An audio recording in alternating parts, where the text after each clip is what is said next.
there my RPG lovers, and welcome to another video.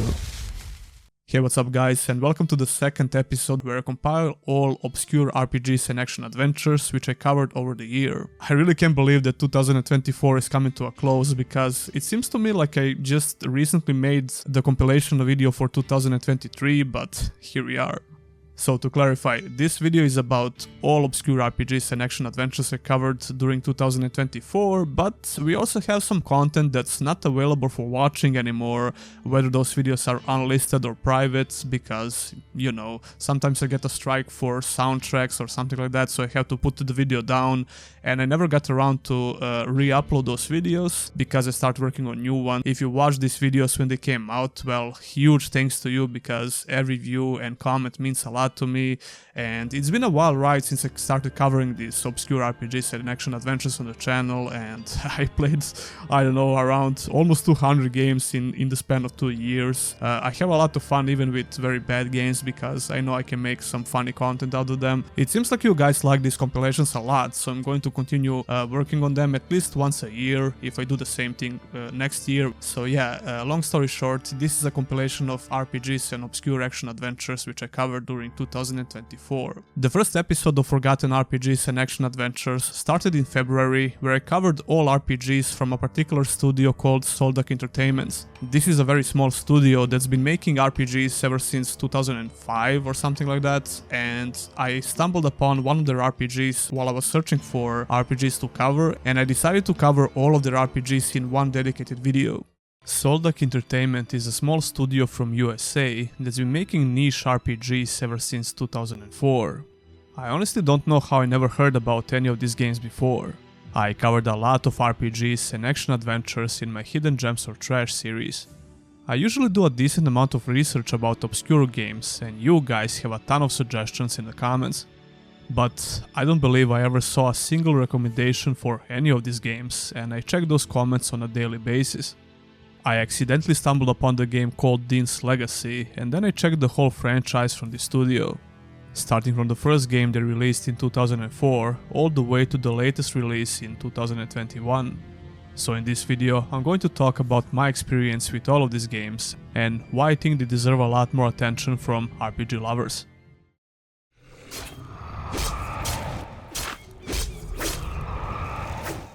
Depths of Peril came out in 2007, and it was the first game from this humble little studio. This game is described as a single-player RPG with strong strategy elements. Naturally, I was really skeptical about that before I started playing, and I didn't expect much from this game in general. But I was wrong. Depths of Peril is one of the most enjoyable ARPGs that I played in recent memory. Simply because the game truly lives up to that description, especially the strategy parts. Looks can be deceiving, and that's certainly the case with Depths of Peril. In fact, that's pretty much the case with all Soldak Entertainment RPGs, which is a shame. I can see why a lot of people would take one glance at this game and not even consider playing it. The animations seem very simplistic and primitive, and the gameplay looks extremely janky because of this.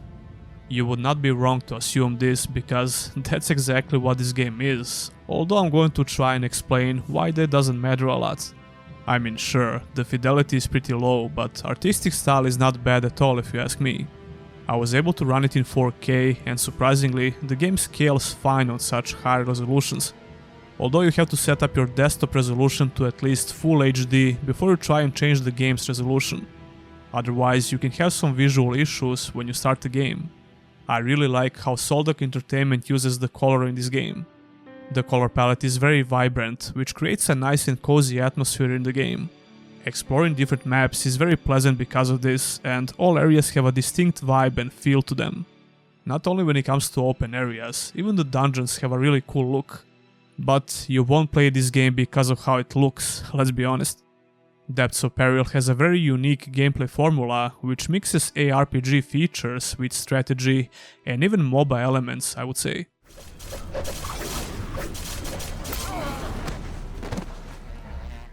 You start the game by choosing your character class and creating a new world.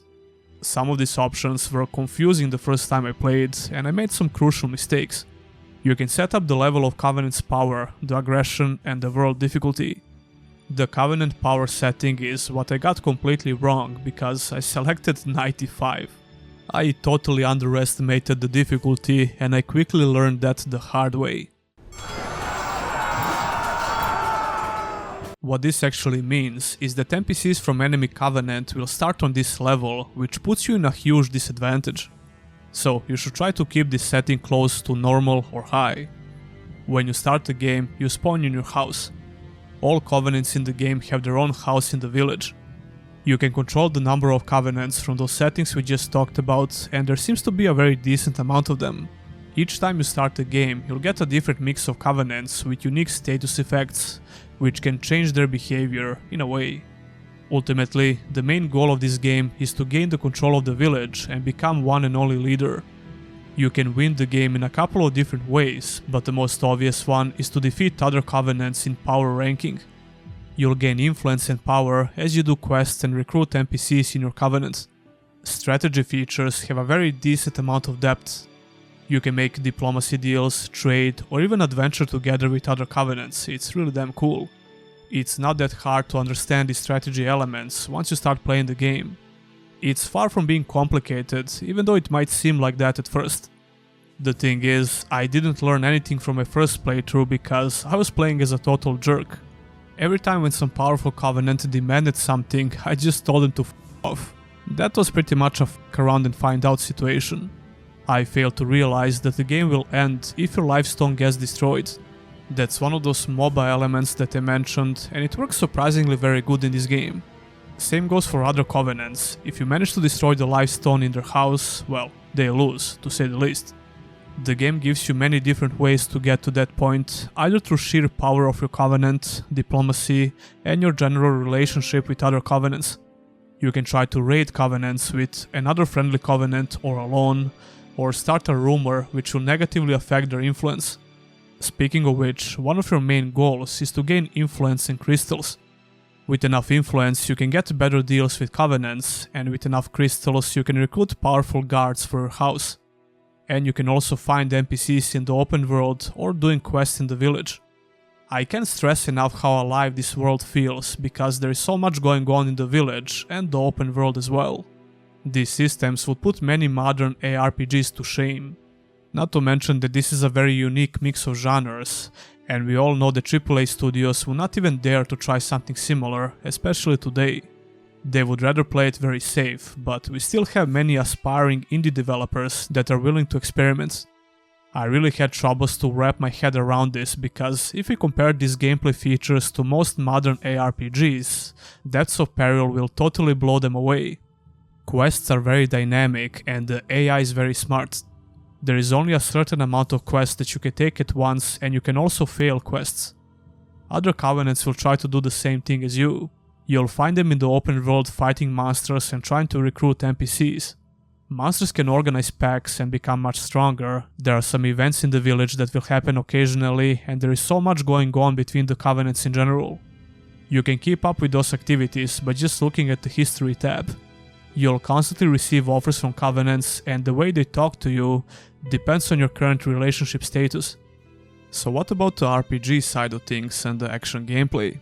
Well, the action itself is very underwhelming because of the extremely janky nature of this gameplay.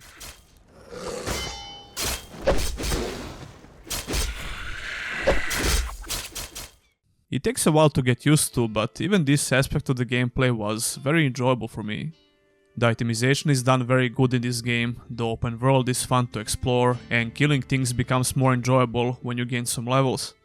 The character progression is not that deep like the strategy elements of the game, but it's good enough to make a decent build. I played as a warrior and I focused on two-handed weapons.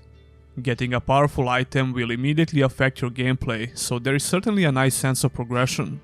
You get to take one follower with you, and they also level up. You can give them items or send them to defend your house. The zones that you can explore have enemies with different levels, and the difficulty really picks up around level 10. Speaking of character levels, if you lose the game, you don't lose your character unless you play in hardcore. This means that you can create a new world, select the level of the Covenant again, and use the same character. You get to keep all of your items and the progression, you only reset the open world and all the Covenants. The first time I died, I got roasted by the game so hard. You're dead, really dead this time, loser.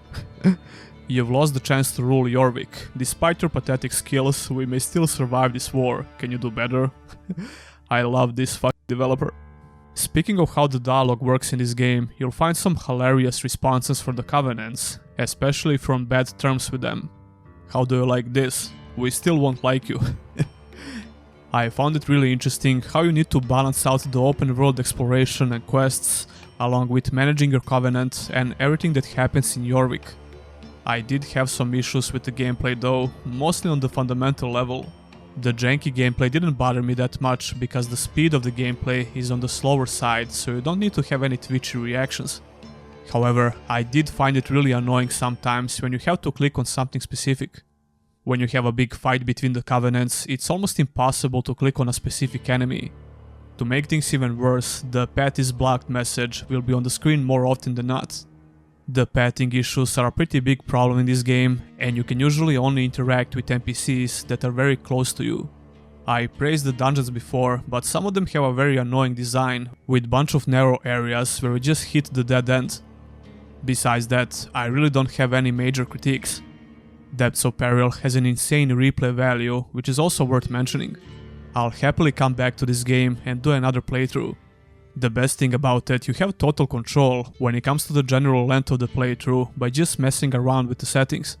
And I love that you just continue to improve your character no matter if you win or lose. I'm a huge fan of consistent progression in ARPGs, so this is music to my ears.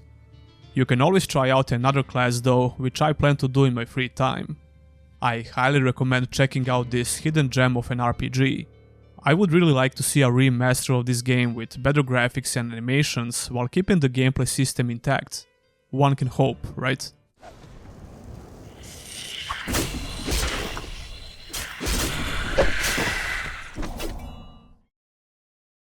In 2008, Soldak Entertainment released their second game called Kiwi's Underworld.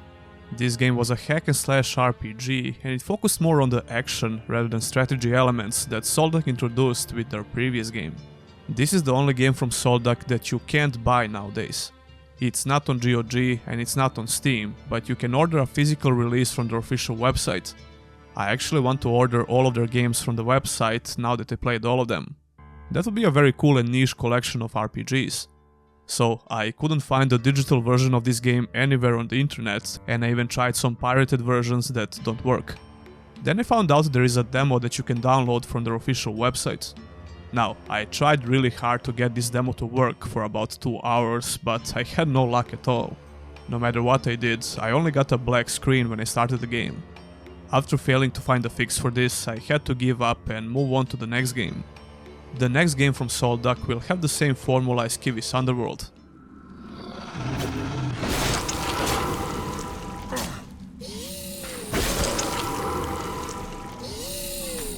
In 2010, they released a game called Dean's Curse. Just as the previous game, Dean's Curse focused on hack and slash side of things, and it's more like a dungeon crawler game. I wasn't sold on this idea at first, because I know the biggest weakness of the first game was the action combat itself. However, Soldak improved the fundamental mechanics a lot in this game. The animations are much smoother and the action feels way better in general. It was still not even close to some other ARPGs from that time period, to be honest, but that doesn't matter a lot. Everything in this game seems very familiar if you played Depths of Peril. Even the beginning of the game has similar features like creating the world and selecting different gameplay settings. A bunch of assets have been reused for this game, like UI features, textures and so on. But like I said, this game also has some major improvements compared to Depths of Peril. The movement feels more precise and you won't get stuck like in the first game. That's a really important gameplay improvement, because the game focuses a lot more on action. There is no open world like in the first game, or those strategy elements that I heavily praised. Some of the gameplay elements from the first game are still present. Things can happen in your village while you're dungeon crawling, and once again, they try to make the world feel alive. It's not to the same extent like in Depths of Peril, but still, it's a really nice touch. The main goal of this game is to save the village. You get a dungeon full of monsters with many different levels, and you also have quests to solve within the dungeon. All of those features can be controlled and tweaked before you start the game. The philosophy of character progression is very similar like before. Once again, I played a warrior that focuses on two-handed weapons. The skills are very similar, but there are some new abilities. Speaking of new things, the presentation is a bit better. For example, the elemental effects on weapons is a very nice addition, and the whole UI system looks more slick and it highlights the most important stats. Other than that, it's pretty much the same like before. Which is good because the itemization in their games is great in general. Don't try to fix what's not broken, right? My first completed playthrough only took about 2 hours, but that's because I played on normal difficulty. The thing is, Dean's Curse also has an insanely high replay value. You can find people on Steam with over 200 hours. And it seems like this game is fan favorite, judging by the reception. Each time you start a new game you'll get different quests, dungeons and monsters to kill. That being said, I have to admit that I was thinking about the first game a lot while I was playing Dean's Curse. That's because I was hoping that this game will be even more similar to the first one. I expected to see better action gameplay mechanics, which this game definitely has. However, the strategy features and the open world was a huge thing in the first game. Dean's Curse doesn't have an amazing action gameplay, which would perhaps justify the lack of strategy features and the open world. I did enjoy my time with this game though, but the entire time I was thinking about replaying the first game again. Luckily for me, the next game from Soldak will bring back some of those features and even more.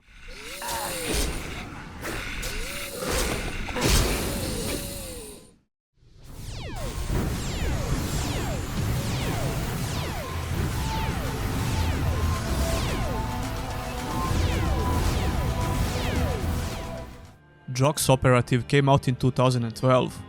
Up to this point, Soldak Entertainment had 3 games under their belt, which were really similar in many ways. This time around, Soldak wanted to try out something a bit different, but still keep the familiar gameplay formula from previous games. Drox Operative is a space action RPG with similar strategy elements that we could see in Depths of Peril. It's exactly what I wanted to see in Dean's Curse, well, almost. I'm not exactly crazy about space settings in RPGs or games in general. As you probably know, I'm more of a medieval fantasy guy, but that doesn't mean I hate space settings. I would just prefer a medieval one in my RPGs. Anyway, Soldak didn't only include the same strategy features from the previous game, they actually improved and added a lot more options. The core of this system is pretty much the same, so if you played Depths of Peril, these features will definitely feel familiar. However, I have to say that I felt a bit overwhelmed in the beginning of the game. This is maybe because I haven't played anything similar in recent memory and it took a while to get used to the gameplay. Speaking of which, you start the game almost exactly the same like in all Soldak RPGs, surprise surprise. The only bad thing about this would be if the systems were actually bad, but it's far from that. On the contrary, they were great and it's fun to play around with them. If it happens that you really like some of these games, you'll get a very powerful tool to shape your next playthrough in many different ways and make it unique. What's not to like about that? Instead of your character class, you get to choose a ship. There are 10 different races with unique gameplay benefits and a simple lore behind them. In my first playthrough, I selected the race which sounds the coolest to me, and that would be the Drek. The aggressive flying dragon man. Are you kidding me? Of course I'm playing as those guys. Instead of creating a world, you create a sector with a couple of different optional settings. Once again, my ego got the best of me and I selected the hard difficulty. In my defense, I thought level 4 will not be that hard to handle, but I was wrong. I was getting demolished left and right, even in the first sector.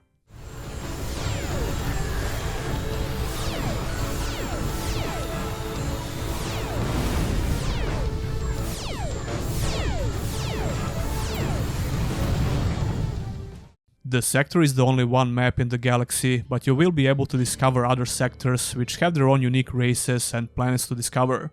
The thing is, you're not playing as a major faction in Drox Operative. You're essentially just a space mercenary and you decide who to work with. The old questing system from Depths of Peril is back, with some quality of life improvements, like being able to complete a quest just from this menu.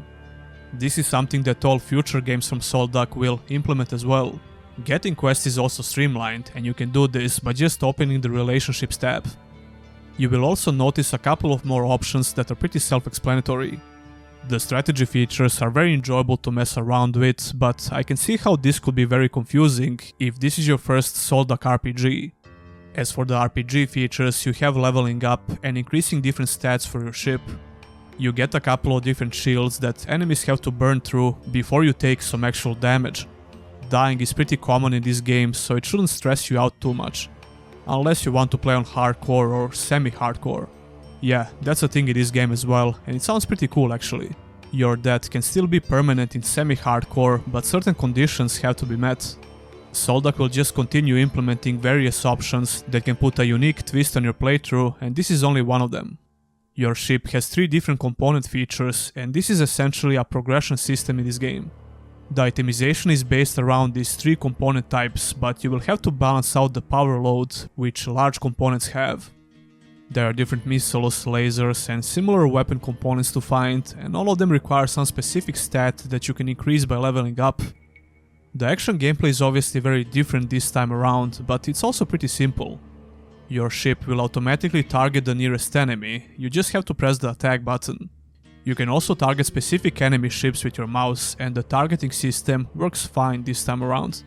They came a long way from Depths of Peril and that horrendous pathing and targeting system. The variety of your attacks will depend on components that you have equipped. I gave up on my first playthrough because I made the game worse for myself with the difficulty. On my second playthrough, I played with the human race. Human race starts with some very useful mine components, which creates a nice cat and mouse gameplay loop. You'll have to maneuver the ship with WASD, and the controls feel okay for this type of gameplay.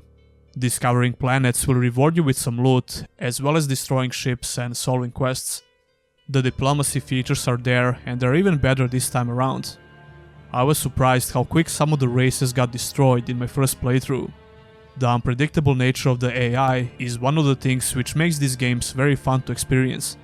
It can also be very frustrating sometimes though. And of course, once again, the replay value is extremely strong, so if you end up liking the game, you can play it for hundreds of hours. Soldak would once again experiment a little bit with different game settings, and that's how we got Zombasite in 2016.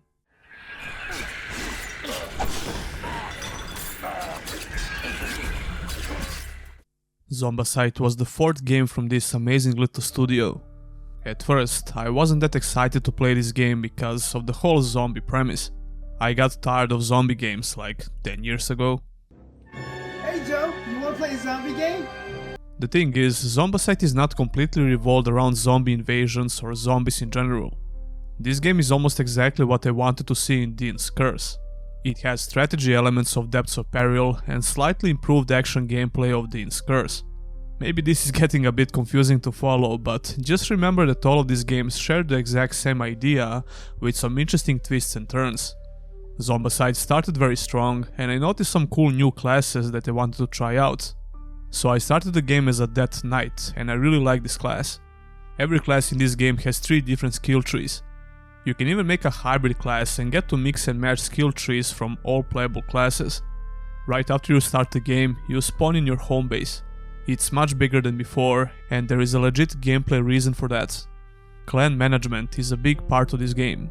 You'll gather resources like food and items for the characters in your clan, send your clan members on different expeditions, and so on. The strategy features are stronger than ever before, and more importantly, the presentation makes them very easy to understand. When this zombie bar fills up, there is a high chance that your base will get attacked, or that some other random event happens nearby. And of course, you can also get attacked by different clans if your relationship status is low. This time around, you can find stronger doors to put on your base and send NPCs to gather more guards. When someone attacks your clan, it almost feels like a full-blown siege. I also participated in other sieges between the clans, and it's pretty damn cool.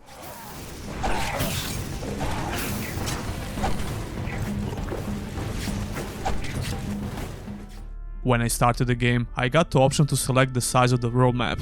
Naturally, I selected the biggest option, and goddamn, the map is really big. It's still divided by different square zones, just like in Depths of Peril, but it's much bigger. The number of quests you can take at once is a bit bigger now, but I also noticed that I started failing quests left and right. Probably because I focused a bit more on random exploration on the map and doing whatever the quest is the closest in the zone that I'm currently in. What bothered me in the beginning is the zombie curse, which many zombie NPCs can inflict. There are 2 stages of this curse, and when you hit stage 2, you start taking damage. Even the zombie NPCs won't attack you anymore and you can't attack them. There are a couple of ways to make this mechanic less tedious, and as you play the game more, it almost becomes irrelevant, so it's not a huge deal. When you get killed by some monsters, there is a chance they'll get promoted to an even bigger and stronger monster, which is pretty cool.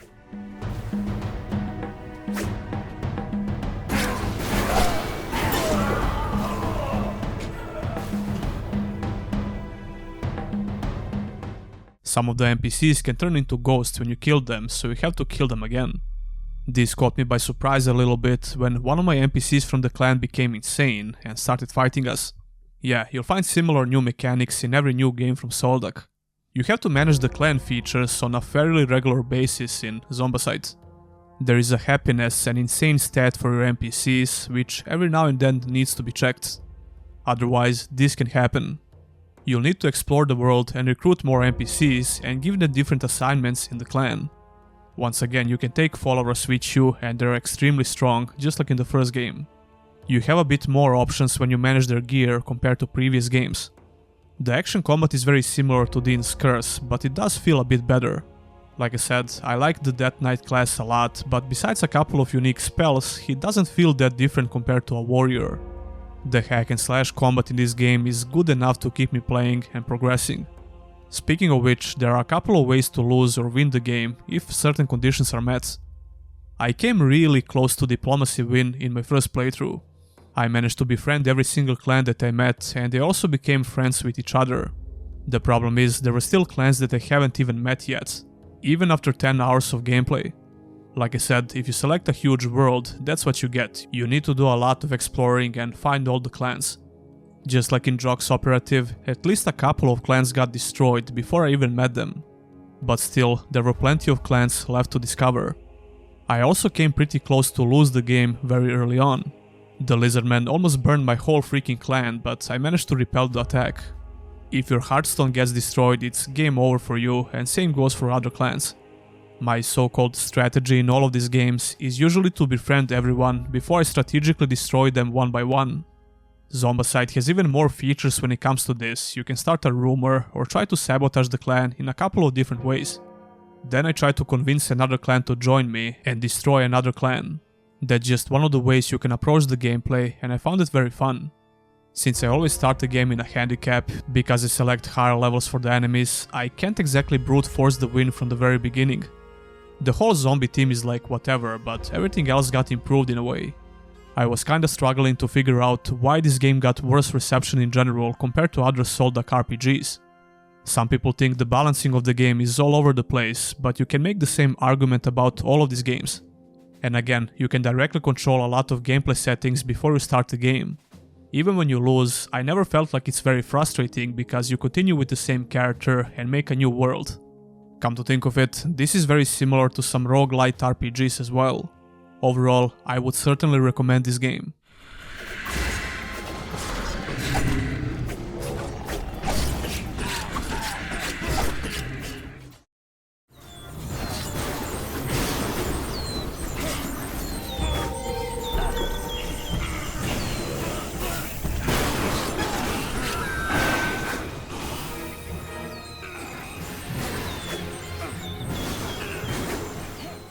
In 2019, Soldak released another Dean's game, Dean's Legacy. Dean's games are focused more on the action side of things. The first game was a dungeon crawler action RPG with some light strategy elements from Soldak previous games. The first game seemed like a fan favorite, but I honestly didn't like it that much, it just didn't click with me. However, the second game is a major improvement. This game looks almost exactly the same like Zombasite. The visuals and the presentation is pretty much the same, if not a bit more vibrant. The open world looks very nice, and the variety of zones you're going to explore is very good. There is even some verticality this time around, so it doesn't feel like you're constantly exploring flat open fields. The vegetation is very lush, and I really like some of the dungeon design as well. Some dungeons look like full-blown underground cities, which is really damn cool. On the other side, this can also create some annoying camera issues, because the transparency of objects is not the best in this game. Overall, I really enjoyed the visuals of this game, because the art style has noticeably improved, even though the fidelity is still pretty low in general.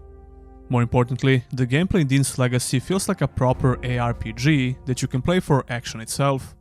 That's one of the problems that I had with Dean's Curse. The action gameplay wasn't good enough by itself to keep the game interesting for me.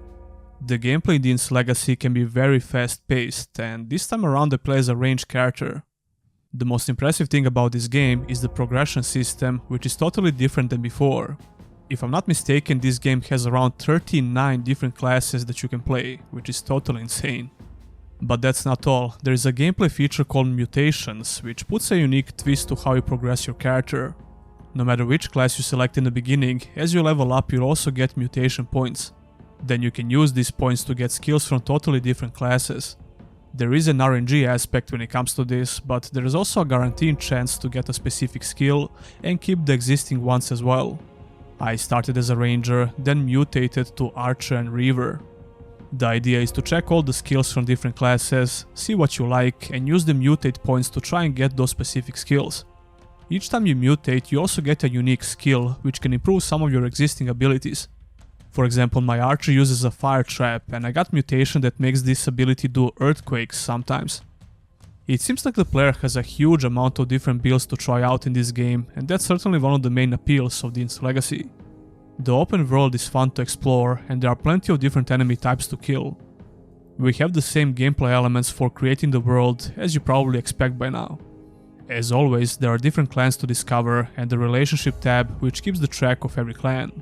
However, Dean's Legacy doesn't have all the strategy features from Zombasite. You won't need to manage your clan like you did in the previous game, and some of those features are missing. I guess this is because the developer wants you to focus more on action and building your character in this game rather than on those strategy elements. The win and lose conditions are very simple as well. Just like in the first game, sometimes your main objective is to defend the village or some specific NPCs from the village. But it's not always the same, sometimes you need to kill a specific enemy in order to win the game. Dean's Legacy also has a multiplayer co-op features. I forgot to mention that all of these games, except Depths of Peril, have multiplayer co-op features. Overall, I would really recommend Dean's Legacy, especially if you like to focus a lot more on character builds and customization. The gameplay in Dean's Legacy is very addictive. I caught myself thinking about playing this game at least for an hour or two every day while I was working on this video, so take that as you will.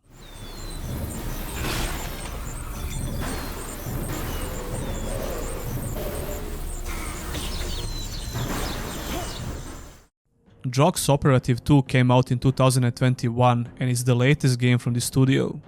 I really don't have much to say about this game, but that's not because it's bad. Quite the opposite, it's another very good game from Soldak Entertainment.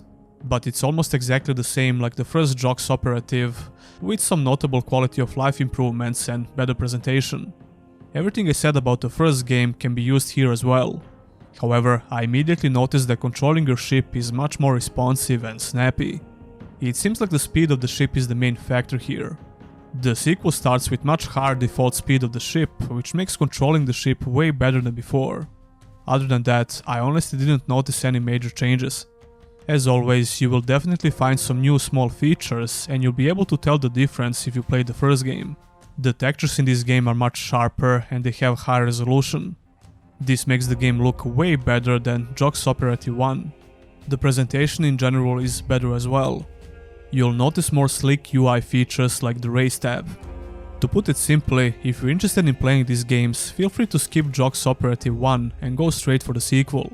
It's better in every possible way.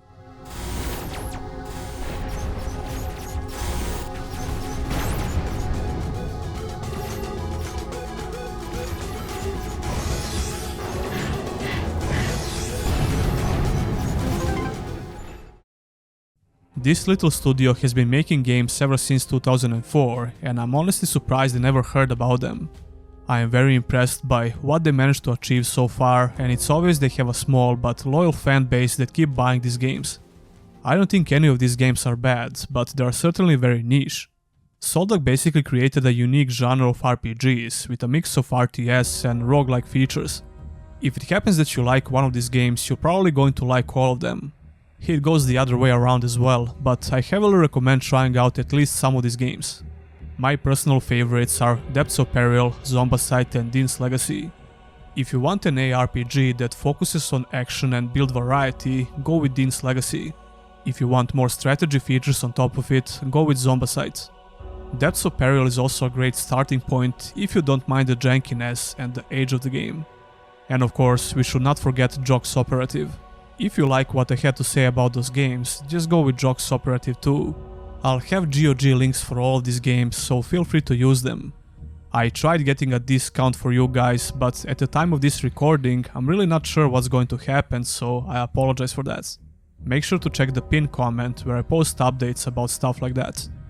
Did you play any of these games before, and if you did, which one is your favorite? Leave a comment down below. During the same month of February, I had a regular video of Hidden Gems or Trash on the channel where I covered 5 brand new, well, not exactly new, but you know what I mean, 5 obscure RPGs and action adventures. Number 5, Call for Heroes Pompolic Wars.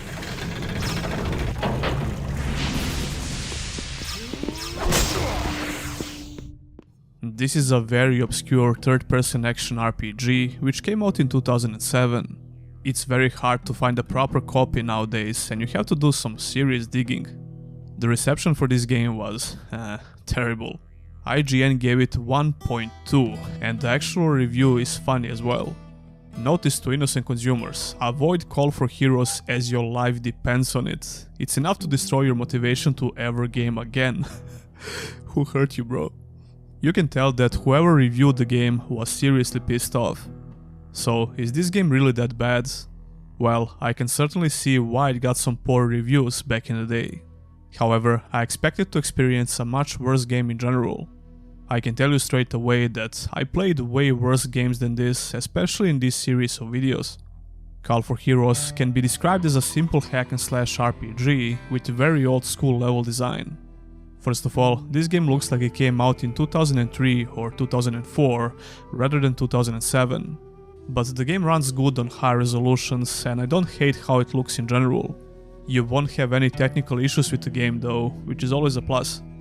I think these people were huge fans of Serious Sam games and the artistic style bears the resemblance to those crazy run and gun shooters. Even some enemy types are pretty similar. The resolution of textures is very low and most of these assets look very muddy, but the overall theme of the visuals is not bad. Some levels look very generic though, while others have a bit more varied look. The visual style is not the only thing which is similar to old first-person shooters. The level design in Call for Heroes will make you feel like you're playing an early 2000s or even late 90s first-person shooters. But instead of finding a key or two, in order to progress to the next level, you need to find around 15 or 20. Yeah, they really took this concept and just expanded it, quite literally. It's truly as simple as it sounds, and the game doesn't even have a story, as far as I'm aware. I didn't finish all the 15 levels, so I'm not exactly sure. But I don't think you'll begin the story of the game after about 6 levels, it doesn't make any sense. When you begin the game, you can choose between 2 classes, a warrior or Amazon.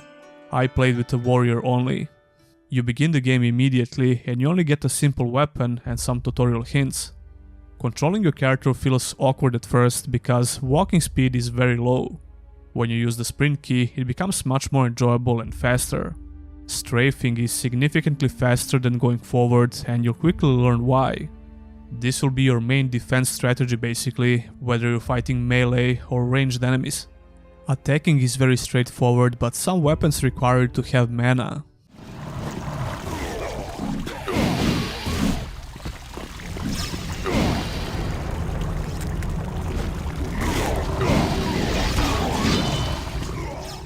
I was kinda surprised how good some of the weapons feel. Most of them have special attacks that you can trigger with the right mouse button, but you need to have mana, like I said. You will level up when you gain enough experience or skulls, which all dead enemies drop. There are some unique skills to learn upon leveling up, and for some stupid reason the default key is enter, so I had to change that. It's very easy to get a hang of the action combat, and to tell you the truth, it doesn't feel that bad. I learned some frost skills which are great to combine with melee weapons, and when you get the hang of it, the combat can be very fast paced.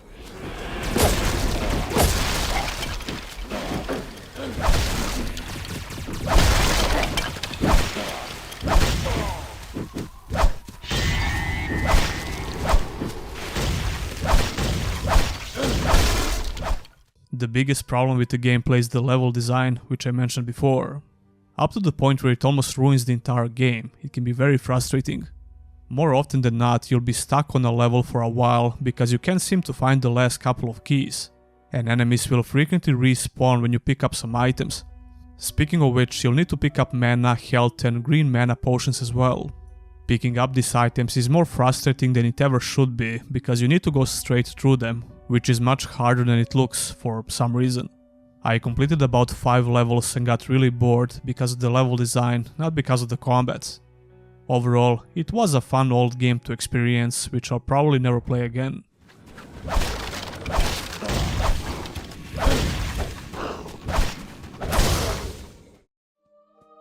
Number 4. Eternity: The Last Unicorn.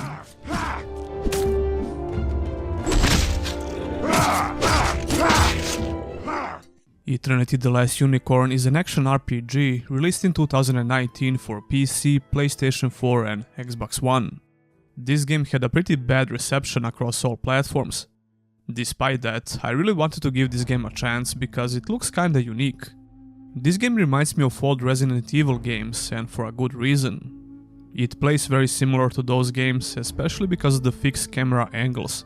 But instead of using guns and killing zombies, you use swords and a bow and kill creatures from the Norse mythology. Instead of Leon and Claire, you play as Oren and Bjor. You get the picture, right?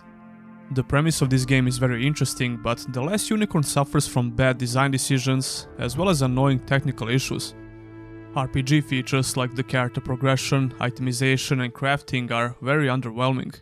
But let's start from the beginning. The beginning of the game has an intro cutscene that's supposed to introduce you to the story. There is no narration or any kind of voice acting in the game, so you will have to do a lot of reading. I understand that voice acting is pretty challenging for a small indie developer, especially back then, but they could have hired at least one person to narrate the intro cutscene. It seems very lazy, to be honest. Putting that aside, the story is not very interesting in general. The last unicorn is captured by some witches, and your main goal is to save it. That's pretty much everything you need to know. You'll meet a couple of friendly characters here and there, but the dialogue is just okay at best. Eternity is not a very good looking game, to say the least. It's developed in Unreal Engine 4, but it looks like it came from Unreal Engine 3 at best. The fidelity is very low, even on the highest settings, and you can't push the resolution above 1080p for some reason. On the bright side, I think there are enough different looking locations in the game to keep the exploration interesting. For the most part, I did enjoy the fixed camera angles, except when they get in the way of combat. Come to think of it, that happened a lot in some areas. However, the fixed camera angles are only a small problem in the grand scheme of things. The map is like a semi-open world with a couple of interconnected areas separated by a loading screen. In the beginning, you start playing with the elf, but as you progress you will unlock the Viking Bjor. You'll get to switch between these two characters a lot at certain points in the game. These areas usually require you to do some simple puzzles, fight some enemies, and figure out where you need to go next. You're going to do a lot of backtracking, which can be very annoying because the enemies respawn a lot in this game. We need to talk a little bit about the combat before I explain why this is so bad.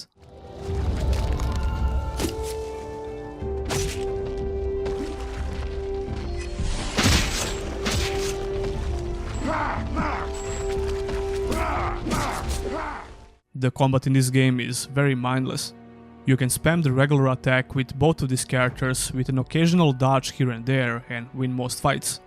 Your dodge seems to have some iframes, sometimes. I could never get used to timing of the dodge, and I'm usually pretty decent at avoiding telegraphed attacks in games, even in some very janky RPGs. It's usually just better to move away completely and come back to deal some damage, instead of trying to iframe the attack. This is only the case with the bosses and elite monsters. First of all, controlling these characters doesn't feel very good in general, but it's not horrible. The problem is, sometimes your character just won't respond to commands, like, at all. I had to reload the game a couple of times when this happened, or press random buttons until the controls go back to normal. The biggest issue with this particular problem is how the game saves your progress. You can only save the game at certain places on the map, and when you reach a checkpoint. The game will aggressively respawn enemies whenever you go back to previous locations, which feels extremely cheap. You're going to kill the same enemy types over and over again, and the game reuses a lot of the same fights throughout the entire game, which would be fine if the respawn rates were normal or non-existing. I don't even know why this game respawns enemies at all. In fact, it would make much more sense if they didn't respawn at all, considering how levels are designed and the amount of backtracking you have to do. The AI can be exploited easily by just stepping outside of the range and attacking them from behind while they retreat. This game has just one fixed difficulty, which is a good idea, but the balancing is all over the place. The elf is a lot weaker in general, which makes the beginning of the game very frustrating, mostly because she can't take a lot of damage before she dies. Then you unlock the Viking Björn and you can just relentlessly spam the attack button and kill everything without too many issues. This balances out a little bit when you start using the bow with the elf, but still, the Viking feels much better in general. His attacks have better animations as well. Both characters can build up a special attack, which of course can get bugged right before the first boss fight. Leveling up is automatic, which means that you don't get to control anything. You can only check out your stats in the menu for no apparent reason. You can upgrade your weapons and do some basic crafting though, but that's pretty much it. I did like most of the puzzles and some secrets on these levels, but that's about it. Overall, I really wanted to like this game simply because it has a cool concept. I would not recommend playing it unless you can get for $5 or less. Maybe not even then.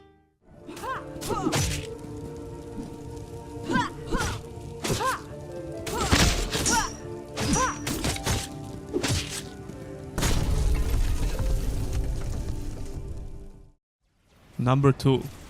ReCore.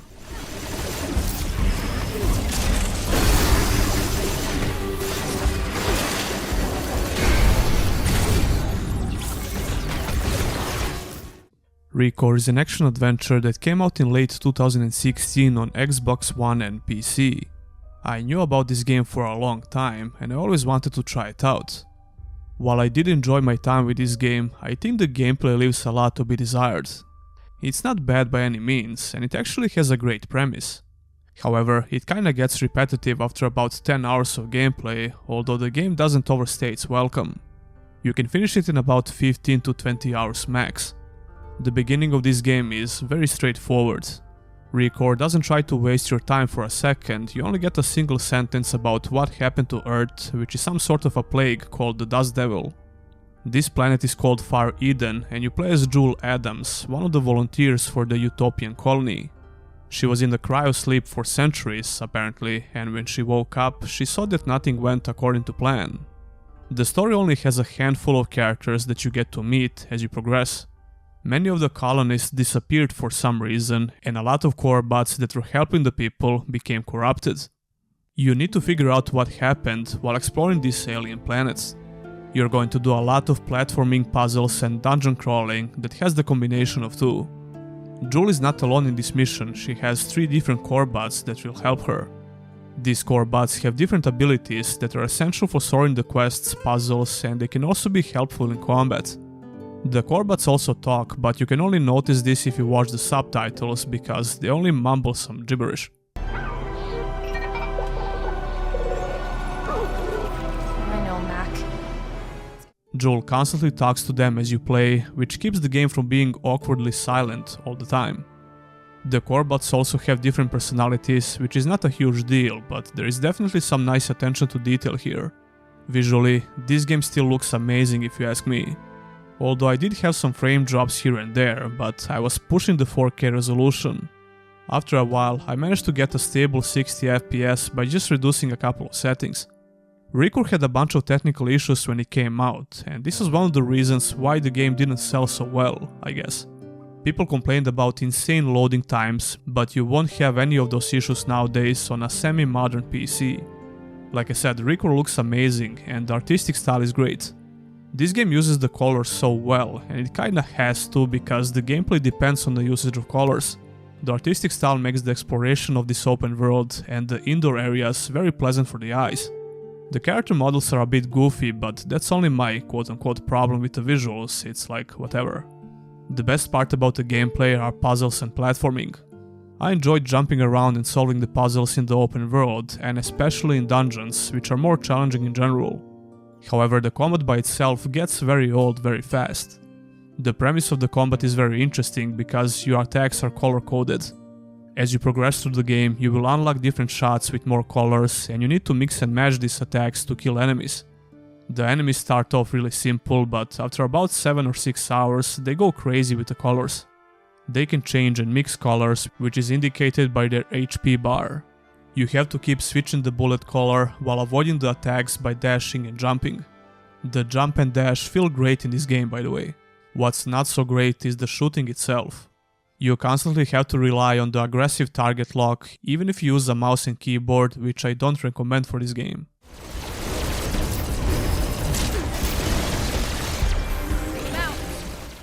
The shooting feels fine, and it sounds good as well, but the targeting system almost ruins the whole gameplay. I think they relied on the color switching parts a bit too much, because it's not enough to keep the shooting interesting. You get to upgrade the core buts and your gun, but this progression system felt very underwhelming as well. The fun part of the combat is the core extraction mechanic. Every enemy has a special core that you can snatch when you deal enough damage to them. It's like a little mini game, which is actually really fun.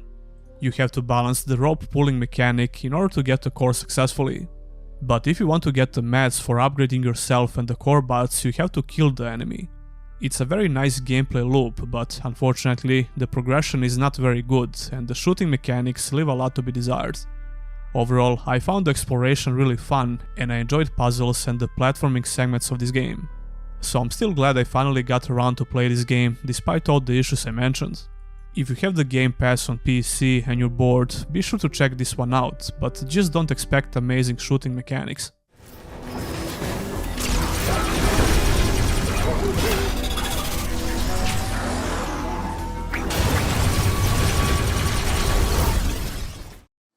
Number 1. Blacktail.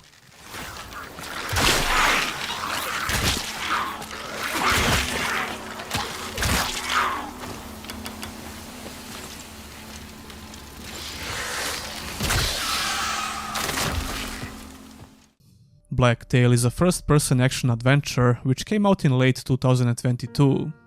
This game has some very good reviews on GOG and Steam, and after playing it, I can definitely see why. Blacktail is a weird and a very funny game with very decent gameplay.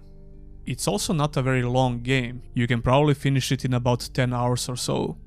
The setting and the story is inspired by the Slavic mythology, which kinda took me by surprise.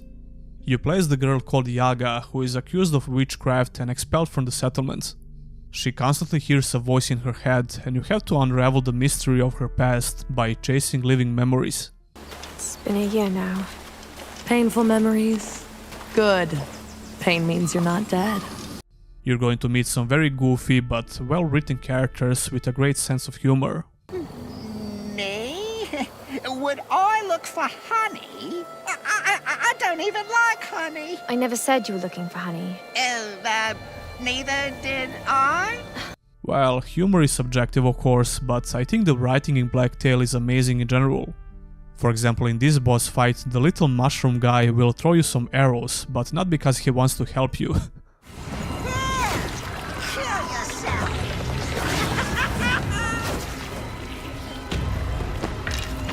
Yeah, that kind of humor. There are many similar scenarios with the NPCs in the game. Speaking of characters, they are all very unique, and pretty much none of them are human. The voice acting is very good as well. You can't move mountains if you can't move yourself. Oh, the stone said that. Obviously. I mean, the cat said, obviously. If you haven't noticed already, the game looks absolutely amazing. The artistic style is very colorful, but more importantly, the whole game is crammed with visual details. The map is like a little open world, and every single location is beautiful to explore. Combined with everything crazy that's going on in the game, it makes the exploration more enjoyable. Speaking of the craziness, if you played any Alice games, you're probably going to like this game as well. The gameplay is pretty good as well for what it's trying to do.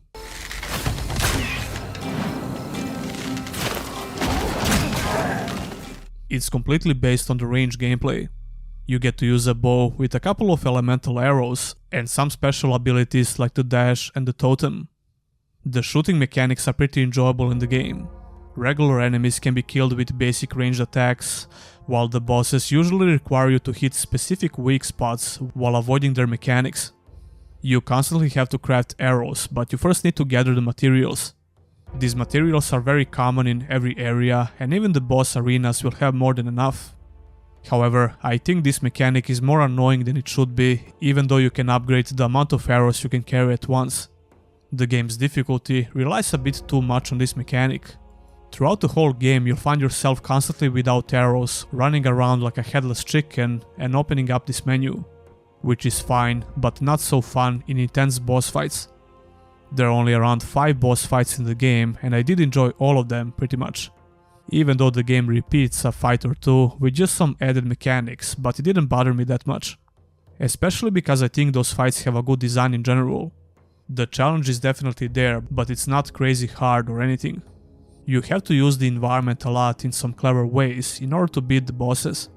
The healing system makes the combat a bit worse than it should be. The only way to heal in this game is to find the right plant or by killing some animals and cooking the meat, which is pretty rare. This means the game has 2 very important mechanics, which can make you run around like a headless chicken all the time in order to find the items you need. And sometimes you just won't be able to find them that fast, which creates this awkward downtime in combat. The dashing ability feels great to use, and the movement in general is pretty good. Not amazing though, I wish it was more snappy, but it's not bad by any means. What I didn't like about the gameplay is the segments where the game turns into a 2D side-scroller. It felt out of place, and the gameplay in those segments is not the best. On top of that, it can also be a bit confusing sometimes, and it feels like it just wastes your time. However, even in those segments, the story and the presentation are pretty damn good, despite my issues with the gameplay. Like I said, this game is pretty short and story-based, so I don't want to spoil a lot. I would highly recommend trying this game out, because I think it's extremely underrated. Soon, all will know the true meaning of horror. The gameplay is pretty good, despite the issues I mentioned.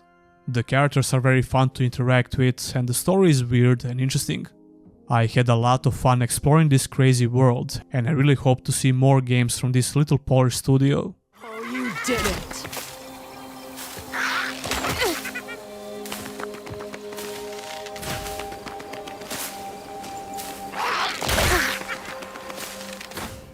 Fast forward to March, I had a dedicated video about a game that's basically a spiritual prequel to The Witcher, I guess you can call it.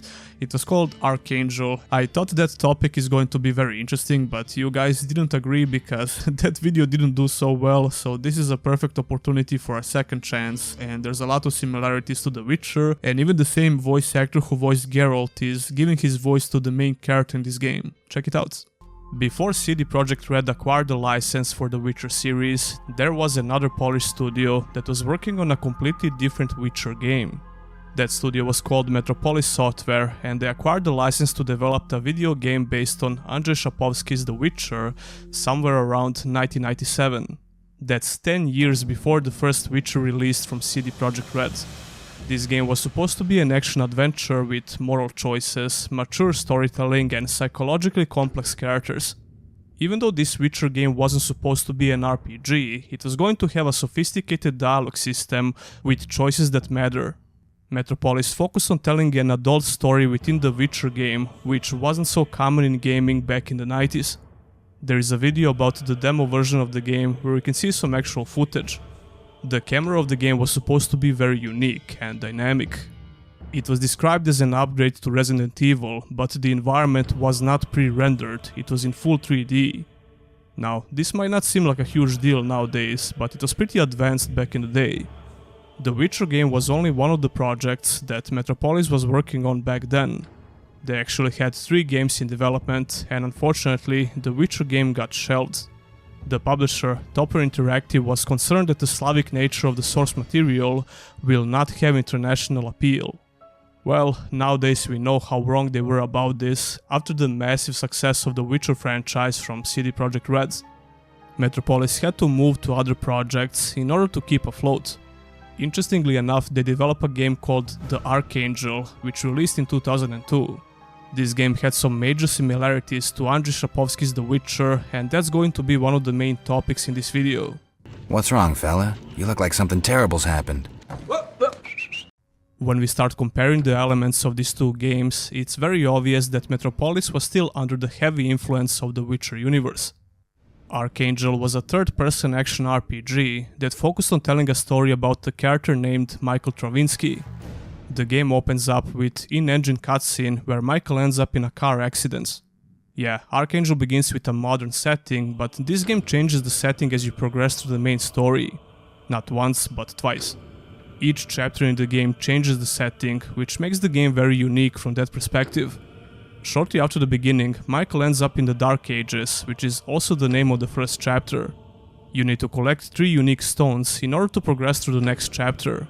Each chapter of the game drastically changes the gameplay elements as well. Naturally, you won't have any idea about this when you start the game, and I was pleasantly surprised when it first happened. Even though the game has a lot of issues with the gameplay, this aspect of Archangel was very unique and ambitious, especially for such a small studio. Michael ends up in a temple where a couple of priests try to convince him that he's the chosen one who's supposed to kill the demons in the nearby village. Now let's start with Michael's appearance. First of all, the main reason why he could remind you about Geralt is obviously the hair. It looks very similar to Geralt from the first Witcher game. Even the body type and some details on his character model are pretty similar. The skulls on the left side of Michael's hips remind me of Geralt's trophy hook. Instead of various monsters from the Slavic mythology, Michael is slaying demons. Come to think of it, not only demons, you're going to fight a lot of monsters in the game as well. These demons are possessing people in the village, and they're also the main enemy in other chapters as well. Michael has a special energy sword, which is the only weapon that can kill these demons. Oh yeah, Michael also has a thing for crazy witches, just like Geralt. People say that I am a witch. Greetings, Nevaeh. I don't know what people say. I only know that I see a beautiful woman. Didn't know you were interested in that kind of magic. There's nothing wrong with it. By the way, if you think the voice of Michael sounds familiar, well, that's because the voice actor is Doug Cockle, the same guy who voiced Geralt. That's not so surprising, considering that CD Projekt Red acquired Metropolis back in the day, so they probably had the same resources and contacts. For my entire playthrough, I saw Michael as Geralt in a different universe, which is also not so uncommon these days. CD Projekt Red has done a ton of cameos in different games, and Geralt is pretty much everywhere. Even though he hates portals. Not again. Damn portal. Folk wonder why I hate him. Speaking of which, jumping from the Dark Ages to the dystopian future in Archangel could also be interpreted in a similar manner. Those are only a few similarities between these two characters, but I think it's enough to paint a picture. After all, CD Projekt Red was well aware of Metropolis and their work, and both of these studios were heavily influenced by the Witcher universe. Yeah, strange things happen in that company. So I honestly don't think it's a coincidence that Michael has so many similarities with Geralt in general. And let me remind you that they already had their own unique Geralt in the unreleased Witcher game from the 90s. But how good was Archangel actually? Well, to be honest, I had a very hard time with this game in the beginning. I feel for you. This is a terrible tragedy. The gameplay left me with some very bad first impressions. The action combat system leaves a lot to be desired, and the way it works is not satisfying at all. You're essentially playing the game of cat and mouse with the enemy. You have to strafe left and right and try to land a hit or two while trying your best to not get hit. The first chapter focuses on melee weapons a lot, and you also have range gameplay with the bow. The range gameplay with the bow felt really stiff because you have to stop and shoot in order to hit anything. That's not even that bad, and a lot of games work in a similar manner, but the weapons in this game lack hit feedback in general. Using the bow felt like you're firing a gun, and there's a good reason for that, because in the next chapter, Archangel focuses a lot more on actual guns. As for the melee weapons, the special sword is very powerful, but it's very annoying to use. The cooldown for the sword is very long and annoying, and you just have to run around like an idiot while trying to avoid getting hit by the demons. Even though the gameplay was very lackluster, I decided to stick around because of the interesting setting of the game. The atmosphere it manages to create is amazing, especially in the first chapter. And again, it's a very similar vibe to the first Witcher game. Exploring these areas in the first chapter is very immersive, and the music is certainly a major reason for that.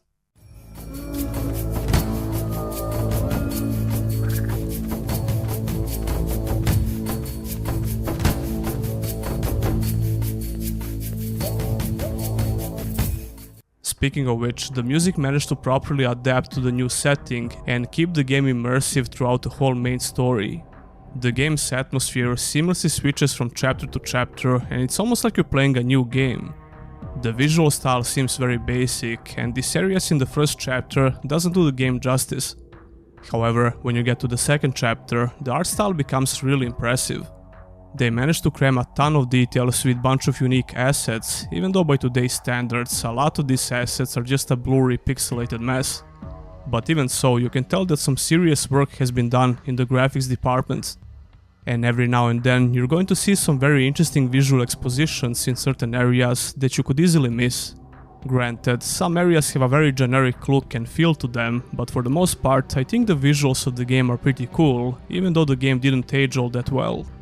The second chapter completely flips the script with the gameplay, and all of a sudden Michael becomes Rambo, pretty much.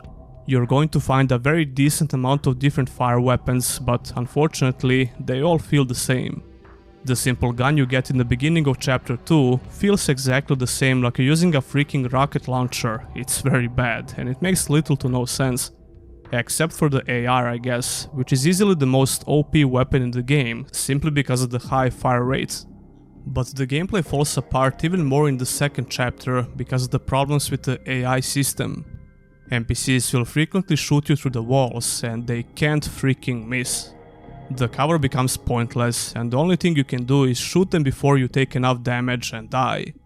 It feels like this game needed at least one more year in development to polish up these features and fix all the issues. Speaking of underdeveloped features, there is a special form that Michael gets shortly after the beginning. You can choose to get a special warrior or a ghost form that you can use as long as you have the energy. I went with the warrior form, which is like a cheat code basically. You take no damage while you're in this form, and you can tank all enemies at once. You also deal decent damage in this form, I guess, but only to regular enemies. Remember how I told you about the special sword that you need to use against demons? Well, you can't use that sword in this form, which makes it useless against the demons. But the form itself is not useless in general, because it can save your ass in many situations against a lot of regular enemies. You can only heal when you find health items, and the chance for that is pretty random, which can also create some very frustrating situations. The story of the game is not bad, but it's very simple and straightforward. The people in the village are dying. The plague is eating their bodies, turning their brains into clay. The village elder says it's because of your kind. Speak, you are their master. What can you say in your defense? The game doesn't tell you a lot about what you have to do, and the maps are fairly open. The swamp was a bit frustrating to explore, but the level design is pretty good in general. It's not that linear, and you'll eventually find where you need to go by just exploring the map. The maps are not that big, and it's very hard to get lost. Although you're going to do a lot of backtracking, especially in the chapter 2.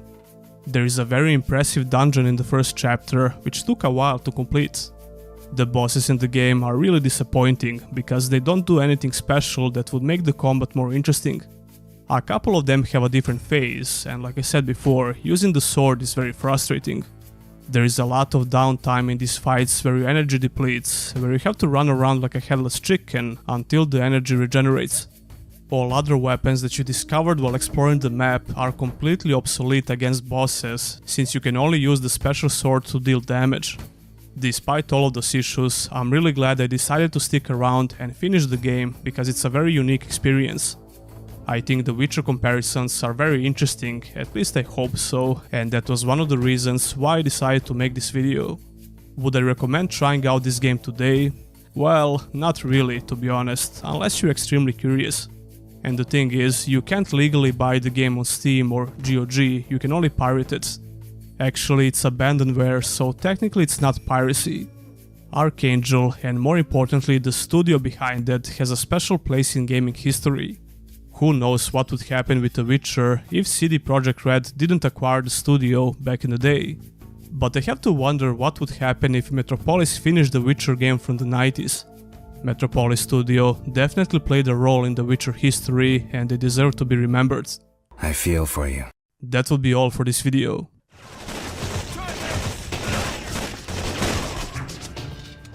Got In May, I had another classic Hidden Gems or Trash episode where I cover, well, you guessed it, RPGs and action adventures which are pretty forgotten nowadays. Check it out. Number 5. Korgan.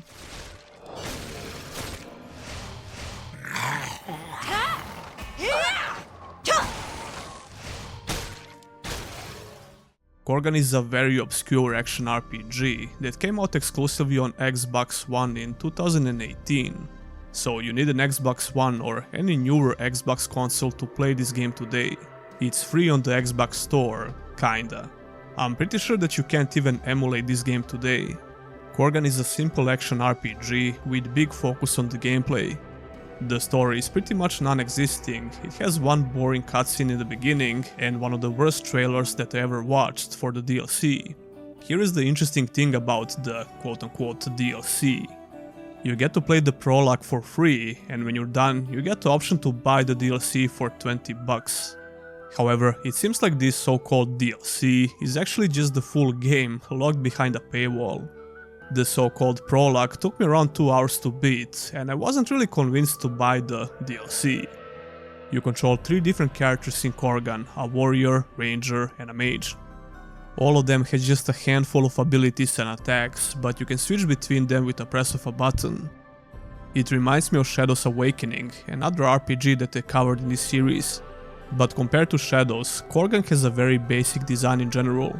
The controls are pretty responsive, but Korgan has some very annoying issues on the fundamental level. Targeting enemies don't feel very good, especially with the warrior. The ranger and mage feel much better to control, especially the mage. That's because the mage has the highest movement speed and she basically floats around. I like how the game tries to make the gameplay a bit more tactical because there are enemies who are completely immune to certain damage. So you will need to switch between these 3 characters in those situations. Although this feature feels really undercooked, as well as the majority of features in the game, to be honest. I found that freezing enemies with the frostbolt and then unloading the stronger arrow attack shreds all enemies. Some of them are immune to frost damage, but they still take a lot of damage from the arrows. All of the characters have one ultimate ability that has to be charged in order to use it. But only the mage ultimate ability is actually a bit useful in fights, because it's a big AoE damage.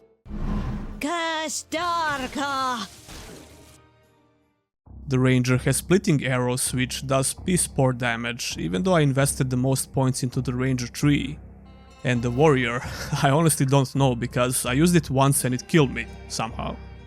Your 3 characters don't share the health pool or the mana, which is also supposed to make the gameplay more tactical, I guess. For example, if your ranger is getting low on health and you don't have any health pots, you can just switch to another character with full health.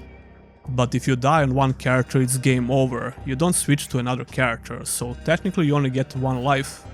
Dying is no big deal because you just respawn on the map. There is some itemization in the game, which is functional I guess, but the visual progression is almost non-existing. Some of the warriors' weapons look different, but that's pretty much it. Using the menu for equipment is way more tedious than it should be because you can't equip items you want from the character menu. You have to use this separate menu for some reason, which makes the whole process more complicated for no reason. Same goes for using potions, because you need separate potions for all of your characters. The mage uses mana, the ranger has energy potions, the warrior some other bullshit, and all of them use health potions. Equipping potions for all characters separately is a tedious nightmare.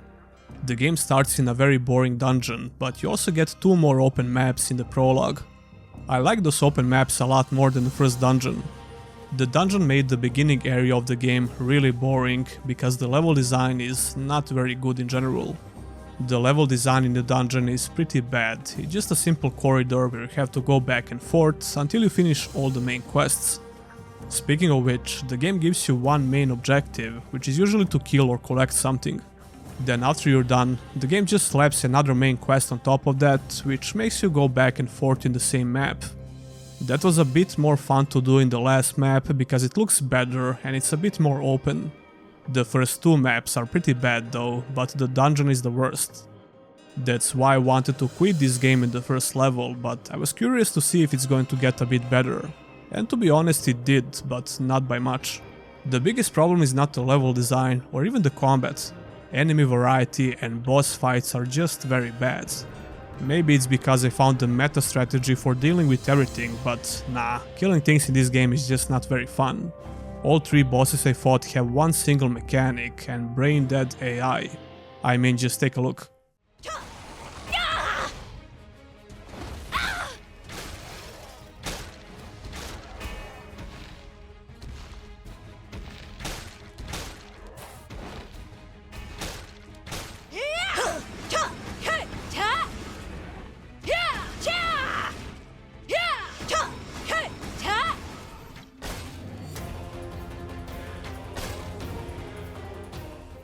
Yeah, all the bosses in the prologue are like this, and I highly doubt the so-called DLC has better bosses. Listen, there are far better older and newer ARPGs out there, so don't waste your time with this one. I just thought it could be a fun obscure game to try out for the video, and I'm pretty sure that nobody heard about it.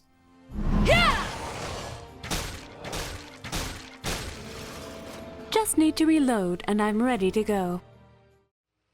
Number 3. Anima Gate of Memories. This one seems more fun than the others. Anima Gate of Memories is an action RPG released in 2016 for PC and current-gen consoles. This game looks like a JRPG, but the studio behind it is in Spain. So I'm not sure if we can technically label it as a JRPG, but you be the judge. More importantly, Gate of Memories is obviously going for that JRPG vibe.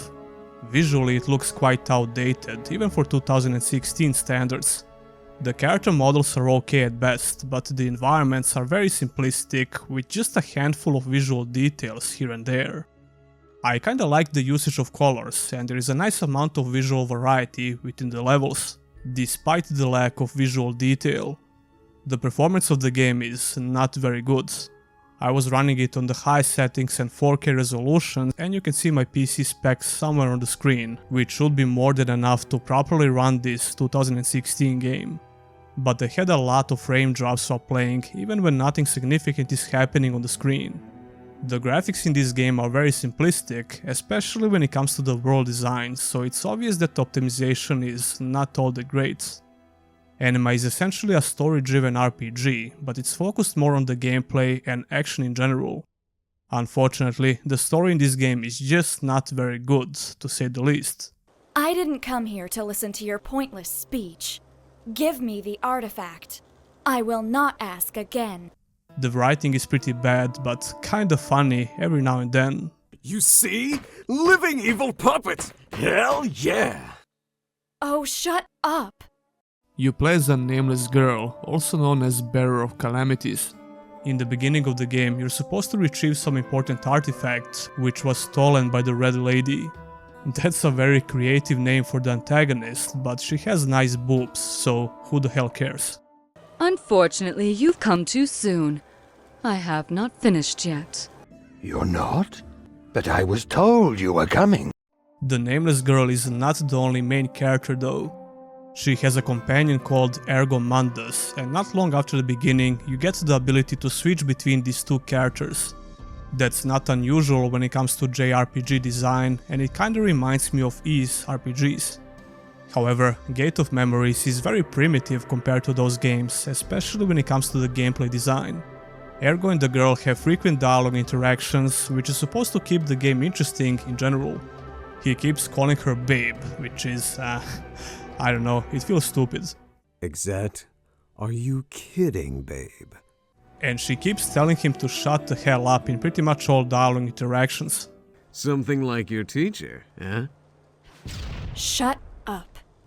The damn Supreme Inquisitor here? Shut up! Every dialogue interaction is voice acted, but the quality of voice acting is terrible. It's very painful to listen sometimes. Enemy in the sky, I can launch them twice as high. Take a look, I'm in a book, you're reading Ergo. So what about the gameplay?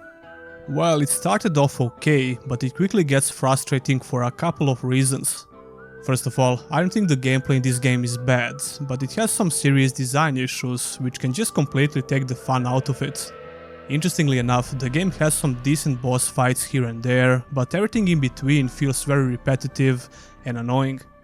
There are just way too many enemy spawns on each and every map you explore.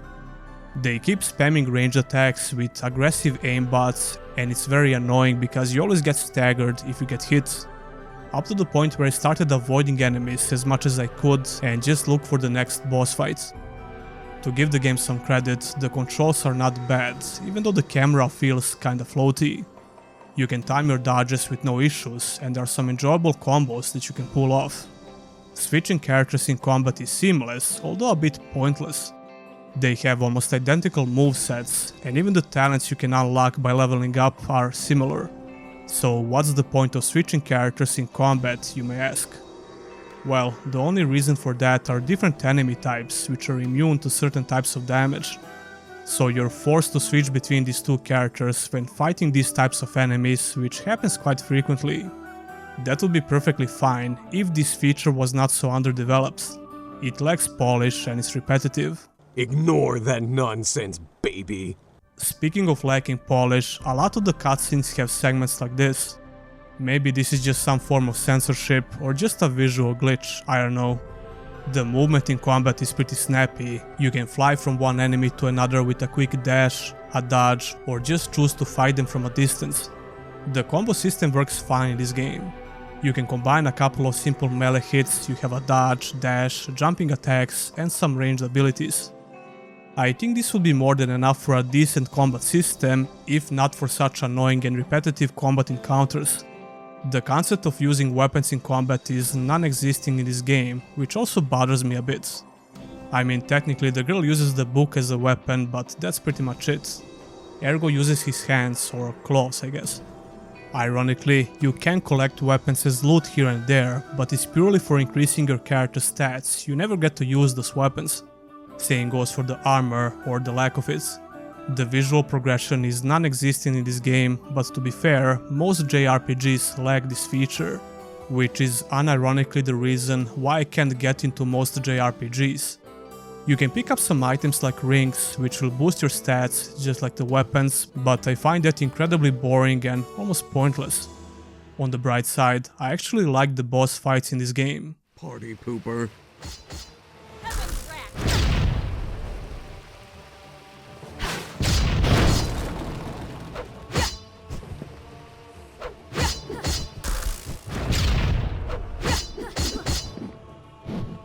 The level design is not exactly linear because it has some flexibility. You get different maps to explore and you also have a big hub area. It can be a bit confusing where you need to go to progress, but these levels have a very simple design, so it's almost impossible to get lost. At first I didn't like the level design that much, but after a while I started liking it for what it is. Although the big open maps that you get to explore are pretty bad. There is literally nothing to see or do except the main quest, which usually includes opening some doors or portals by completing simple objectives. In between all of that, you have some light platforming and puzzles to do. The game tries to do something cool in those segments, like changing the camera angle, which works good enough. I didn't have any issues with those segments, and they break the monotony a little bit, which is exactly what this game needs. The puzzles are fairly simple, as well as the platforming. Unfortunately, I lost the motivation to complete this game, because it felt like I'm fighting tons of pointless enemies over and over again. It's just not that fun to play, even though the gameplay itself can be decent at times. And you definitely shouldn't play this game for the story. Except me. Overall, I don't recommend trying this game out unless you're able to get it on some deep sale.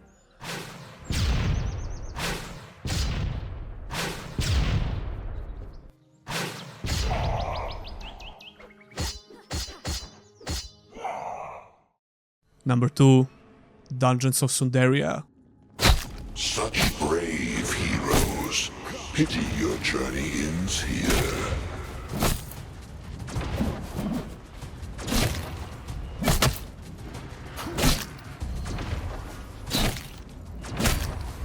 Come, heroes, and see the power my master has bestowed upon me. Dungeons of Sundaria is an action third-person dungeon crawler with RPG elements. This game released on PC and current-gen consoles in 2022. I played it on PS5, but I wish I got it on PC because the console version has some very annoying technical issues. The game runs on 60 FPS on PS5, except when it doesn't. The frame rate is constantly going down in a lot of areas and high-intensive combat situations. So if you like what I'm going to say about this game, I highly recommend getting it on PC. Anyway, Dungeons of Sundaria has the most straightforward game design out of all games I covered on this list. It's a very simple action RPG where you're going to hack and slash your way out of dungeons, and some open areas as well. You can play this game in single player mode with no issues, but there is a multiplayer mode as well. There's even a split screen mode on consoles and the PC, which is always amazing to see. Dungeons of Sundaria doesn't waste your time at all, you jump right into the character creation when you start the game. There are different races and classes to choose, along with a primitive character creation system. The character models look very rough, but this game has some cool armor sets that you're going to equip. That's much more important if you ask me, and I already bitched about the lack of visual progression in some of the games we covered. Well, Dungeons of Sundaria doesn't have those issues. Even by looking at this character creation screen, you can tell that animations are not going to be very good. To put it simply, this game doesn't look very good and it requires much more polishing. Despite all of those issues, I had a ton of fun with this game and I'm going to continue playing in my free time. This game knows exactly what it is, and that's a mindless hack and slash dungeon crawler. The movement is very fast, regardless of the class you choose, and the action itself is quite decent. I played with a champion class and a little bit with a rogue. All classes have a very generous amount of skills that you get by leveling up. You even start with a decent amount of skills that you can use when they're off cooldown. They don't have any resources like mana, energy or stamina. As long as the spells are off cooldown, you can press the button. At least that was the case for the champion and the rogue. I'm not sure about other classes, but I assume it's the same. This simple design decision makes the gameplay very fast-paced.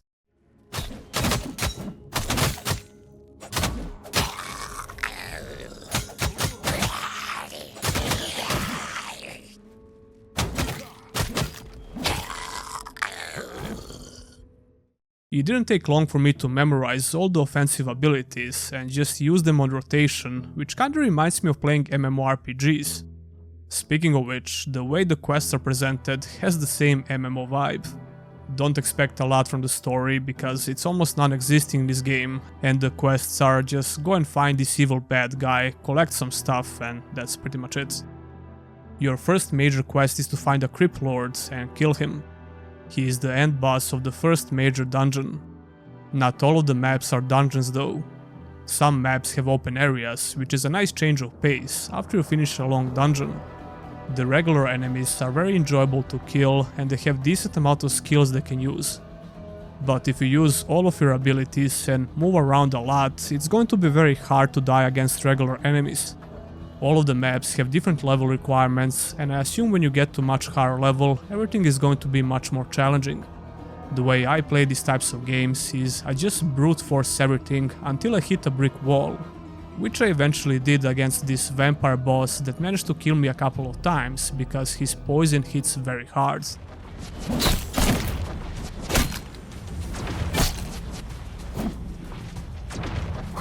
Your corpse will be perfect for my next...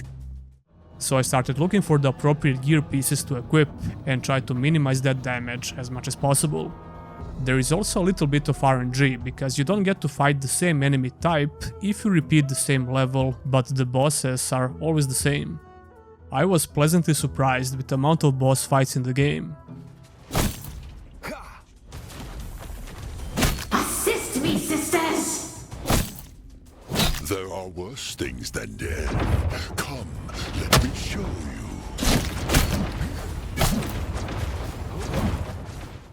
These bosses have more than a couple of unique mechanics that you have to worry about.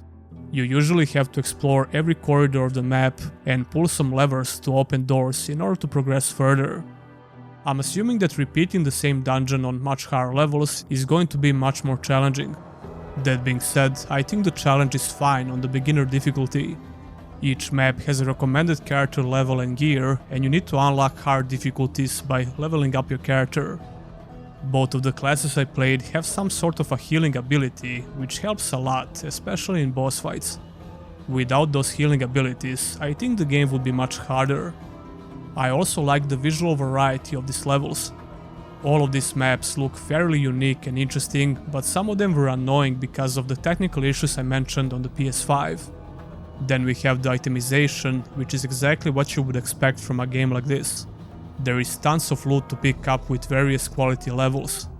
Almost all NPCs will drop some loot, and you can pick up a ton of it, salvage it for crafting materials, or sell it in the hub area.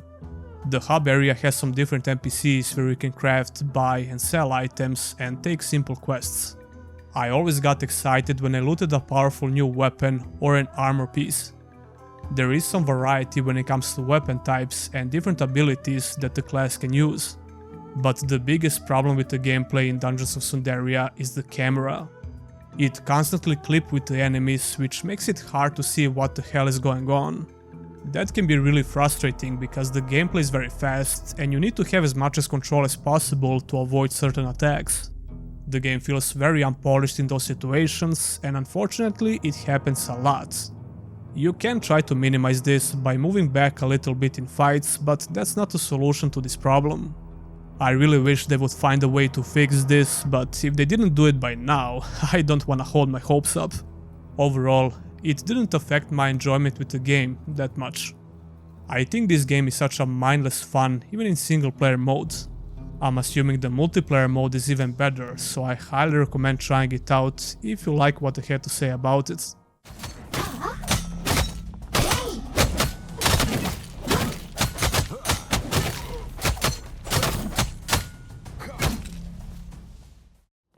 Number 1. Ultra Age.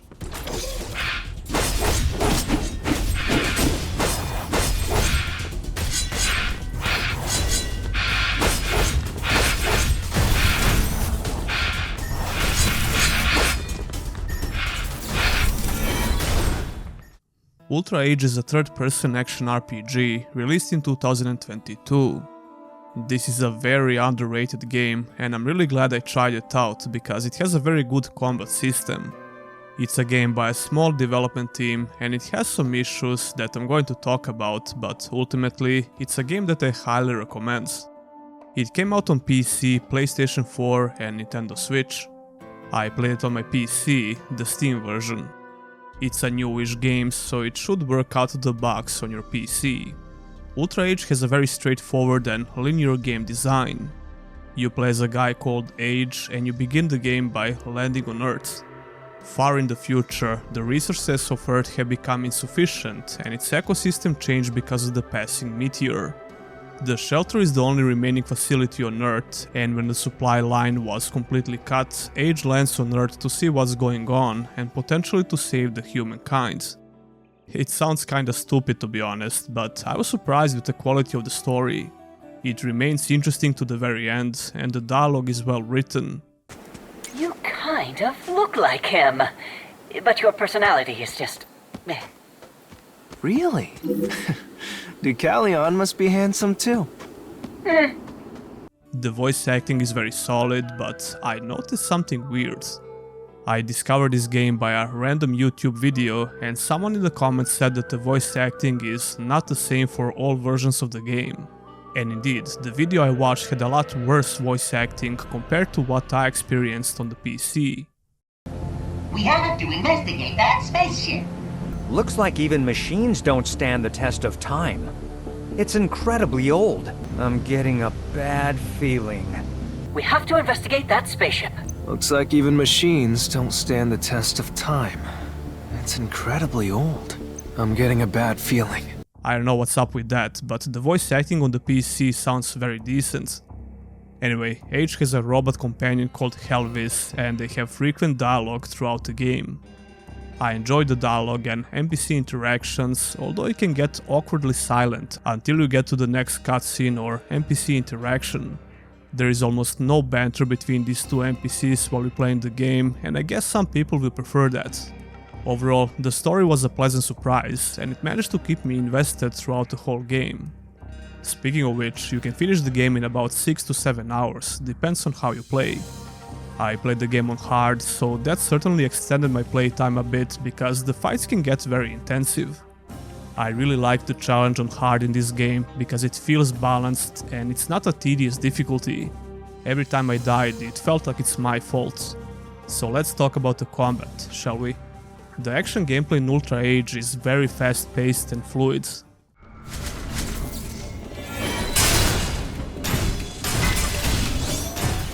It's not extremely flashy like some over-the-top JRPGs, and if it was, I would lose interest very fast, to be honest. The controls are very responsive, and it never felt like I don't have the full control over my character.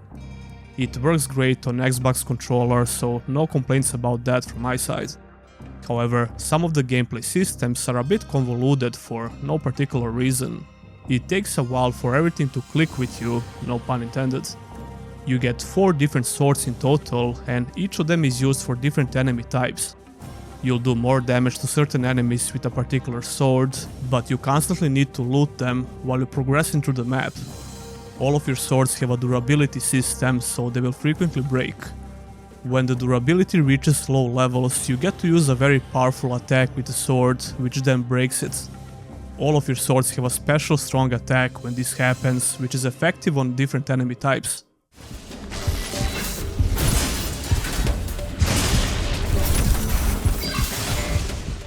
For example, you should use the claymores against robots, katana against biological enemies, and so on.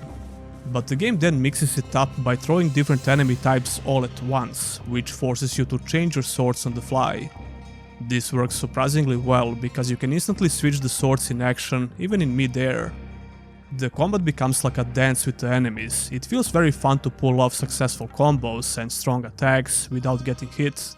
It's not as easy as it sounds though, especially on hard. You get a dash ability, which you have to frequently use to avoid attacks. It feels very snappy to use, and it's not extremely punishing.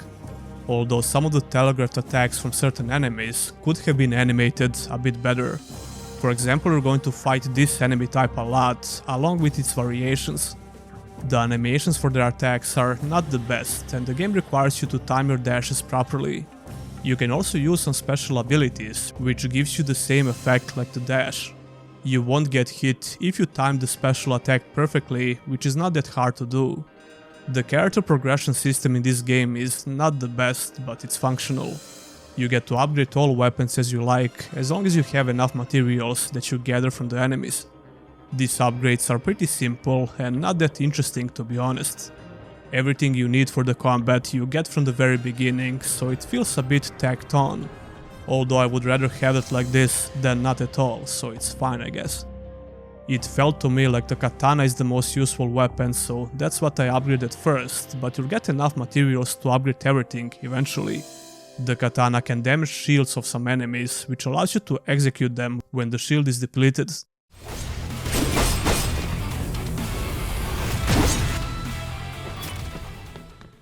You're constantly stacking all the weapons by looting them, gathering energy for healing and special power-up ability, unique loot for upgrading robot abilities or speeding up the time. Yeah, it's not rocket science, but you'll need some time to figure everything out, but besides all of that, it's a fairly simple and straightforward game. Ignore that nonsense, baby. My biggest problem with the game is the level design. It's just not very good, and some parts of it feel cheap and confusing. Each time you die, you have to clear the enemy rooms again, and the save points are few and far between. If you could skip some of these fights, the game would feel even better, if you ask me. I don't see the point of respawning the enemies in this game, but they obviously wanted to have that Souls-like system, just for the sake of it I guess. The boss fights are pretty good, and I like their mechanics.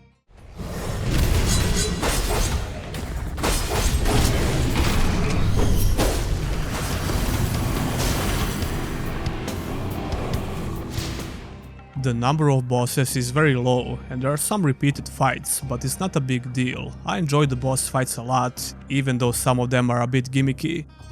Overall, I really like this game and even plan to get it on my PS5. It has a great and addictive combat system, which can keep you interested throughout the whole game, and possibly the roguelike DLC that we didn't even talk about. The DLC is free on Steam if you get the game. I highly recommend playing this game if you're a fan of fast-paced third-person combat. Wow, I'm touched. And that will be all for this episode. Unfortunately, you've come too soon. Tell me, did you play any of these games? Leave a comment down below. At the end of May 2024, I decided to do another similar video like I did for Soldak Entertainment, but this time around for a studio called Cinemax. They developed 5 RPGs so far, and I believe they are still active, so let's check it out. Cinemax is a video game developer from Czech Republic that's been making games ever since 1997. This small studio has around 5 RPGs, and I actually covered one of them in one of my past videos. But in this video, we're going to take a look at all of them in a chronological order.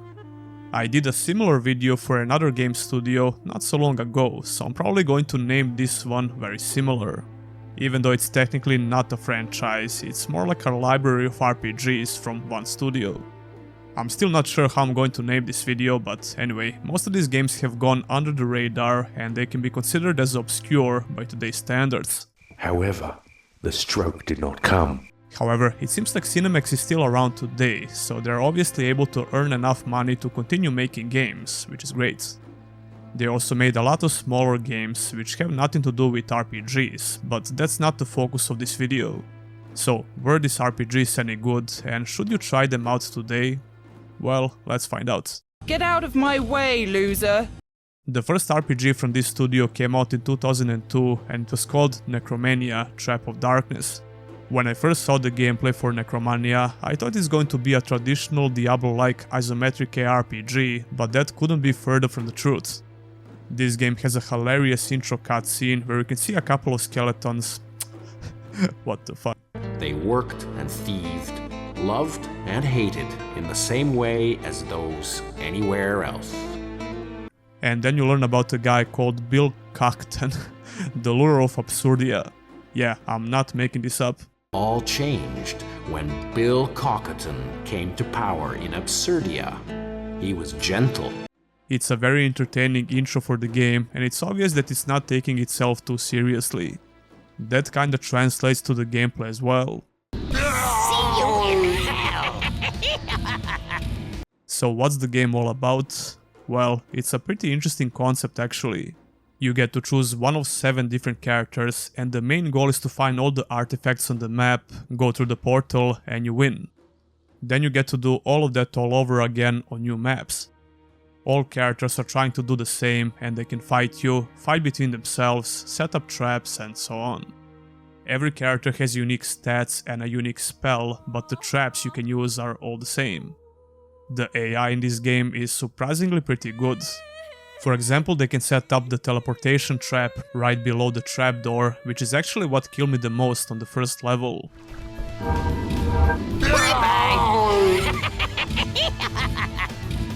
And just in general, the AI is pretty good and you can easily lose the game, even on the medium difficulty. What I really didn't like about the fundamental mechanics of this game is how the health and mana works. This single bar is your health and mana, and it's used for using traps and abilities. So you're basically losing health each time you use a trap or the unique character ability. You can regenerate your health and mana by standing in these enchanted rings or whatever they are. NPCs are smart enough to do the same sometimes. You get this fast forward ability with all characters, which allow you to move very fast for a second, at the cost of your health of course. I mean, you gotta appreciate the effort from developers to try something non-conventional, but if it doesn't feel right, well, then it's just bad and it should be criticized. You pig! Come to think of it, we could say that about the whole game, and not just about the health/mana system. The concept for the gameplay loop is interesting at first, but it quickly gets very boring, at least for me. You won't find an interesting RPG progression system, even though Necromania has something that could be described as a light progression system. But it's a far cry from a traditional RPG progression where you level up your character, get new abilities and gear. Speaking of which, there are some items you can pick up which just boost your stats a little bit, I assume. Other than that, you can't loot or equip items in the game except the traps, which are also not mandatory. Yeah, you could go through the entire game without using a single trap, which is kinda ironic. The action itself is also pretty simple. All characters get one basic attack which can be used with the right mouse button, and it just doesn't feel very good or satisfying. I can see how this game could be really fun in multiplayer modes. In fact, it seems like the main focus was on the multiplayer considering how the gameplay loop works. Labeling this game as an RPG is also a bit of a stretch. Necromania is abandonware and I can't recommend trying it out, but it shouldn't be forgotten.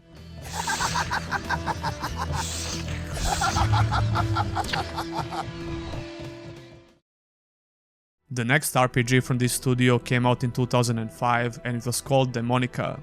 I already covered this game not so long ago in one of my videos, so here's what I had to say about it. Daemonica is an action-adventure game with RPG elements released in 2005 for PC. This is quite possibly one of the most obscure games that I ever covered in this series. It's abandonware, so you can't buy it nowadays. I had a lot of problems with the recording because most of it turned out to be a black screen.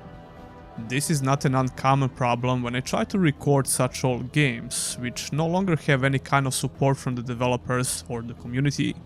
But the game itself works great for me, and I didn't have any crashes, so that's something. Daemonica is heavily focused on the storytelling, for better or worse. You play as a beast hunter who arrives in a small village to solve a murder. This game reminds me a little bit of The Witcher. It has somewhat dark atmosphere and some horror elements. Come to think of it, there is no daytime in this game, it's always dark and sometimes it rains. I think it's an interesting design choice and there is a legit reason for that within the story. The overall vibe of the game is very appropriate for the type of the story that Daemonica is trying to tell. Even though the dialogue is not voice acted, there are a lot of narrated story segments. The main character is narrating those segments every time that something notable happens. I don't usually rejoice in the victory over somebody so wretched, but this time I had to smile for the first time in a long time when I saw the horror in his eyes. He's a beast hunter, and I don't think I need to explain why he reminds me of Geralt from The Witcher. There is a ton of dialogue in this game, so you need to do a lot of reading. I'm not exactly crazy about reading in RPGs, but it all depends on how the game is presented. Most modern RPGs, which have a bunch of dialogue, are easily digestible because of the presentation, and the voice acting helps a lot, obviously. But even when these games don't have any voice acting, it's really important to present the dialogue in a right way that's not going to overwhelm you and make the dialogue and the story boring. The thing is, the story in Daemonica is actually quite good. It starts off with a simple murder investigation and it turns out into something a lot bigger than that. I mean, it's obvious that something bigger is happening because you play as a beast hunter. There's not a ton of NPCs that you can interact with, but they all have a lot of things to say. The problem is, a lot of the dialogue is not important for the story. There's also not a clear indication which dialogue can progress the main story, although it won't take long for you to find the right NPC. The village is not very big, and there are only a handful of houses and buildings that you can enter. This will expand a bit when you progress through 5 different acts, but overall the map is very small. You're going back and forth, do a lot of talking, some fighting here and there, and solve puzzles. You're trying to solve a murder, but the mayor has already executed the suspect. It turns out that guy was innocent, but that was kinda obvious. It's a well-written story, but like I said, the presentation is not very good. There are just walls of text in a lot of these dialogues, which quickly gets boring. So if you don't mind the bad presentation and everything I had to say about this, you're probably going to enjoy the story in this game. I personally rarely play any game just for the story, even when I know it's really good. An empty table won't help me much. So what about the gameplay? Well, the combat encounters are few and far between.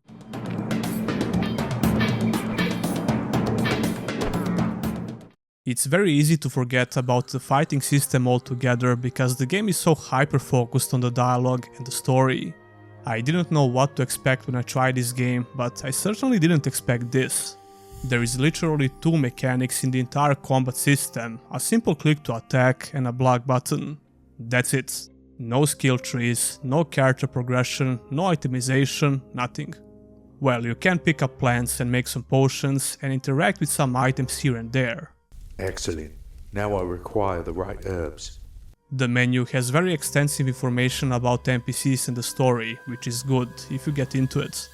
As for the RPG elements, I guess the story has some important decisions to make, but I'm not even sure if they even affect anything. Overall, I think this game could have been really good if it had a proper combat system and a bit better presentation. You can play it only for the story, and if you don't mind reading a ton of text. It's not a very long game, but that also depends on your reading speed. However, the stroke did not come. 4 years after Daemonica, Cinemax developed and published another RPG. But this time around, they tried their luck with a proper isometric action RPG called the Inquisitor. Well, at least I thought so, because when I watched some of the gameplay footage, the Inquisitor reminded me of older ARPGs like Diablo 2, Divine Divinity, Sacred, and so on. However, even though this game has a lot more RPG elements compared to Daemonica, it's still heavily focused on storytelling. I was really excited to try this game out because I heard some nice things about it and some bad things as well.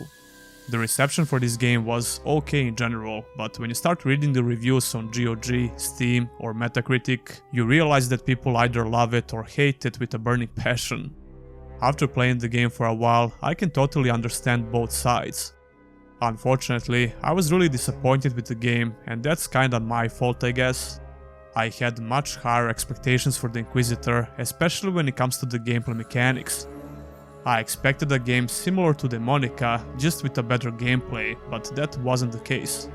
The story in Inquisitor is even better than Daemonica, but the gameplay is somehow even worse, despite all the RPG elements that were added.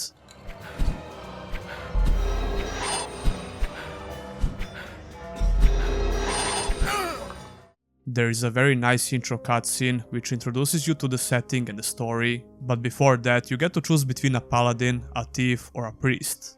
I went with a paladin, which was a mistake according to a lot of people who previously played the game. And you know it's never a good sign when players are telling you to avoid playing a certain class, especially if there are only 3 classes in total. Anyway, there is a basic character creation menu, along with a nice amount of RPG mechanics, which kinda got me excited to play the game. If the title of the game wasn't obvious enough, you are the Inquisitor. You need to fight against heresy and punish the heretics throughout the course of the main quest. You arrive at the town of Hillbrand to investigate the murder of a local merchant. First of all, let's get one thing straight. If you expect to experience an action RPG like Diablo, Sacred, Divine Divinity or something similar, you're going to be utterly disappointed. On the bright side, the story and the lore of this game are very, very good. The writing caught me by surprise, even though it shouldn't because Daemonica had some pretty good writing as well. The Inquisitor has even better writing and more interesting story, but it has the same problem like Daemonica. The presentation is just terrible and you're going to constantly read walls of text. If you don't have a problem with that and you're looking to experience a good story, then sure, I would even recommend trying this game out. Just make sure to play it on easy, select the priest class and possibly watch some guides. I would need to be in a very specific mood to tolerate this amount of written text in a game, and even then I would probably read a book instead or watch a movie. Listen, I'm a very gameplay-oriented gamer, as you probably know if you watch my videos. Speaking of which, the gameplay is just simply terrible, and there is no point of talking around it. Look, if you watch my videos, you know I have a high tolerance for janky gameplay in RPGs, but even I have my limits, okay? And to call the gameplay in Inquisitor janky would be a huge understatement. Moving your character around the map feels awful for a couple of reasons. The animations for moving around are pretty bad, and the stamina system just makes it even worse. Yeah, you have a stamina system which is used for pretty much all actions in the game. There are running and walking animations, and if I understood correctly, your stamina won't regenerate when you run. It only regenerates if you stand still or use some potions. but you can barely tell if your character is running or walking unless you're watching the stamina pool. This is one of the most unnecessary stamina system in a game that I ever experienced. The RPG elements in the game are fine, but that's totally irrelevant when the core gameplay loop is so terrible. I mean, I get that the developers were trying to emulate that old school ARPG design, but I think they failed miserably. I played those old ARPGs and all of them feel much better compared to Inquisitor. There is one thing that Inquisitor managed to do exceptionally well, which would be the artistic style. The game truly looks like it came in early 2000s in the best way possible. I've been playing a lot of those games lately, and if I didn't know the Inquisitor came out in 2009, I could easily believe that it came out in early 2000s. I really wanted to love this game because it looked like something I would really enjoy. And it kinda bothers me because all that Cinemax had to do is try to implement a simplistic action combat on top of this great setting and the story, and they would have an amazing RPG. Easier said than done, I guess.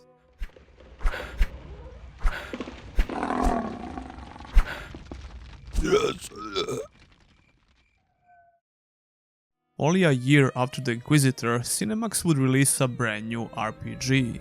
It was called Numen Contest of Heroes, and it was a third-person action RPG. Numen has a Greek mythology setting, and this visual style still holds up, kinda. I mean, the fidelity is pretty bad, but the art style is decent, and you know I have a soft spot for vibrant colors in RPGs. God damn, I sound like a bitch. Loser. For a moment there, I thought I was playing Titan Quest, but in third person.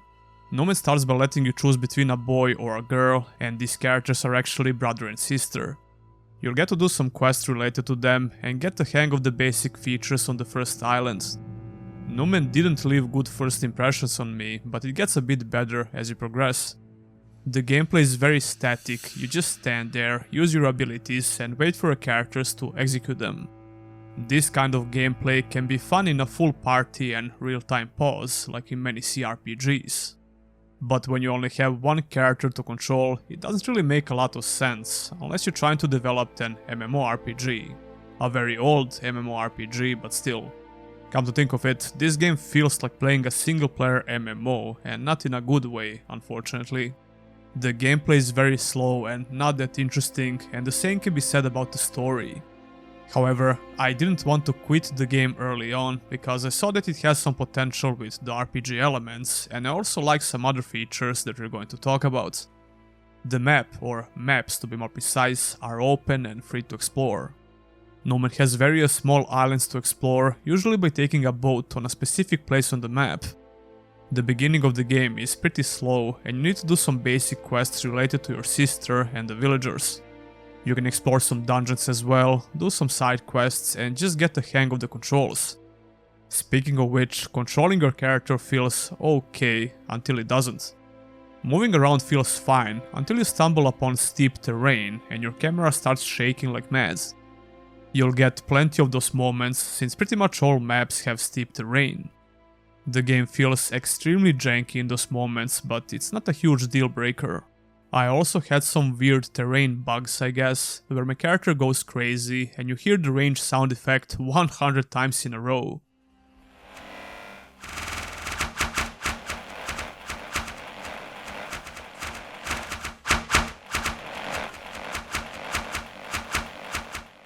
Enemies drop a lot of items to pick up, and they have level, attribute and gender requirements.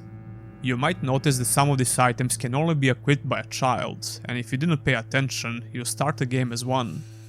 However, you won't spend the entire game by playing as a small child, which will probably disappoint some of the lolly fans out there. You sick fuck. When you get to a specific main quest, all of a sudden you're all grown up. More islands open up, and you get to see what's this game actually all about. The beginning island of the game, where you spend your time playing as a child, is not very challenging. The difficulty really picks up when you become older and start doing quests from this point on. Enemies have different levels, and you need to keep up with your new gear, increase your attributes when you level up, and get new abilities. Right before you grow up, you'll need to select a god to worship, which also defines your playstyle. I went with Artemis, which gives you some unique ranged abilities. The reason why I chose to play as a ranger is because it feels a bit less clunky. It's still clunky as all hell, especially if you pull a couple of enemies at once, which is something that you want to avoid at all costs. If you weren't convinced about the MMO inspiration for the gameplay, you actually select the enemy with tab. And if you're not familiar with MMOs, there is a thing called tab targeting, which most older MMOs used, like World of Warcraft. So yeah, I'm pretty sure that Cinemax was heavily inspired by MMOs for some reason. Anyway, there is a reason why the game is called Contest of Heroes. Once you get to the island of Makatar, you learn about 9 other heroes who are worshipping different gods. You can challenge these heroes in arena, but they're not that easy to beat. You need to do more quests, kill enemies and level up your character before you can even think to take them down in arena. The more quests you do and the more monsters you kill earns you more influence for a specific god you worship, which unlocks more abilities you can learn. I was looking forward to equipping some powerful gear I found, which requires a higher level. Although I can say the same for most RPGs with this particular system, it's nothing special in Numen. Oh yeah, even the icons for the gear look exactly like in World of Warcraft, which I actually like. The game gets a bit better after about 5 hours, but the gameplay is just way too slow and devoid of fun, pretty much. Using your abilities also feels very sluggish, and I'm never sure when I actually selected the ability I wanna cast. It's a shame, because if they managed to improve the combat in this game, I could see myself investing a lot of hours into this game. Some of the features, like growing up, reminds me of Fable a little bit. And exploring these various islands was not that bad, despite the janky camera. Overall, it's a hard game to recommend, even for €8 on Steam.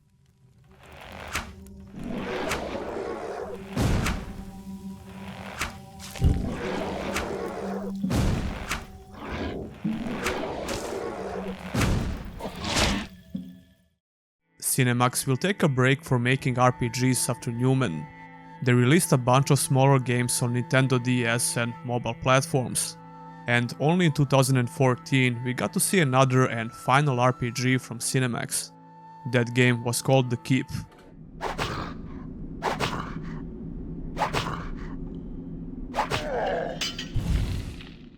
The Keep was a dungeon crawler RPG with grid-based movement that was originally released on Nintendo 3DS. 3 years after that, in 2017, we got to see the game on Steam, which is the version that I've been playing. There isn't a lot to say about this game because it's very simplistic. Once again, Cinemax tries to bring back the old school feel of another RPG subgenre with moderate success. The Keep is a decent game, but I would rather play other dungeon crawler RPGs like Legend of Grimlock, Vaporum, or even Dungeons of Sundaria before I would even consider playing The Keep. Anyway, you start the game with a tutorial which teaches you about the basic mechanics. If you're not familiar with these types of RPGs, your movement is limited within a square grid, but the gameplay happens in real time. You use your mouse to pick up items, activate things on the map and solve puzzles, throw items and fight enemies. Speaking of combat, it's quite decent for a 3DS game. You need to swipe your mouse in different directions for a melee attack, but the magic seems way more interesting in this game. In order for magic to work, you need to collect different runes, which need to be placed in the right order, then you need to swipe them in order to cast a spell. The level design is full of puzzles that you have to solve by using the mechanics we already mentioned.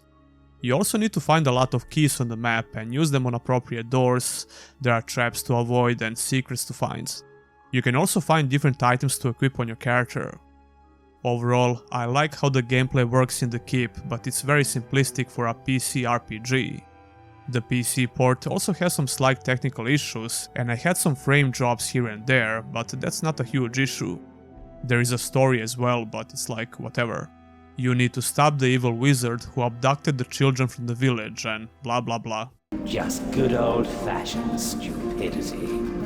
Like I said before, I only recommend playing this game if you already played and completed similar dungeon crawlers and you have nothing else to scratch that itch. Overall, The Keep is a decent game, but it's almost not worth mentioning.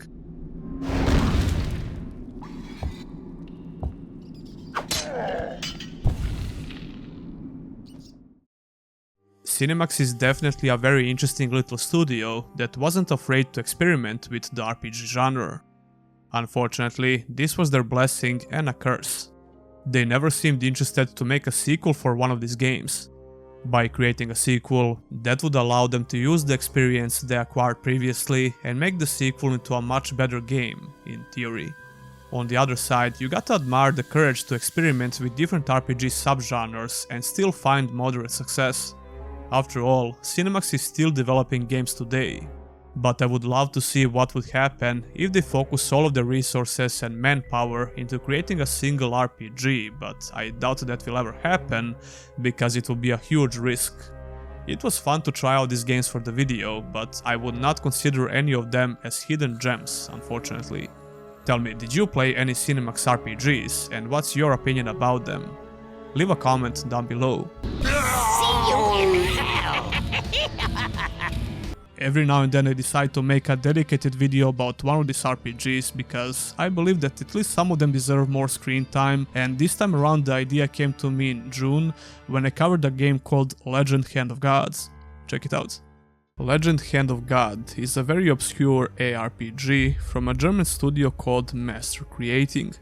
This was the 5th game from Master Creating, and I also want to check out one of their other RPGs called Restricted Area. This game came out in late 2007 only on PC, and it's been delisted on Steam. It's abandonware, but you can easily find it and download it with a simple Google search. The only technical issue that you might have is the old version of NVIDIA PhysX driver that you have to install. I'll leave the link for that in the description. I already had some legacy PhysX drivers installed and I had to remove them before installing this one for the game to work. Other than that, I was able to run the game in 4K with no major issues. Even the UI scales perfectly to high resolutions, which is usually not the case with such older games. There are some frame drops here and there, but for the most part the game runs smoothly. Actually, I had a minor issue with the text font in the game. It looks like there is no space between the words, which makes it awkward and a bit harder to read. That's not a good sign. Maybe this is because of the high resolution, I'm not sure, but it didn't bother me a lot. As you can probably tell, Legend Hand of God has aged very well when it comes to the visuals. That's certainly one of the benefits of being a PC exclusive. Even up close, the character models and the textures look pretty crisp for a 2007 ARPG. We can easily compare this ARPG with other similar games from this time period, like Titan Quest for example. You can even argue that this game looks better, although Titan Quest has a more stylized look and a much higher budget, by the way. So it's definitely impressive how a smaller studio from Germany managed to develop a great looking isometric ARPG in 2007. I believe you. Speaking of Titan Quest, you'll see that Legend Hand of God has similar gameplay ideas for progression, but we'll get to that soon enough. The way the game does lighting is also interesting because your mouse cursor is actually a light elf called Aluna. Aluna will light up darker areas, talk with you, I think we're in the wrong place, give you tips and so on. She's essentially your companion. Cosma Shiva Hagen is the German-American actress who voiced the Light Elf, by the way. She was also featured in box art promotions for the game, so there's that. The environments in the game have a great visual variety. You'll spend a lot of time in the beginning exploring forest areas and some dark dungeons, but then you'll move on to desert-like areas as well as the snowy mountains. The vegetation in this game is quick to show you those sweet PhysX driver effects. The grass never stops moving, so I guess it's always windy in the game or something.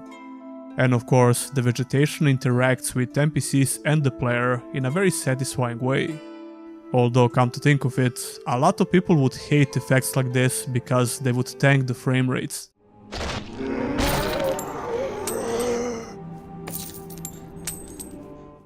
So what's this game all about, C4G? Well, I'm glad you asked. Nerd. Legend Hand of God has a great intro cutscene which got me excited for the story. You play as a hero called Targan, who is about to be accepted as an adept into the Order of the Holy Flame. During the night before his initiation, the Eternal Flame goes out and the lands of Aris is once again haunted by demons.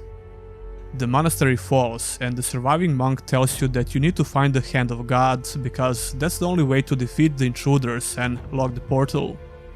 From this point on, you start doing quests for various people in Aris who usually have their own personal problems that you have to solve before they give you something you need or tell you what you need to know. There's also a lot of side quests that you can take, and as you might imagine, those are just a bunch of kill quests. The story is not that bad, although the goofy voice acting certainly made it a lot worse than it actually is. All NPCs and the dialogue is fully voice acted, which is quite impressive actually. My wife and child suddenly fell ill when the dead rose from their graves. People say it's because of the curse of the Lich, but I know the true reason. Again, we're talking about an RPG from 2007 by a small studio, so yeah, I find that quite impressive. Is that so? Well then, you have my gratitude. No. Luna has a very annoying voice. Although the pitch of her voice makes sense because she's a little elf, but that doesn't make it more enjoyable to listen. The east path leads to Turrent, and the northern moor lies to the north. Okay, so where else would you find the northern moor? To be honest, no. The writing in this game is average at best. It can be very bad in some sections of the game, but it's like whatever. It's good enough to keep you going and see what the main story has to offer, which is kill everything that stands in your path to Hand of God, basically. Now we can finally talk about the gameplay.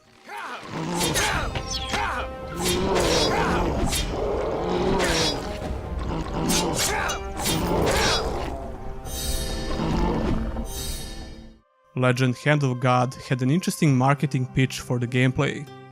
They described it as cinematic combat system that enables realistic 3D fights. Okay, come to think of it, many action adventures from this time period used similar verbiage to describe the gameplay mechanics. Having a quote-unquote cinematic gameplay usually meant that you're going to deal with a bunch of bullshit QTEs and pretend that you actually did something cool in the game. Anyway, this game functions very similar to most action RPGs of its kind. You use your mouse to move and attack enemies, and you can rotate the camera with WASD.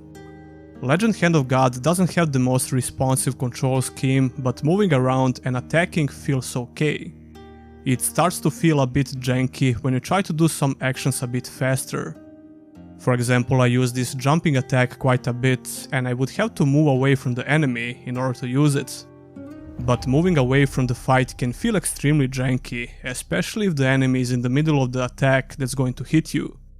If the enemy, like these giants for example, are in the middle of the swing animation, even if you're already far away from them, you'll get hit. I'm guessing this is because there is a hit chance in the game, and when the invisible dice rolls to hit you, you get hit. Was that an amulet? On the other side, I could use this ability up to 5 times in a row sometimes, which felt pretty good. There seems to be some parts of the game which block your actions and the field of view of the enemy, even though they don't look like it.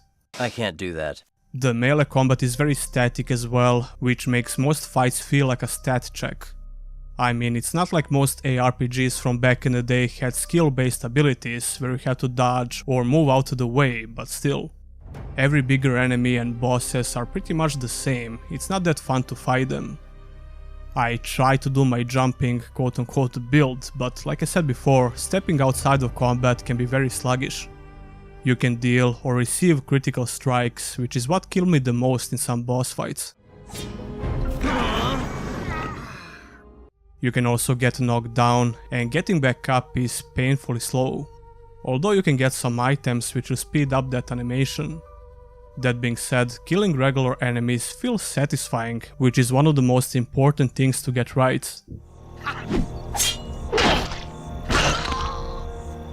If you pay attention to animations, you'll notice how enemies react properly to getting hit. Their body will usually bounce in the direction of the hit, and this also applies to the player. I guess this is one of the reasons why they call this a cinematic combat system, I don't know. It looks pretty cool though, and I can't think of another old ARPG that tried to do something similar.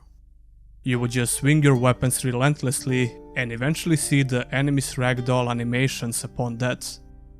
This game doesn't have ragdolls, but it has on-death animations, which are cool to see a couple of times, but they get boring pretty fast.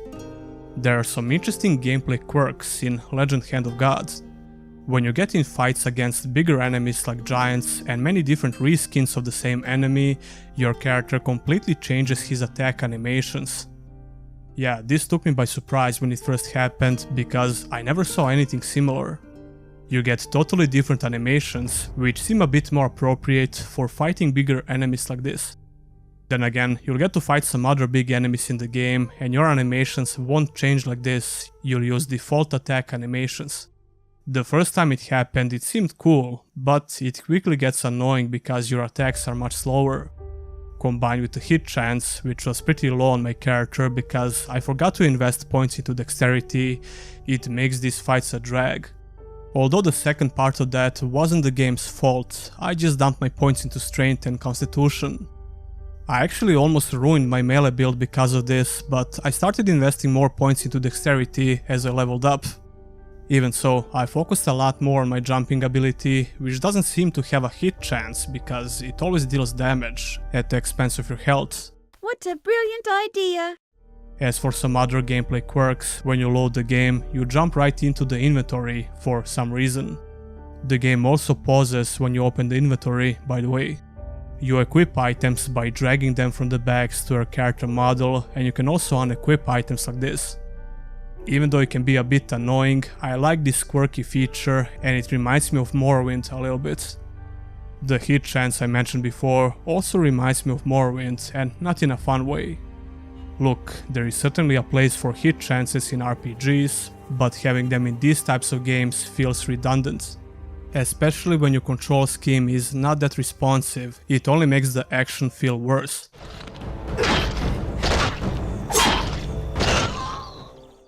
Right off the bat, you get to choose 2 specializations for a character. This means that you have 2 different skill trees, basically. When you level up, you get points for both of these talent trees, and you can choose between some passive and active abilities.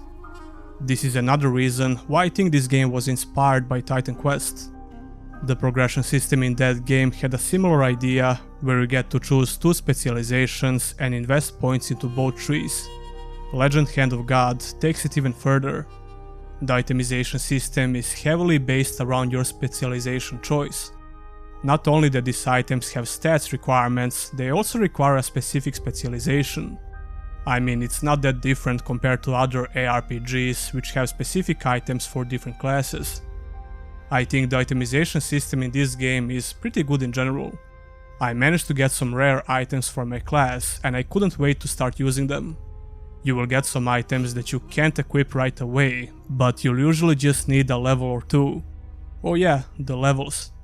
The world in this game doesn't have any forms of level scaling, at least I'm pretty sure it doesn't. Like I said before, I almost ruined my build and I hit a brick wall in higher level zones. You can always go back and do some more side quests and kill lower level enemies. Enemies don't respawn in this game and I think this was a good design decision. This means that you only have a certain amount of XP to collect and level up. I think this actually helps a lot with the balancing, which the game seems to do pretty good. I was always a couple of levels below the enemies, but I was usually just skipping side quests because they're boring. The map design comes close to being an open world, but it's also kinda linear. You have some extra paths to take for side quests and some optional explorable areas. It's kinda linear for the most part, but not in a bad way. The map design is nothing to write home about, but it's not bad. Overall, I had fun while playing this game, and I might even do a second playthrough in the future. What a brilliant idea! Legend Hand of God had some interesting and unique mechanics, and it's a shame that it's mostly forgotten nowadays. To be honest, I've got other things on my mind right now. That would be it when it comes to Legend Hand of Gods. I would highly recommend checking it out if you can bother with installing abandonware games on your PC. When somebody mentions Game of Thrones, I think that the last thing on your mind are words like forgotten or obscure, but trust me, there are some very forgotten and obscure RPGs and even RTS games within Game of Thrones universe. I got to cover all of these Game of Thrones RPGs and RTS games in one big dedicated video, which came out near the end of June, so check it out. When I first watched Game of Thrones and realized how good this show was, my RPG brain started going crazy. Oh, intriguing. I'm definitely not the only one that sees the amazing potential for a great RPG within the Game of Thrones setting. I am saddened that it should be so. Great medieval fantasy setting, amazing characters and story, dragons and so on. What would happen if the right studio with a big budget gets this IP on their hands and try to develop a big RPG? That's the question that's been on my mind ever since I first watched the show. What snapped me back to reality is the absolutely awful state of 99% of movie-based RPGs and games in general. There are always exceptions, of course, like Spider-Man and older Lord of the Rings games, which I actually covered a couple of months ago. But the majority of movie-based games are just soulless cash grabs, developed by studios that just didn't have a proper budget, time, talent, or all of those things combined. Although the publishers are also to blame in those situations as well, because it's very clear that these games are usually just forced and rushed. It's safe to say that we're never going to see a big Game of Thrones RPG, sadly. I don't give a damn. When I first started researching Game of Thrones games, I was surprised to find a couple of RPGs and some pretty obscure RTS games. Some of them are using the term RPG very loosely, but still, we also have a proper storytelling RPG to talk about. Of course, if he wants it, but someone has to do it with him. We're going to start in a chronological order and talk a little bit about all Game of Thrones games that I got to play recently.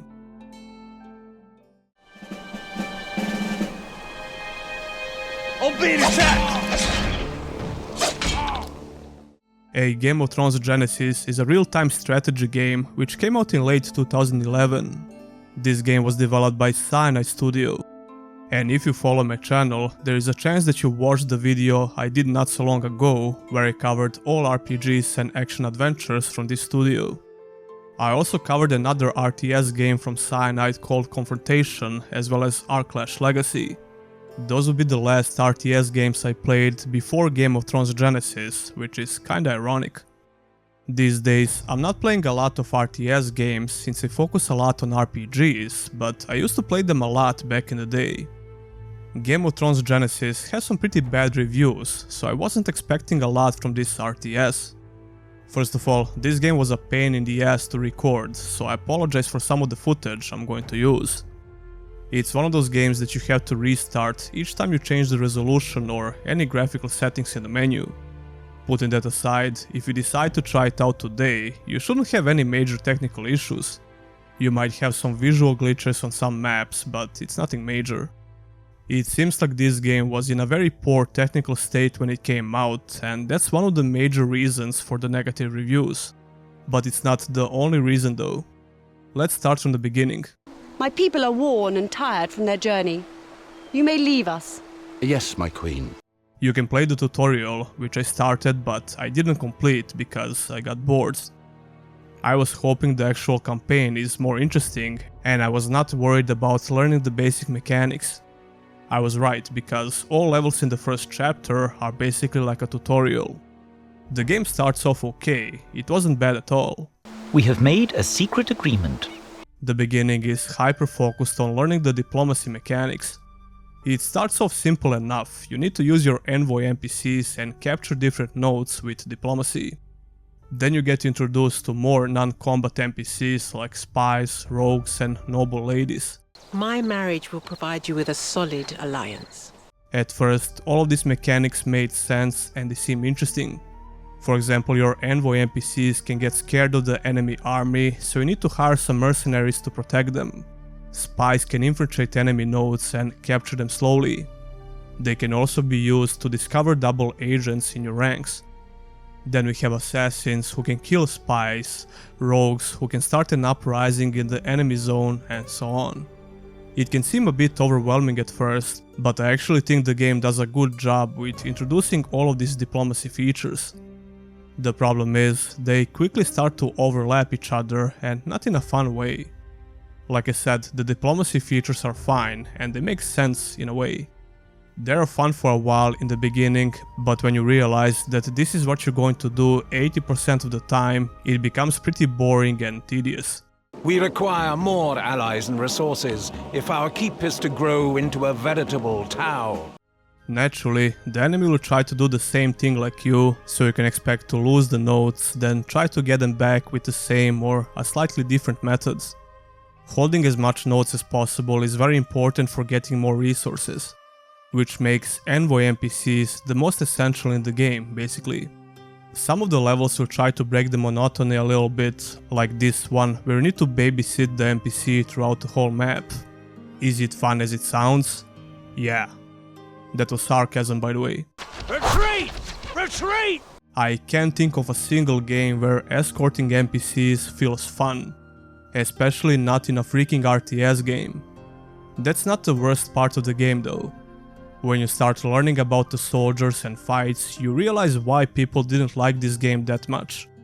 Fights in this game are extremely primitive, visually and gameplay wise.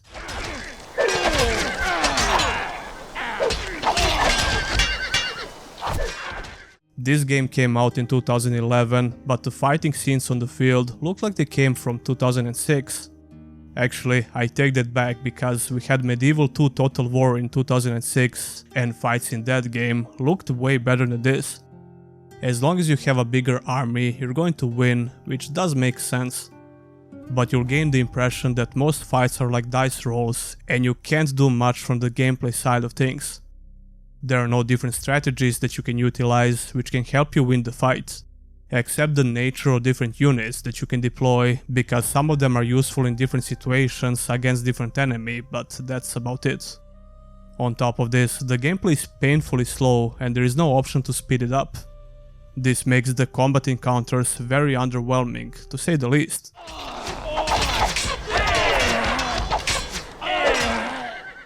The story is not even worth mentioning, to be honest. It's pretty bad, considering the amazing source material. I'm not sure if you can even call it a story, since 90% of dialogue is there to justify the RTS mechanics, and not to tell a proper story throughout the campaign. I wish that you secure the support of the town which lies closest to us in the west, as well as those in the south. Yeah, I don't know if I can recommend playing this game. Maybe if you're a huge fan of RTS games and you don't have anything else to play. In 2012 we got to see another Game of Thrones game from the same studio. Yeah, Cyanide got the rights to develop another Game of Thrones game, but it was not an RTS. This time around we got a proper storytelling RPG, which I covered on the channel in the past. Here is what I had to say about this game. The first thing that comes to your mind when you hear the name Game of Thrones, well, that could be a lot of things, but I'm pretty sure words like forgotten or obscured is the last thing you would think of. However, this game had a very quiet release back in 2012. Maybe it's because the game was developed by a not so well-known studio with almost no marketing budget. Even so, I think there should be a lot more interest for a Game of Thrones RPG. Although I need to remind you that this was in early 2012, so Game of Thrones was not exactly at its peak, but still, it was pretty popular even back then. Whatever the case might be for the underwhelming interest in this game, Cyanide Studio released a Game of Thrones RPG that nobody played. A one-on-one will be enough to satisfy me. I remember the first time I heard about this game from a gaming magazine I used to read back in the day. It was kinda fun collecting these things and yeah, I'm a boomer, shut the hell up. Anyway, Cyanide Studios got the rights for this IP, and they actually got George R.R. Martin himself to be a consultant on the game's script. So I guess it's not a coincidence that the only redeeming factor of this game is the story itself. What can I do for you, handsome? Unfortunately, even the story itself won't give you a lot of reasons to consider playing this game unless you're a huge fan of Game of Thrones IP. The lack of budget was very obvious, which heavily affected the quality of the presentation. The underwhelming presentation makes the story a lot worse than it should be. My lot kept out of it from the start. I don't give a damn. You've been a pain in our asses for far too long.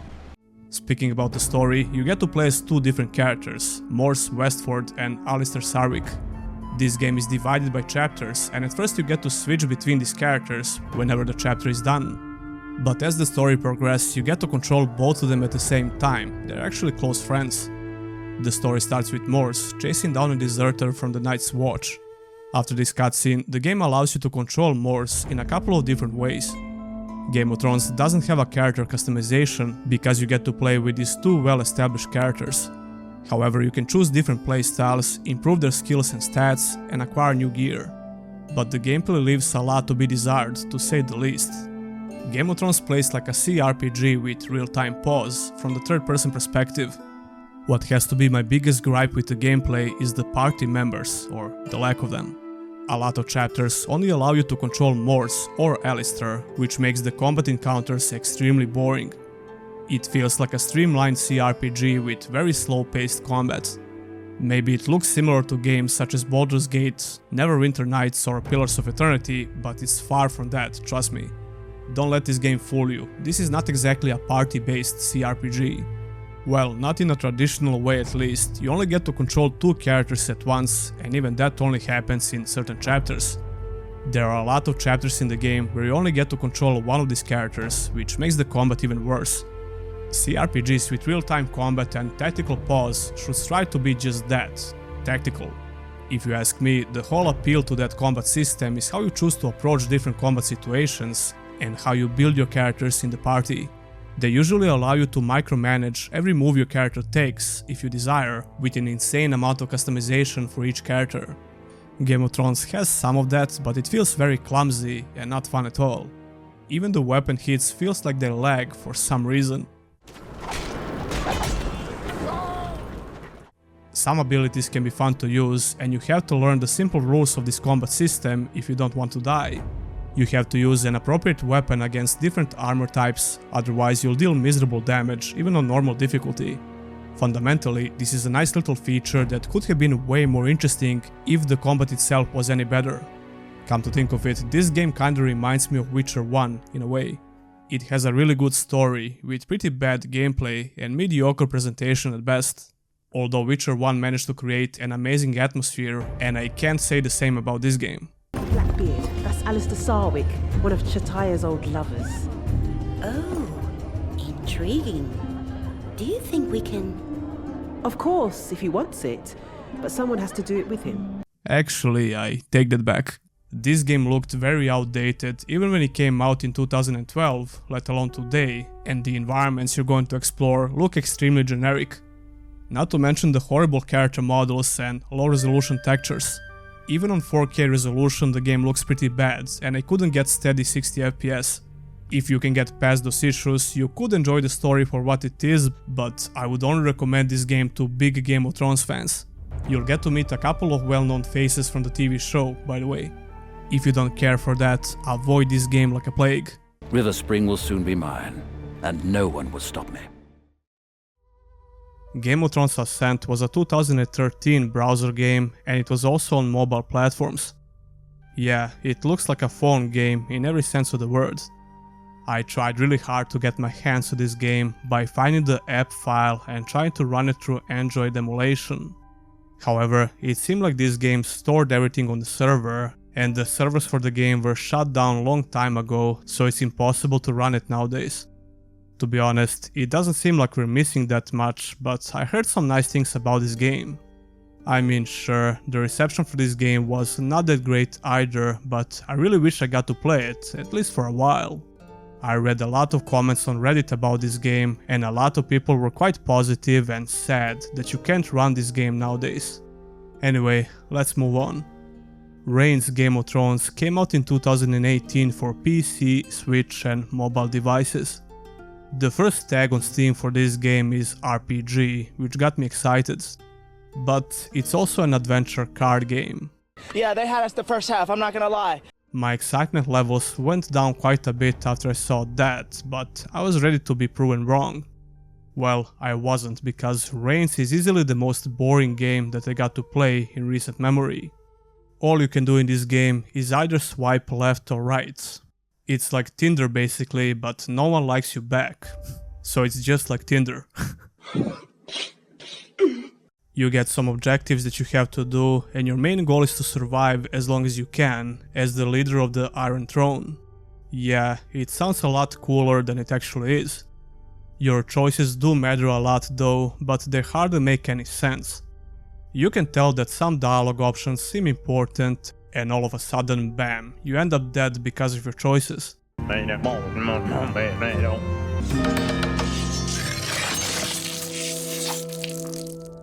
It's like a guessing game basically, and if you get it wrong, you're dead. You shouldn't worry though, because that's part of the game, and you get reborn as a new or old character if you want. You get to play as Khaleesi or Tyrion, but you can also unlock more characters from the show, and they have some minor differences it seems. I wouldn't even call this a game, to be honest. It's like a visual novel with some dialogue options. You'll get to see and talk with a lot of characters from the TV show, but all of them just mumble some gibberish. There is no actual voice acting, which would be fine if the game was fun to play, but it's not. Whatever you do, don't try to play this game unless you want something to help you sleep. Game of Thrones Winter is Coming is a free-to-play 2019 game which came out on PC and mobile devices. If you think this game looks like a pay-to-win mobile garbage, you would be wrong. It's not pay-to-win. It's pay-to-play. Yeah, this is a shameless quote-unquote strategy mobile game which has one of the worst pay-to-win mechanics that you can find in a mobile game. And you shouldn't take it from me, there are people who spent an ungodly amount of hours into this game who will tell you the same.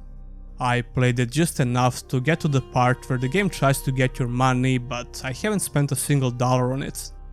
The game tries to win you over in the first 6 or 7 chapters, but then you're going to hit that brick wall and play a waiting game if you don't want to spend any money. Everything up to that point was pretty much free, but as you might expect, you start losing currencies and resources you need to improve your buildings, your army, and so on. We all played, or at least tried a game like this before, and they all play the same. This is your regular shitty mobile game with time gating mechanics, which you can get rid of by paying real money. You know, like speeding up the process of upgrading something like buildings or soldiers. Ironically, this game has some great looking character models, which perfectly resemble their counterparts from the TV show. It also looks like an expensive mobile game in general, like it had a proper budget. It's a shame because it could have been at least a decent strategy game if it wasn't designed like a cash grab. The battle segments loosely resemble the strategy battles in RTS games. Your heroes have one special ability that you can cast every now and then, but otherwise the battles are automatic. Gee, I wonder why. It's certainly not because the developer can easily control the outcome of these battles when you have limited interaction. Now, why would they want to do that? Whatever you do, don't even bother with this one. Game of Thrones the board game came out in 2020 for PC and iOS devices. This is a strategy board game in digital format basically. Finally, after more than a couple of crappy mobile cash grabs, we got to see a pretty decent Game of Thrones game. Even though it's not the type of a game that I would usually play, I had a lot of fun while trying it out. The reviews on Steam are mostly positive at 71%, but as far as I could tell, most of the negative reviews are related to technical issues with the online modes. The reviews on GOG are similar to Steam. The Game of Thrones board game has just enough mechanics to keep the gameplay interesting and not overwhelming. To put it simply, it's a functional board game and it can be pretty fun, even for me. I went through the tutorial mode, which is actually pretty long because the game tries to teach you everything. But as always, I think it's better to learn these kinds of mechanics by trial and error. I don't know if people agree with me on this one, but I never find tutorials that useful, they just end up being boring for me. Although the tutorial in this game is like a regular game with more hand-holding, but you can still fail some tasks. Anyway, I played a couple of different challenges and I got the hang of the game in general. You get to choose a house to play with, which is not that big of a deal. The only major difference is the cards you get in the deck, which are used to increase your attack phases. The crowns and strongholds are your two main things to worry about. When you successfully manage to hold 7 strongholds, you will automatically win, and the same goes for other houses which the AI is commanding. There are a couple of different phases in the game where you get to manage your zones and troops, as well as a couple of simple diplomacy features. When the time comes to attack or defend your territories, you get to use one of the cards in your deck. These cards can usually just increase your attack power, which is the key for winning the fights. But different houses have some cards with unique effects. Once you use all of your cards from the deck, they just reshuffle and go back in your hands. The thing is, you have to try and save the strongest card for the most difficult fights. Then again, if you try to be too conservative, you can easily lose the fight as well, so it's a nice little minigame. It's not overly complex, but it has more than enough features for an enjoyable strategic gameplay. No bullshit pay-to-win mobile mechanics or anything like that. That being said, you could slap any random setting on top of this board game and it will be fine. The Game of Thrones elements are just sprinkles on the cake, so it's not exactly an immersive Game of Thrones experience that you would possibly expect from a game. Even so, this game is easy to recommend, especially to fans of board games.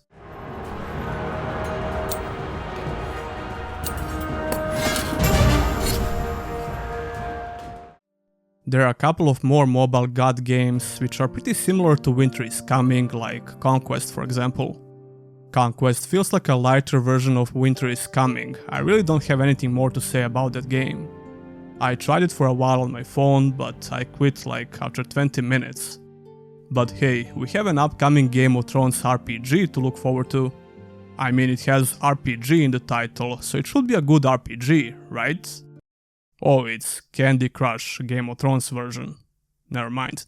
Yeah, they had us the first half, I'm not gonna lie. To sum it up, the first couple of games we covered are not amazing, but Cyanide at least tried to make good games. Everything else we covered, except the board game I guess, is not even worth of a Game of Thrones IP. It's really a shame because, like I said in the beginning, just imagine what would be possible with this IP if the right studio could acquire the rights for it.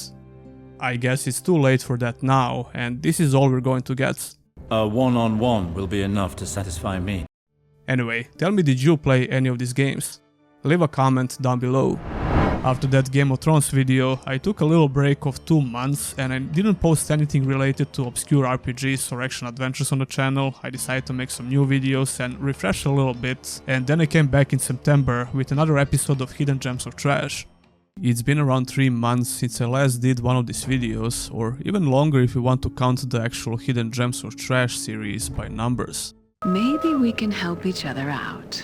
I apologize for the long wait, but let me just say that I have a lot more games to cover in this series. If you're new around here, welcome. This is a series of videos where I cover some old and forgotten RPGs, action adventure, hack and slash games, and so on. You can check out the full playlist if you want to catch up, especially if you want me to cover some particular games, because there is a high possibility I already did. So sit back, grab some drinks, and let me tell you about some obscure games that I've been playing recently. Welcome to the 13th episode of Hidden Gems of Trash. Hope you enjoy. Number 5. Ravensword Shadowlands. Ready your blades, lads. To battle! Glory for Tyrius! This one is a highly requested game for this series, believe it or not. Ravensword Shadowlands came out in 2013 for Android and iOS devices. A bit later, it got a PC and Linux ports, and a lot later it came out on PS4 and Xbox One in 2021. I grabbed the PS4 version, which I played on my PS5. I remember this game from way back in the day, and how excited I was to play a quote-unquote Skyrim-like RPG on my crappy Android phone. I know what you think by just looking at this game, but trust me, this was kinda crazy back in 2013 for a phone RPG. I could never play it properly on my phone, by the way, because it sucks. It's a totally different story when you try to play something like this on your PC or console, especially nowadays. A very different story.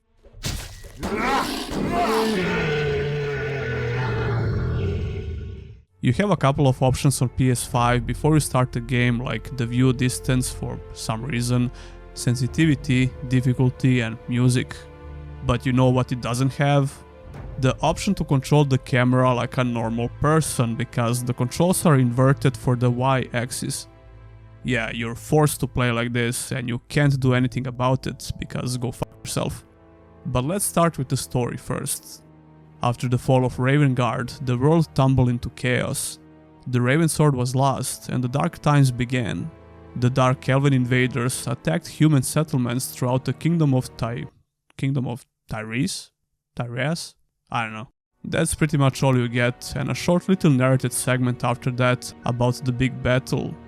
You're the only survivor of this battle and you wake up in the nearby village. The battle is the tutorial for the game, and yeah, this is a 2013 Android RPG. Actually, it looks like a 2002 RPG, but never mind, maybe the gameplay is good. Although when the AI forgets how to AI in the first 5 minutes, I won't get my hopes up.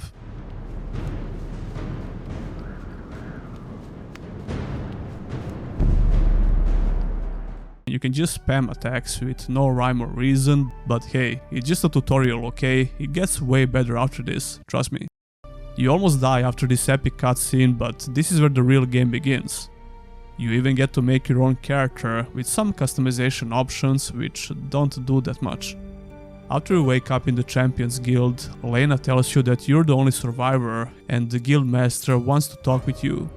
There is some voice acting here and there for a couple of sentences in dialogue, but the rest of it is not voice acted, which is fine.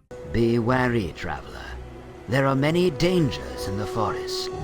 Instead of talking to the guy I was supposed to talk with, I decided to start exploring a little bit. This game has a first and third person perspectives, which is kinda impressive for a 2013 phone game. But don't get too excited.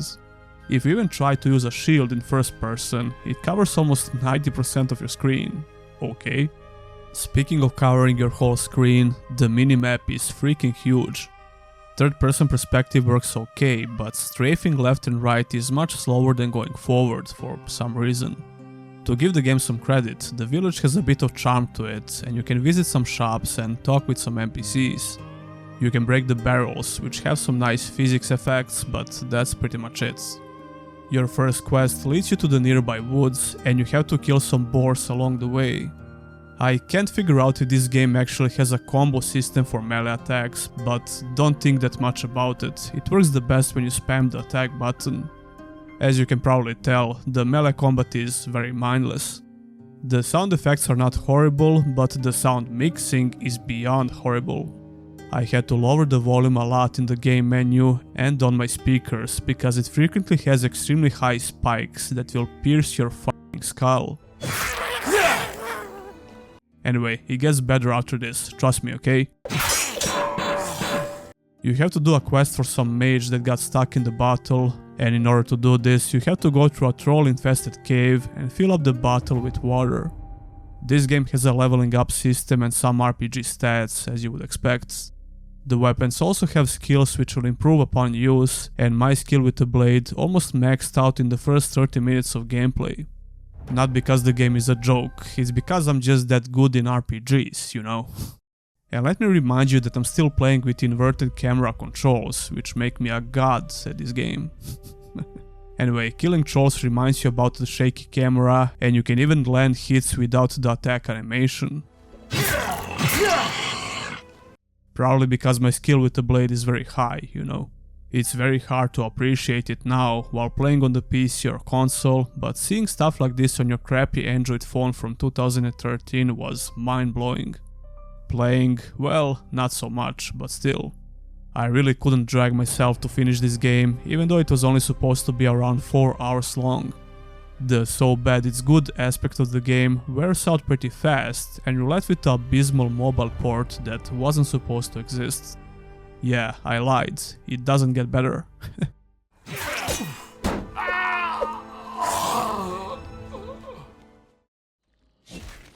Number 4. Pagan, Apps and Gods.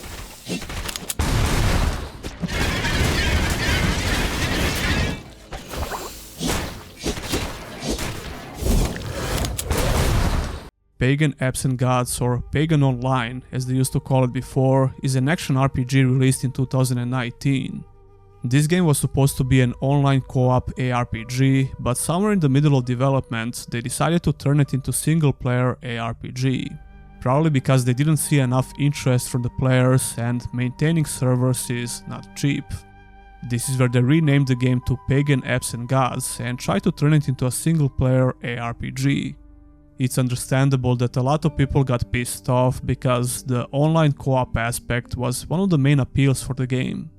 Putting that aside, the single-player campaign of the game starts off really promising and it leaves some good first impressions. You get to choose between 10 different heroes, which offer unique playstyles. I think they did a great job with making these classes seem unique and not just a cookie-cutter ARPG classes, even though you will find some of those as well, which is to be expected. They all have skill trees, different stats and abilities, and I got to play with a big barbarian dude, and I also tried the Reaper guy a little bit. The story and setting of Pagan is related to Slavic mythology.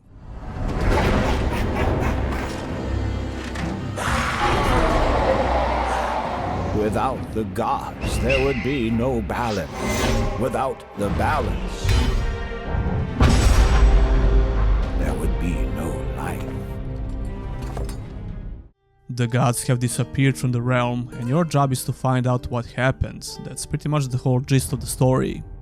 You have a hub area called the Pantheon, and all the important characters you meet throughout the game will eventually end up here. In order for them to do that, they need to die first, but for some reason only you can be revived and sent back to the world of the living. Your guide is an old guy called Mystic, and he leads you throughout various missions in the game.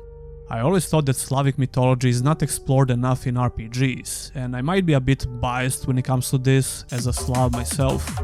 The story is not really that important in this game, but they did a decent job with the presentation, the dialogue is solid, and it's good enough to keep you motivated to see what happens next. But let's talk about what truly matters, which will be the gameplay, of course. Must not falter. I started playing the game with a controller, but it doesn't work properly, no matter what you try to do, so you have to play with mouse and keyboards. That was not a problem at all, because the game controls great with mouse and keyboards. Pagan has a great WASD movement, which gives you a great sense of control over your character. You auto-attack with your left mouse click, and the default control scheme for using abilities is actually very intuitive. You can of course rebind keys however you like, but I found the default control scheme great in general. For example, the left shift is used for the dash ability, which is like a dodge. My right click uses a very strong one-hit ability, the space is for the leap, middle mouse button for a range attack, and so on. Moving your character around in combat feels great, and I always felt in full control over my character, which is a huge plus. Your character remains mobile even while performing auto attacks, but you move a lot slower in general. Your abilities feel punchy, with a decent amount of impact on hits, and the sound effects are very nice, which makes the combat even more satisfying.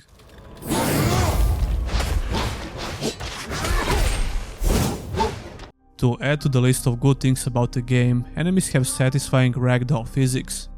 You can see dozens of dead bodies flying in the air at once when you use some abilities, it's very cool. So what's exactly the problem here? Well, the game has some baffling design choices, which makes the single player experience very tedious. Along with the underwhelming character progression and itemization systems, Pagan the Absent Gods becomes very repetitive and boring after you complete a couple of chapters. You start unlocking various gameplay features in the Pantheon as you progress through the game. These NPCs will provide you services like crafting, buying potions, investing points into the skill tree, and so on. That's all fine, but like I said, the character progression in the game is not very good. You'll get almost all abilities after about 4 or 5 hours of gameplay, and that's everything you'll ever need. Well, sort of. It seems like Pagan still has some annoying gatekeeping mechanics that will keep you from progressing. You have to do some grinding for better gear to increase your power level. I have no problems with grinding in ARPGs if the game has reasonable gameplay mechanics and enjoyable gameplay. Pagan certainly has an enjoyable combat, but literally everything else is lacking in a big way. The mission design is just horrible. Every time you start fighting enemies, you're limited to a small chunk of map, and you can't leave until you defeat all enemies. You just go where the big yellow arrow tells you to go until you reach the last wave of enemies or a boss fight. The boss fights are okay, they're not bad, but if you die, you have to restart the whole freaking level. Yeah, you go right at the beginning of the level, and once again you have to fight through waves of enemies until you get to the boss fight again. I don't know who thought this was a good idea, it's just a bad game design. The itemization system is also pretty bad, you can only find new weapons and a couple of more miscellaneous items you can equip. There are no armor pieces for a character, which is a huge mistake in my opinion. When you have such underwhelming itemization system, bad progression and bad mission design, even the best combat system can't redeem the game. It quickly becomes repetitive, especially if you die a couple of times on the boss fight and have to repeat the whole thing over and over again. By the way, you can't play with other heroes until you get a specific currency in the game, which is just terrible.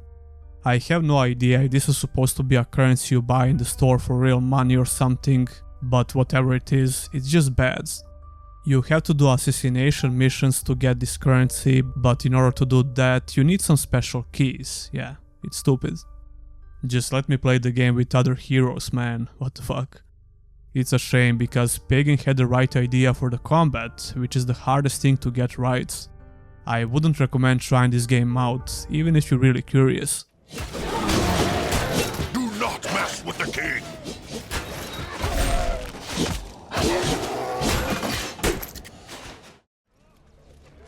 Number 3.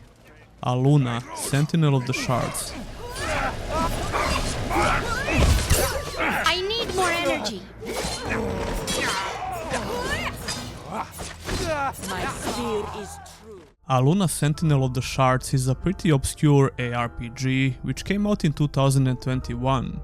This game is set in 16th century Latin America and it looks absolutely gorgeous. I think they managed to nail the artistic style and you're going to explore some great looking areas. Yeah, I really like how this game looks in general and these guys used everything they had in the best way possible. Unfortunately, we can't say the same for the animations. A lot of animations look pretty stiff and awkward, but the combat itself is pretty decent. For my master! We're getting ahead of ourselves, let's start with the story first. Well, there isn't much to say about the story in this game. You play as the demigod called Aluna and you have to stop the evil army of mythological beasts and not so mythical animals like bears. Run away now or I am Aluna! No, but seriously, I hate fighting these fucking bears in the game. Anyway, Aluna is in the possession of a special shard which has the piece of her mother's hearts. Her mother was basically a goddess and she gives you the quest to find other shards so she can pinpoint the source of this evil. The whole game is voice acted, which is highly appreciated, although the voice acting is not very good to be honest, and maybe it's even AI voices, I don't know. The animals are being corrupted by some force. They are no longer in harmony with the order of nature. The dialogue is pretty bad in general. Nagaric will capture your village and enslave your people. You're wrong! The 16th century Latin America with fantasy elements is a pretty cool idea for the setting, and the story itself is good enough to push you forward throughout the game. But like I said, the dialogue leaves a lot to be desired. So what about the gameplay? I was motivated enough to go through the whole game, so that can possibly tell you a lot about the gameplay itself. It's not amazing by any means, and like I mentioned before, the animations are not that great. However, Aluna controls pretty good. I played with my Xbox Series X controller and it's a pretty responsive game in general. Moving around feels good, as well as using abilities. You can also dodge with your right thumbstick, but I found this ability almost useless. It doesn't have any iframes, and you're going to get hit anyway, so I don't see the point. It's only useful sometimes against bosses who have big AoE abilities, but that's pretty much it. Although when I switch to range build, there is a cool passive ability which automatically fires your ranged weapon when you dodge. My first impressions of the melee build I was going for was solid. I love the spin to win move that 99% of ARPGs have nowadays, and you have more than enough active abilities to learn as you level up. Some of them are way worse than others, and I didn't even unlock all of them because I started investing some points in other 2 skill trees, mostly in passive abilities. You have 3 skill trees with range, melee and magic abilities. There are some passive skills in all skill trees that you have to get no matter which playstyle you're going for, like regenerating your energy and health.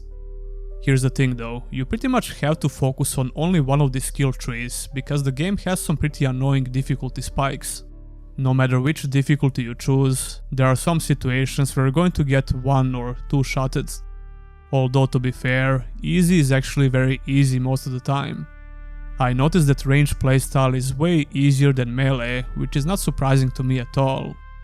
It's usually like this in most ARPGs, and if NPCs don't have abilities which allow them to close the gap sometimes, it's very easy to kite them.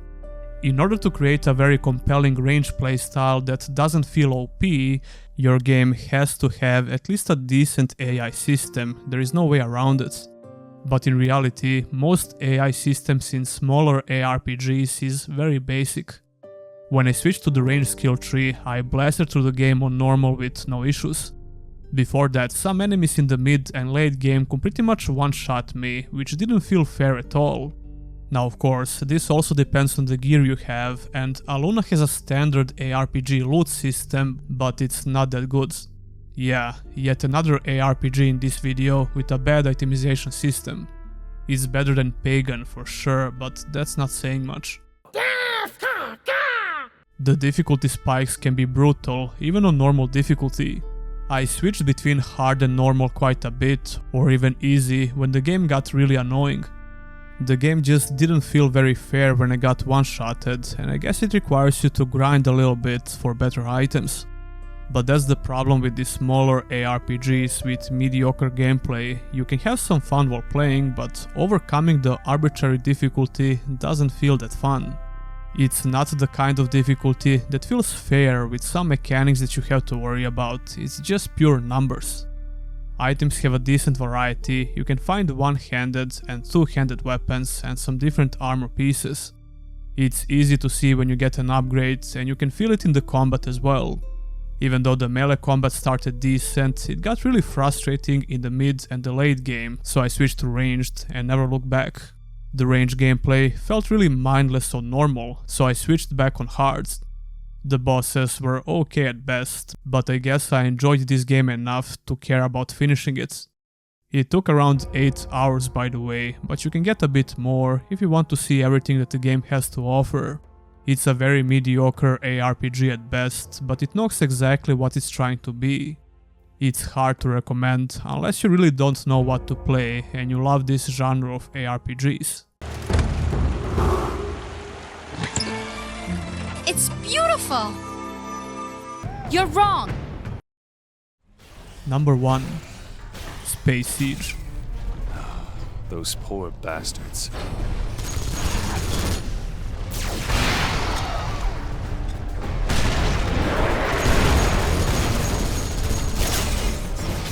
Can't do that. Space Siege is an action sci-fi RPG which came out in 2008 on PC. It's a long-lost brother of Dungeon Siege, a series of ARPGs that I covered a couple of months ago on the channel. The whole Dungeon Siege series was really underrated in general, and I'm willing to bet that most people didn't even know that Space Siege even exists. Delta Squad, assemble a demolitions team and blow that pod back out into space! Especially nowadays, because this game has been unlisted for a very long time.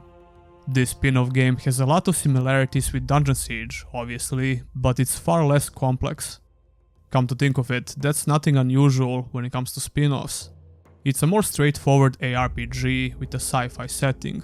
While Dungeon Siege focused on party gameplay, Space Siege has a single protagonist, and you only get one companion that will join you, which will be a robot.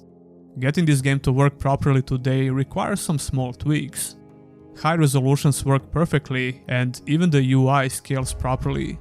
One of the problems I had was with the character animation. It was very jittery when he moves, and to be honest, I don't even know how I fixed this.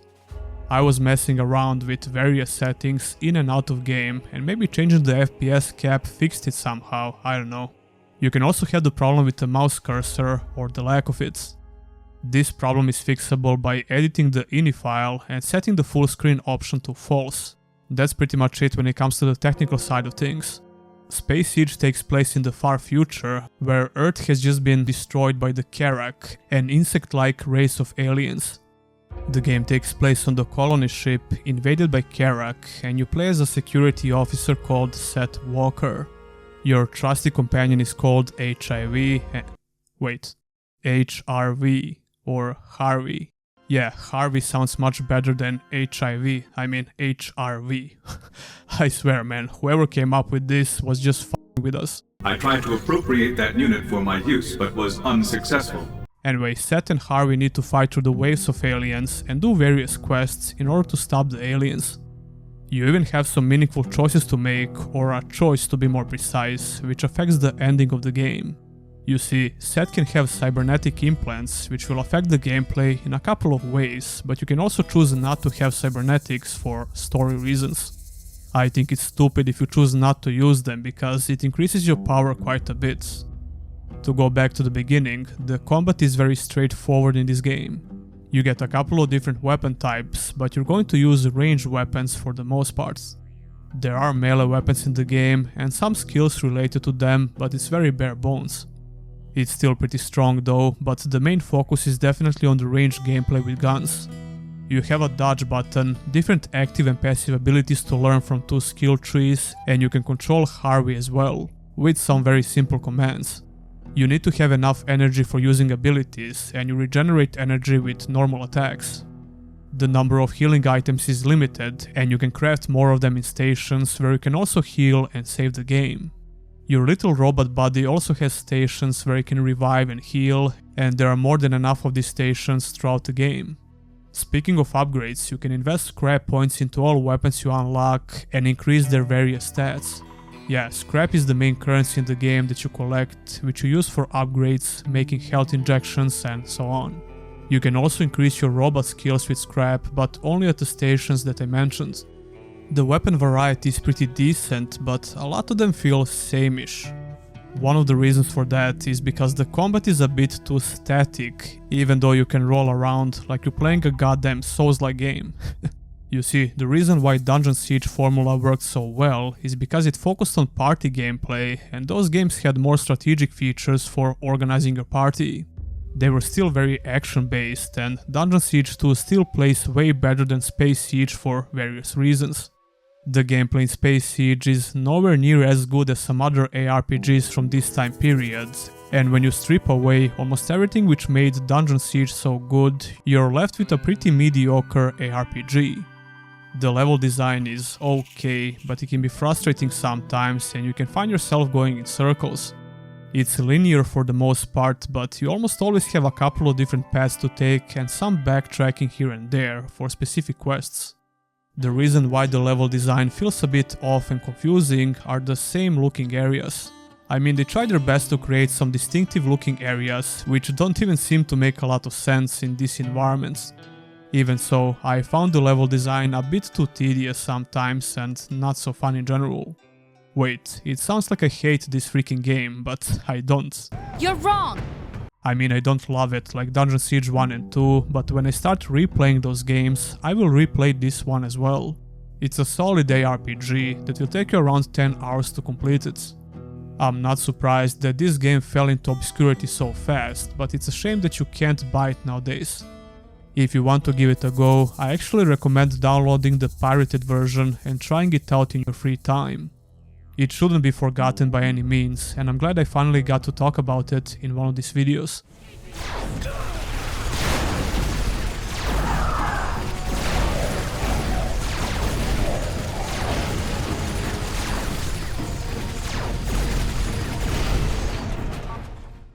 I decided to do something a bit different in October, so I had a special episode of Hidden Gems or Trash where I covered 5 licensed movie-based action adventures. Let's check it out. During the early and mid-2000s, it was very common to see games based off movies with the same title.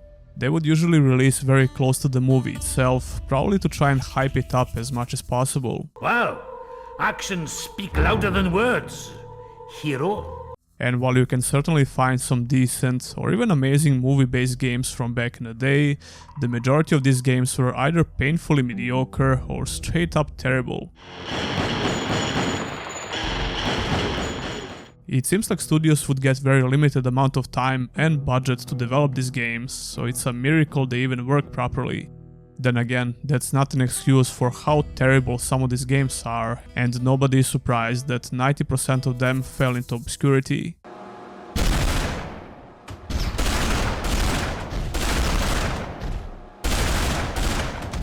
What the hell is even that? We're going to take a look at 5 specific movie-based games in this video, which are mostly forgotten nowadays. So sit back, grab some drinks, and let me tell you about my journey with some pretty obscure movie-based games. A torturous work is never done. Number 5. Blade 2.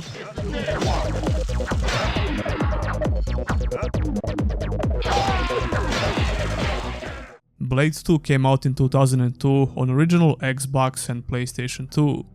There was also a Blade 1 game, which came out on PlayStation 1, and I might cover that one in some future videos, if you guys like this one. Anyway, I played the PlayStation 2 version through emulation, and I didn't have any notable technical issues. You can run most of these PlayStation 2 games in very high resolution and high FPS, as you probably already know if you're into emulation. Putting that aside, I personally love Blade movies, especially the second one, so I was really curious about the game, but I didn't get my hopes up. I was mostly interested to see how and if they're going to pay homage to the second movie, but my expectations for the gameplay was pretty low. Excellent work, Blade. It seems that you're in good shape after all. Even though this game is called Blade 2, it's not exactly based on the second movie. In fact, it's actually a sequel which takes place between the events of Blade 2 and Blade Trinity. This game left some very bad first impressions because the fundamental gameplay mechanics felt very clunky. Moving Blade around is done by using the left thumbstick, but this also turns your camera.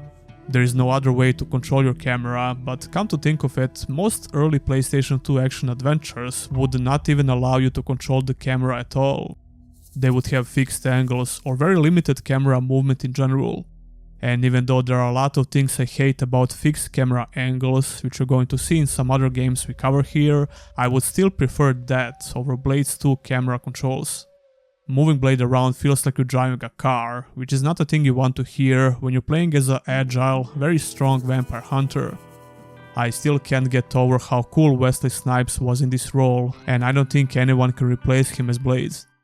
You gotta be kidding me. Sadly, he wasn't the one who voiced Blade in this game, by the way, and that was probably a wise choice. Keep your friends close. Keep your enemies closer.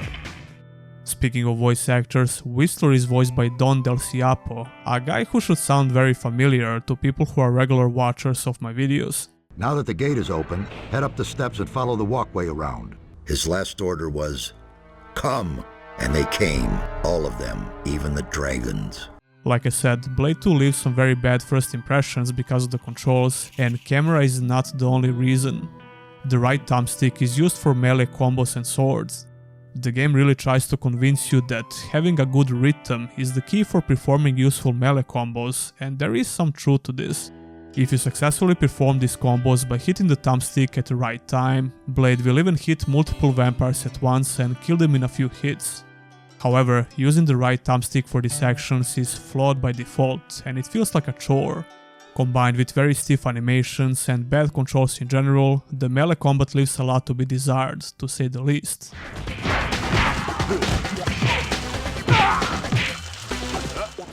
The only thing which makes this a bit more bearable is some iconic one-liners that you're going to hear from Blade every once in a while. Ooh, so exciting. Ooh, so exciting. Come to think of it, Blade just sounds very cringy when his lines are not being read by Wesley Snipes. Keep your friends close, keep your enemies closer. Speaking of cringe, Blade does that iconic fist pump from the first movie every time you finish a mission. Ha! Before you start a mission, you get to select your weapons. You start off with only your gun, some ammo and the glaive, but as you do more missions, you unlock a couple of more weapons. The gun will kill vampires very fast, but the ammo will be very limited in every mission. You can find ammo on certain places on the map, and some vampires will drop it as well. Using the gun feels serviceable, but it's only a little bit better than melee combat system. The only reason it feels a bit better is because you kill vampires easier and not because of some great third-person shooter mechanics. You can use the target lock, which allows you to kill vampires from insane range, or you can fire as you move, which works okay, but don't forget about those awful camera controls. When I first unlocked the shotgun, I thought it was just a slower, useless gun. However, the game starts throwing a bunch of vampires at you at once, so being able to blast 4 or 5 of them at once feels pretty good. What doesn't feel so good, apart from all the things I mentioned so far, is the level design. The mission objectives are usually very simple, but the way the levels are designed can be very annoying. There is a lot of backtracking on almost all levels, and the game will use every chance it gets to respawn more enemies. There were moments when I got really pissed off because of the level design and all the backtracking you need to do. It's just not that fun. Blade 2 can get pretty challenging, but not in a way you might expect. It's mostly because healing in this game is very limited and you're left to the mercy of RNG. Just like the ammo, you can find health packs on specific places on the level, but you'll usually need at least a bit more to survive the whole level. Blade has a special bar which needs to be filled if you want to use his swords. He also becomes much faster when the bar is full, and the attacks with the sword are OP. You're going to cut down everyone in just a hit or two. It seems like vampires just give up when you pull out your sword. It's kinda funny. Yeah, the AI is very dumb in this game, but smart enough to kill you if you relax too much. The controls for using the sword are the same. You need to use the right thumbstick in 4 different directions. There are some slightly cool finishers that Blade can do with or without the sword, usually on the last enemy you fight. But those animations are even more stiff than regular animations, somehow.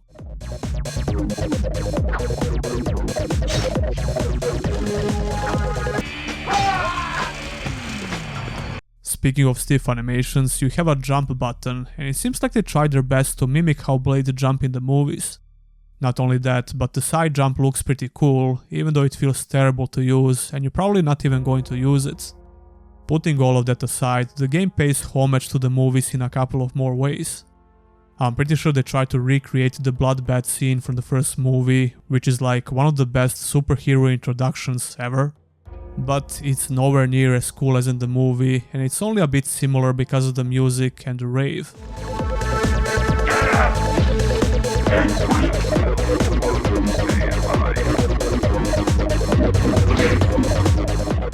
Vampires have a similar visual effect upon dying like in the movies, which is a cool touch. I have to admit that this game started to grow on me the more I played, despite all of its issues. I still wouldn't recommend trying it out unless you're a huge Blade fan like me.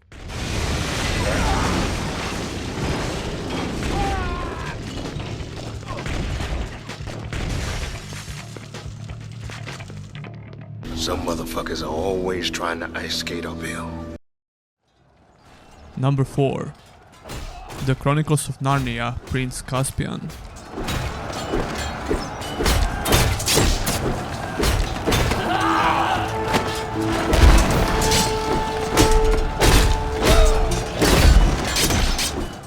The Chronicles of Narnia Prince Caspian came out in 2008 for PC and consoles. I played the PlayStation 3 version of the game, which works flawlessly through emulation, and you get to run it in 60 FPS. As you can probably tell, this game still looks pretty damn good. It's obvious that it had a very decent budget, because visually it still holds up today for the most part. The movie with the same name is the second Narnia movie, and there are 3 in total, I believe. I think I watched the first movie back in the day, and to be honest, I always thought that the movie was pretty lame and weird.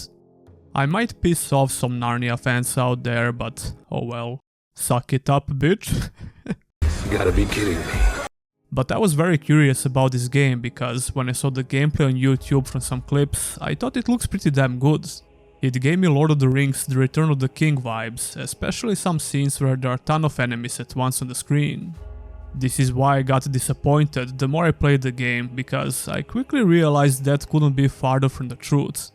Prince Caspian is one of those games that look very cool every time you see the gameplay, but once you start playing it, you immediately notice a lot of problems. First of all, let's mention the story at least. The story of Prince Caspian has a very simple premise. Only 1 year has passed in the real world since the first adventure ended, but in Narnia almost 1300 years have passed. The evil King Miraz prevents the rightful heir, his young nephew Prince Caspian, from ruling the land of Narnia. So naturally, Caspian summons a bunch of 12-year-old kids and some furries to help him reclaim the throne. There are 6 different levels, and the way this menu is presented is another reason why I got some Return of the King vibes. That game had a very similar presentation when it comes to the selecting level menu. Speaking of which, Prince Caspian also features some real scenes from the movies, so I'm not crazy to compare it to Lord of the Rings games, that were obviously inspired by them, in some way at least. There are 20 playable characters in this game, which sounds very impressive. And to give this game some credit, it is impressive at the most baseline level, I guess. All of these characters have unique weapons and some abilities that you need to use to progress through different levels. Not all levels will feature those 20 different characters though, and you're going to play with the same 4 characters for the most time. The combat system leaves some good first impressions, but it quickly falls apart when you learn how it actually works. I played with the Minotaur dude in the first missions a lot, and his attacks are pretty cool. This battle scene is very impressive because it features a lot of characters on screen at once, and there are satisfying ragdolls. However, the game forces you to switch characters quite a bit because of those unique abilities I mentioned. And this is yet another game in this video which doesn't show you the health of enemies, which means that the game calculates damage dealt in a weird way. Your characters have a health bar though, and it's easy to see when you take damage. The lack of enemy health bars wouldn't be an issue if the combat didn't have other problems as well. First of all, it might seem like there is a lot of fighting in this game, and it would be logical to expect that considering how the game begins. That's not the case though, because Prince Caspian is very heavy on the puzzles. As a matter of fact, this game is riddled with terrible puzzles, which are just mind-numbingly boring, and they fail to make a lot of sense. They have that bullshit video game logic which can be very frustrating. For example, take a look at this gap between the land and the river. You would assume that everyone can easily jump on the other side, right? Well no, you have to carry 2 stones and carefully place them so you can step on them and cross the river like a little bitch you are. I can't even describe how fucking stupid this is, but then again, I remember that these movies were aimed at kids, I guess. Although I checked the rating for the game and it says PEGI 12, so I don't know. Even so, I bet there were 12-year-old kids who also thought that moving these rocks around was dumb as hell. Anyway, other puzzles usually require you to utilize the abilities from different characters, like the grappling hook from the dwarf. You can also crawl into tight spaces with him as well, use a character that has range abilities to trigger something, and so on. You also have to interact with the environment quite a bit, find specific items needed to complete the puzzle, and move forwards. Even a lot of so-called combat encounters have very gimmicky mechanics which are just boring. Like having to mount a giant who can do something that only giant can do. Smashing things with him is the closest feeling of fun you can experience in the game, unless you need to do something like getting his dumb giant friend from a huge hole. Yeah, that happens as well.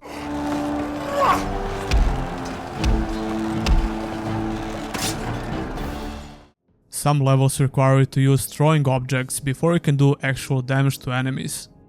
Like I said, a lot of gimmicky mechanics.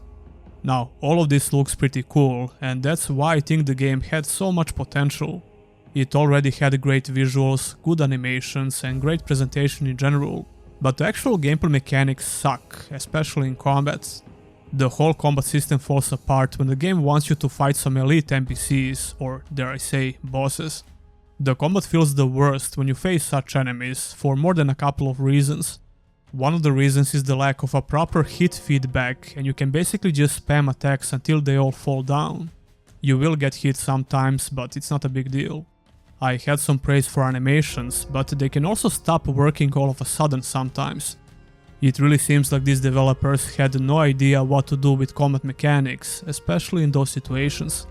It's like you just stacked a bunch of cool animations together with no rhyme or reason. The game is very easy in general, and the only slightly challenging parts are where you have to do a specific action in a limited amount of time. It's a shame because it has so much potential. I don't recommend trying this game out unless you're a huge fan of Narnia movies. Do you think it's a bear? It's alright, Susan. I haven't gone wild just yet. Number 3. Ghost Rider. Ghost Rider came out in 2007 on PlayStation 2, PSP and Game Boy Advance. Once again, I used PlayStation 2 emulator to play this game and it looks and runs very good. More importantly, the gameplay is very good. Ghost Rider is a hack and slash game which takes place after the events of the first movie. This game got some pretty bad reviews from game websites like IGN and GameSpot, but the user score on Metacritic is pretty damn good. While this game definitely has some very annoying issues like the repetitive gameplay and lack of enemy variety, I think Ghost Rider is a pretty good game in general. I watched Ghost Rider movies long time ago, so I don't remember much about the story, but I do remember some epic scenes like this one for example. Ghost Rider game introduces some villains from the first movie and the comic, which is pretty cool. The story is presented with great slideshows, which are only slightly animated. Although to be honest, I didn't care that much about the story in this game. I did love how these little story segments were presented though. Roxanne, she dies tonight, Ghost Rider. The combat is heavily revolved around performing combos. You start off with some simple combos and you can unlock more powerful combinations and attacks from points you get from killing enemies. The controls in Ghost Rider are pretty snappy, which makes performing combos very satisfying. There are jumping attacks, the block button, and more than a couple of very satisfying combinations which allow you to dominate all enemies on the screen. Until you run into some big enemies, which are immune to being stun locked like smaller enemies. Your dodge is very important as well, but I found the dash ability to be equally important, especially because you can chain this move together with more combos.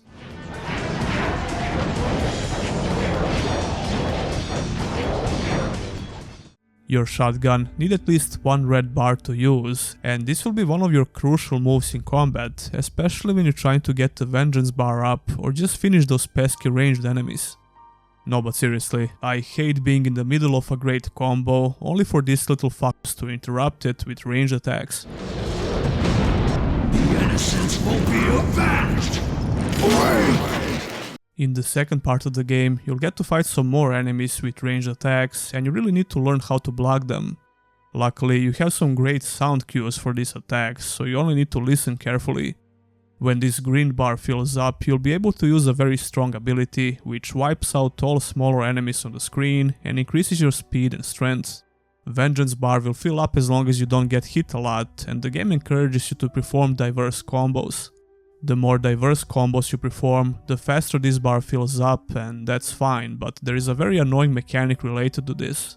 You are basically forced to do this every once in a while, because the game will spawn enemies that are immune to all damage. The only way to deal damage and kill them is to bring your vengeance level up, which can be very freaking frustrating. You'll stand there like a moron and just kick the shit out of these regular ass NPCs that you usually kill in a couple of hits, until you get the bar up. It's such a forced mechanic that serves no purpose, because these enemies are essentially the same like all others. Unlike some other games in this video, Ghost Rider doesn't have the problem with combat on the fundamental level. Like I said, the combat is satisfying and the controls are snappy. But it has some pretty big issues with the balancing and the lack of enemy variety, especially in the first part of the game.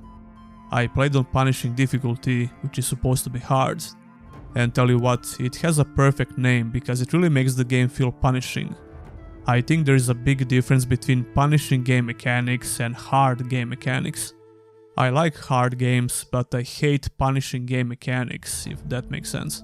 Ghost Rider's hard difficulty is more punishing than hard, meaning that it has some very annoying features.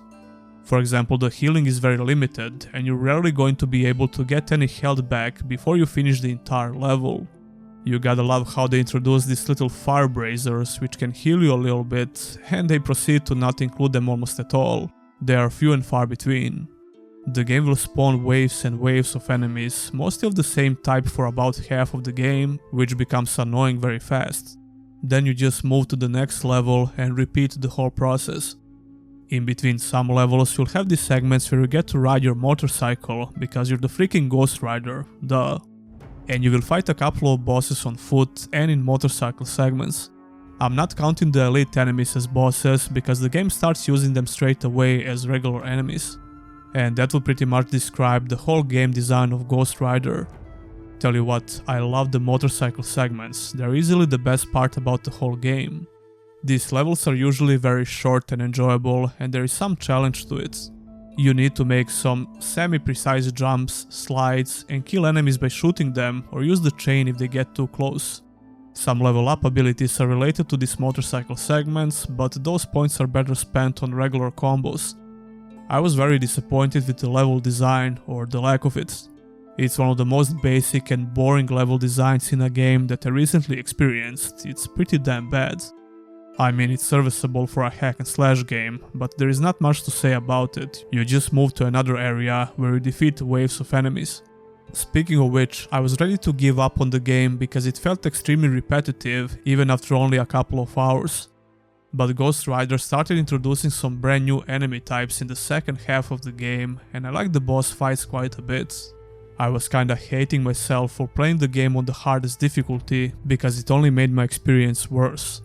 Everything would be much better if you can heal after you clear the level, but you usually can't. And even when you can, you won't get your full health back. Let's not forget the camera in this game, which can be downright horrible at times. You can sometimes recenter the camera by pressing the left thumbstick, but only when the game feels like it. There were countless moments where I was facing enemies in awkward angles, which can just get you killed easily. What really took me by surprise is the segment where you get to see Blade from, well, Blade. And not only see him, when you finish the game, you can replay it as Blade. Imagine me playing the Blade game I covered before, and then coming straight to Ghost Rider and getting to play as Blade again. That's kinda wild, especially because this game feels way better to play than Blade, so there you go. Overall, I like this game quite a bit, despite some pretty annoying problems it has. If you're not bothered by the bad things I mentioned, I even recommend checking it out.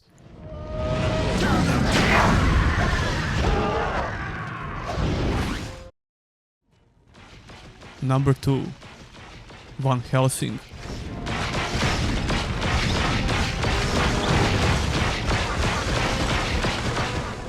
Van Helsing came out in 2004 on PlayStation 2, Xbox and Game Boy Advance. As you could probably guess by now, I also played this game with PlayStation 2 emulator. It works great and it also looks great for a 2004 PlayStation 2 game. I was actually very impressed with the quality of character models, especially for Dracula and his brides. Trust me.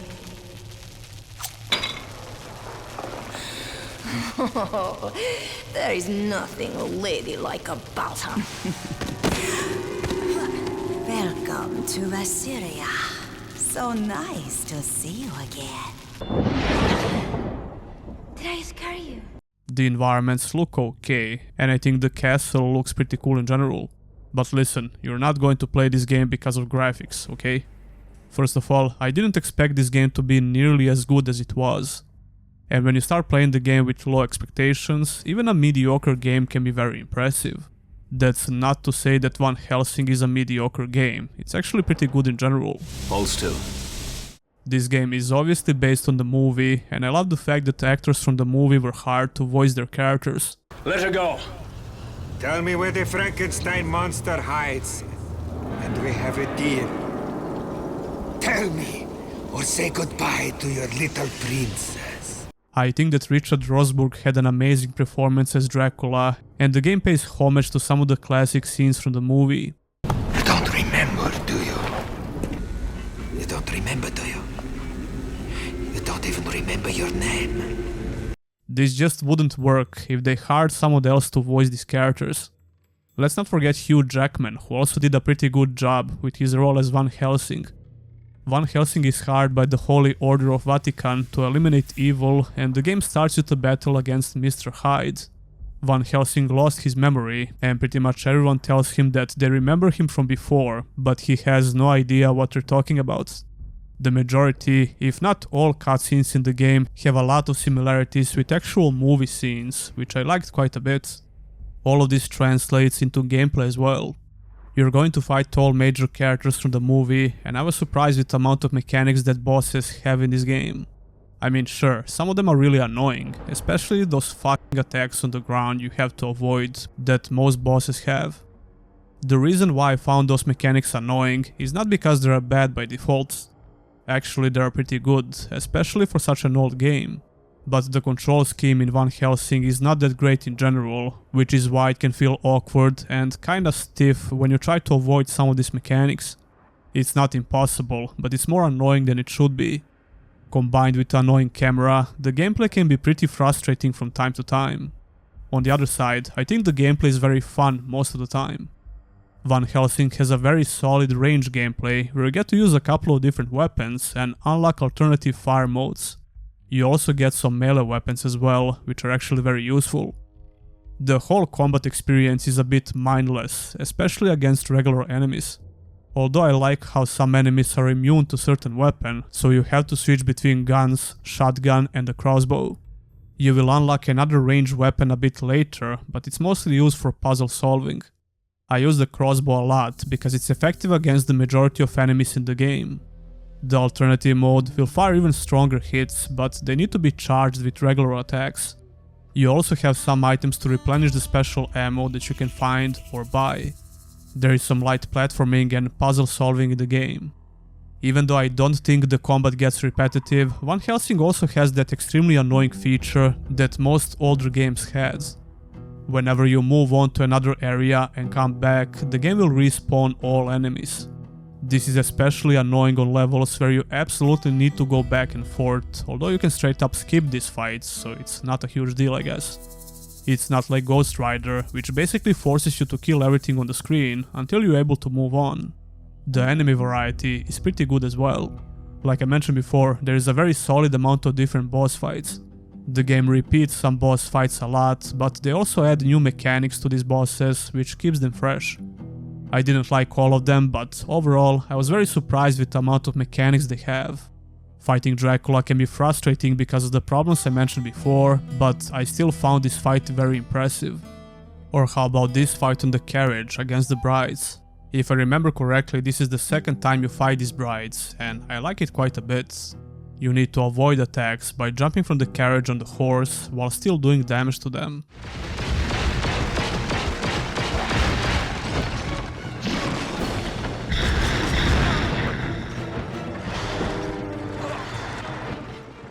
Between every mission you can buy some items like ammo or health packs that you can use later on, but this game doesn't really have any character progression. To be honest, I don't think it even needs it.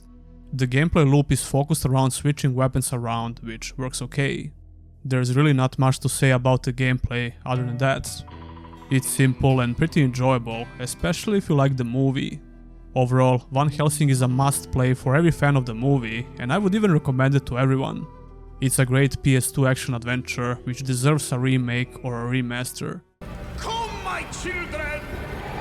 Remove this foul excuse of a man from my side!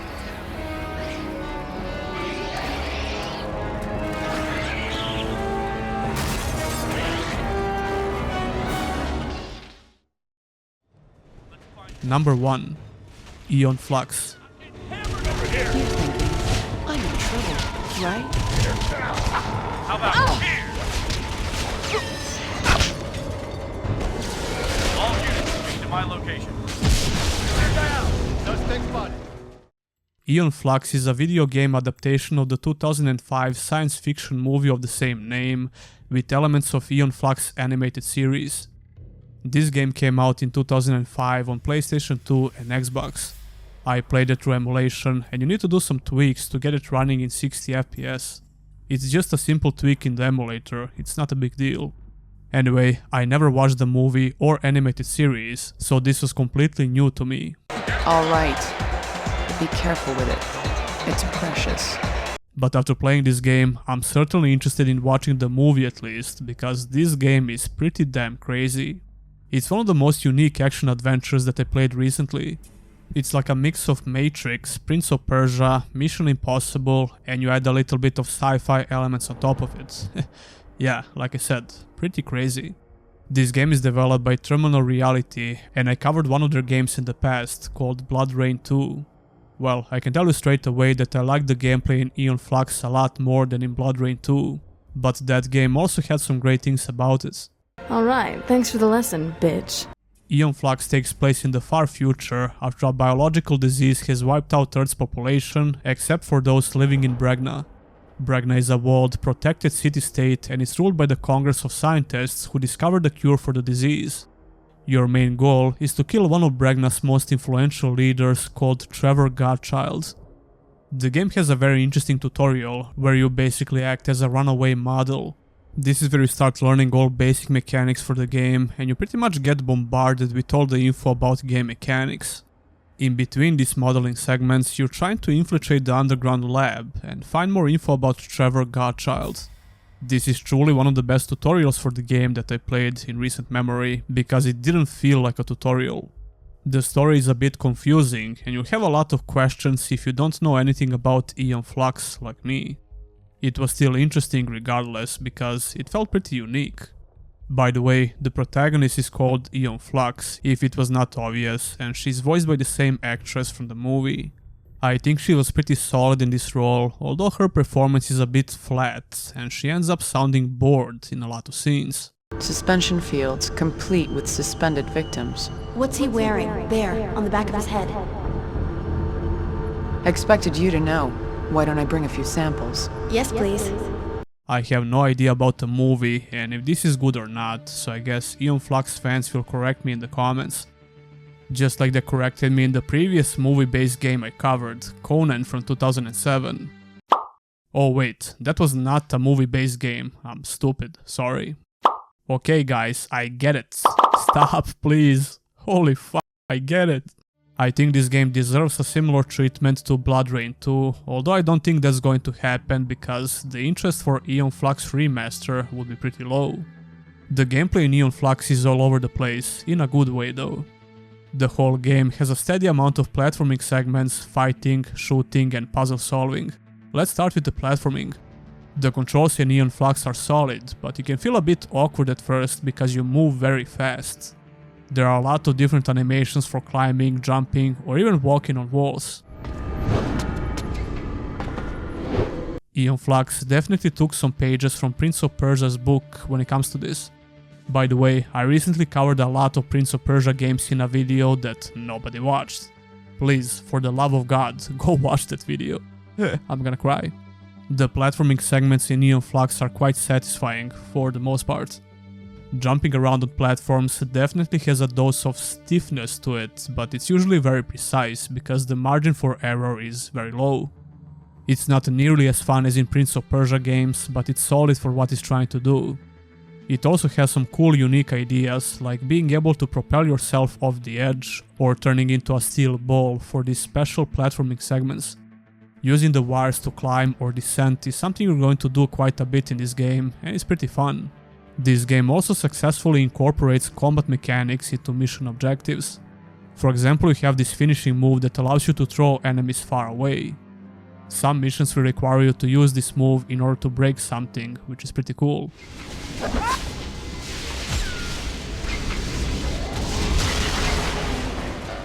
Same goes for other combat mechanics, so let's talk about that. Aeon Flux has some simple fist fighting combos that you can combine in a couple of ways. This is the simplest form of combat in the game, but you're going to use it quite a bit, especially when you run out of ammo. These combos work fine, but just like those platforming segments I mentioned, it feels and they look a bit stiff when it comes to these animations. There are some very cool and satisfying animations in the combat system. The finishing moves I mentioned are great. You can break the neck of enemy and heal yourself at the same time, plant a bomb, throw away the enemy, or recharge your special bar. All of these finishers are more than useful in combat and for the mission objectives. You will use the healing finisher the most for obvious reasons, but I think I like the bomb the most. The AI is smart enough to move out of the way when you do this move, but you can also catch them off guard. Take cover! Take cover! It's a very fun ability to use. You can also perform some attacks while doing platforming segments. Then we have ranged weapons that Aeon can use, as long as you have the ammo.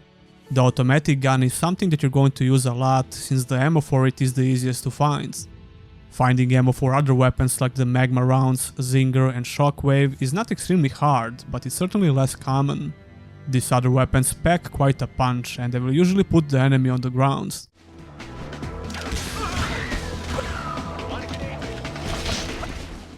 What I found a bit weird when it comes to this is how the game prevents you from dealing damage to enemies on the ground.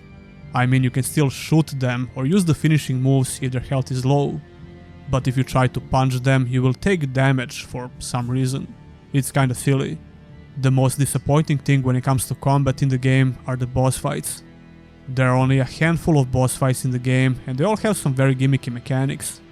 It's a shame, because the game had more than enough unique combat mechanics which could have been utilized in boss fights. One Helsing game that I covered came out 1 year before this game, and boss fights in that game totally blow Aeon Flux out of the water. As for the puzzles in the game, you have to use hacking abilities in order to open doors, take control of consoles, disable something, and so on. This is done by playing a little mini game with a small ball and getting the ball safely to the next hole. It's way more annoying than it sounds, because controlling this goddamn thing is horrible. Some of these puzzles require a very precise movement, and if you even look at the left thumbstick wrong, the ball will hit something which resets the puzzle. It's not a very fun minigame, and it's probably the worst part about the gameplay in general. Although I like the parts when you get to control some big turrets to shoot people, that was pretty fun.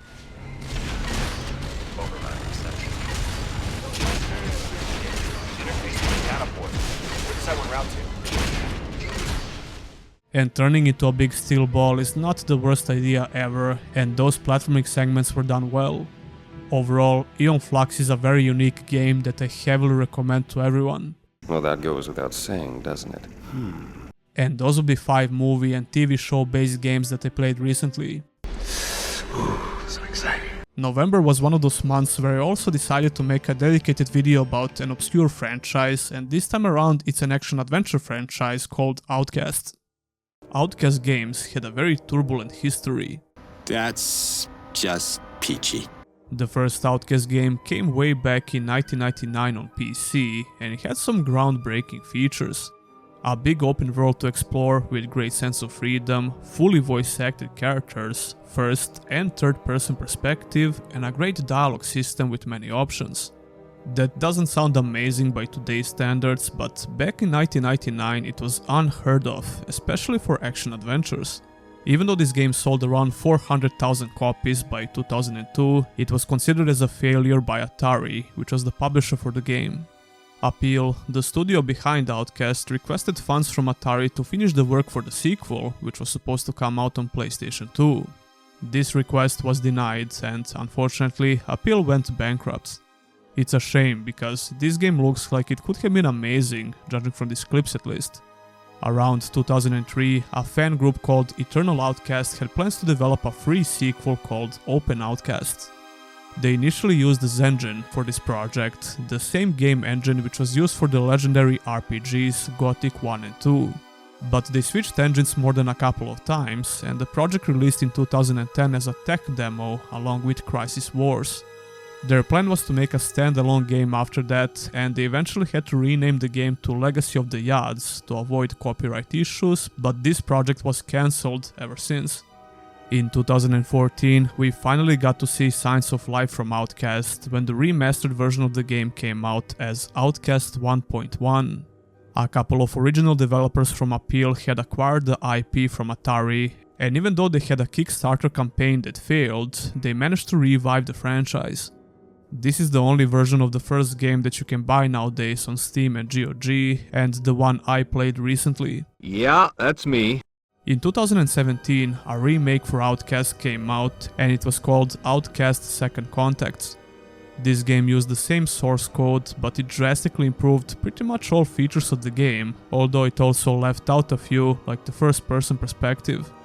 And last, but definitely not least, we recently got to see a proper sequel for Outcast.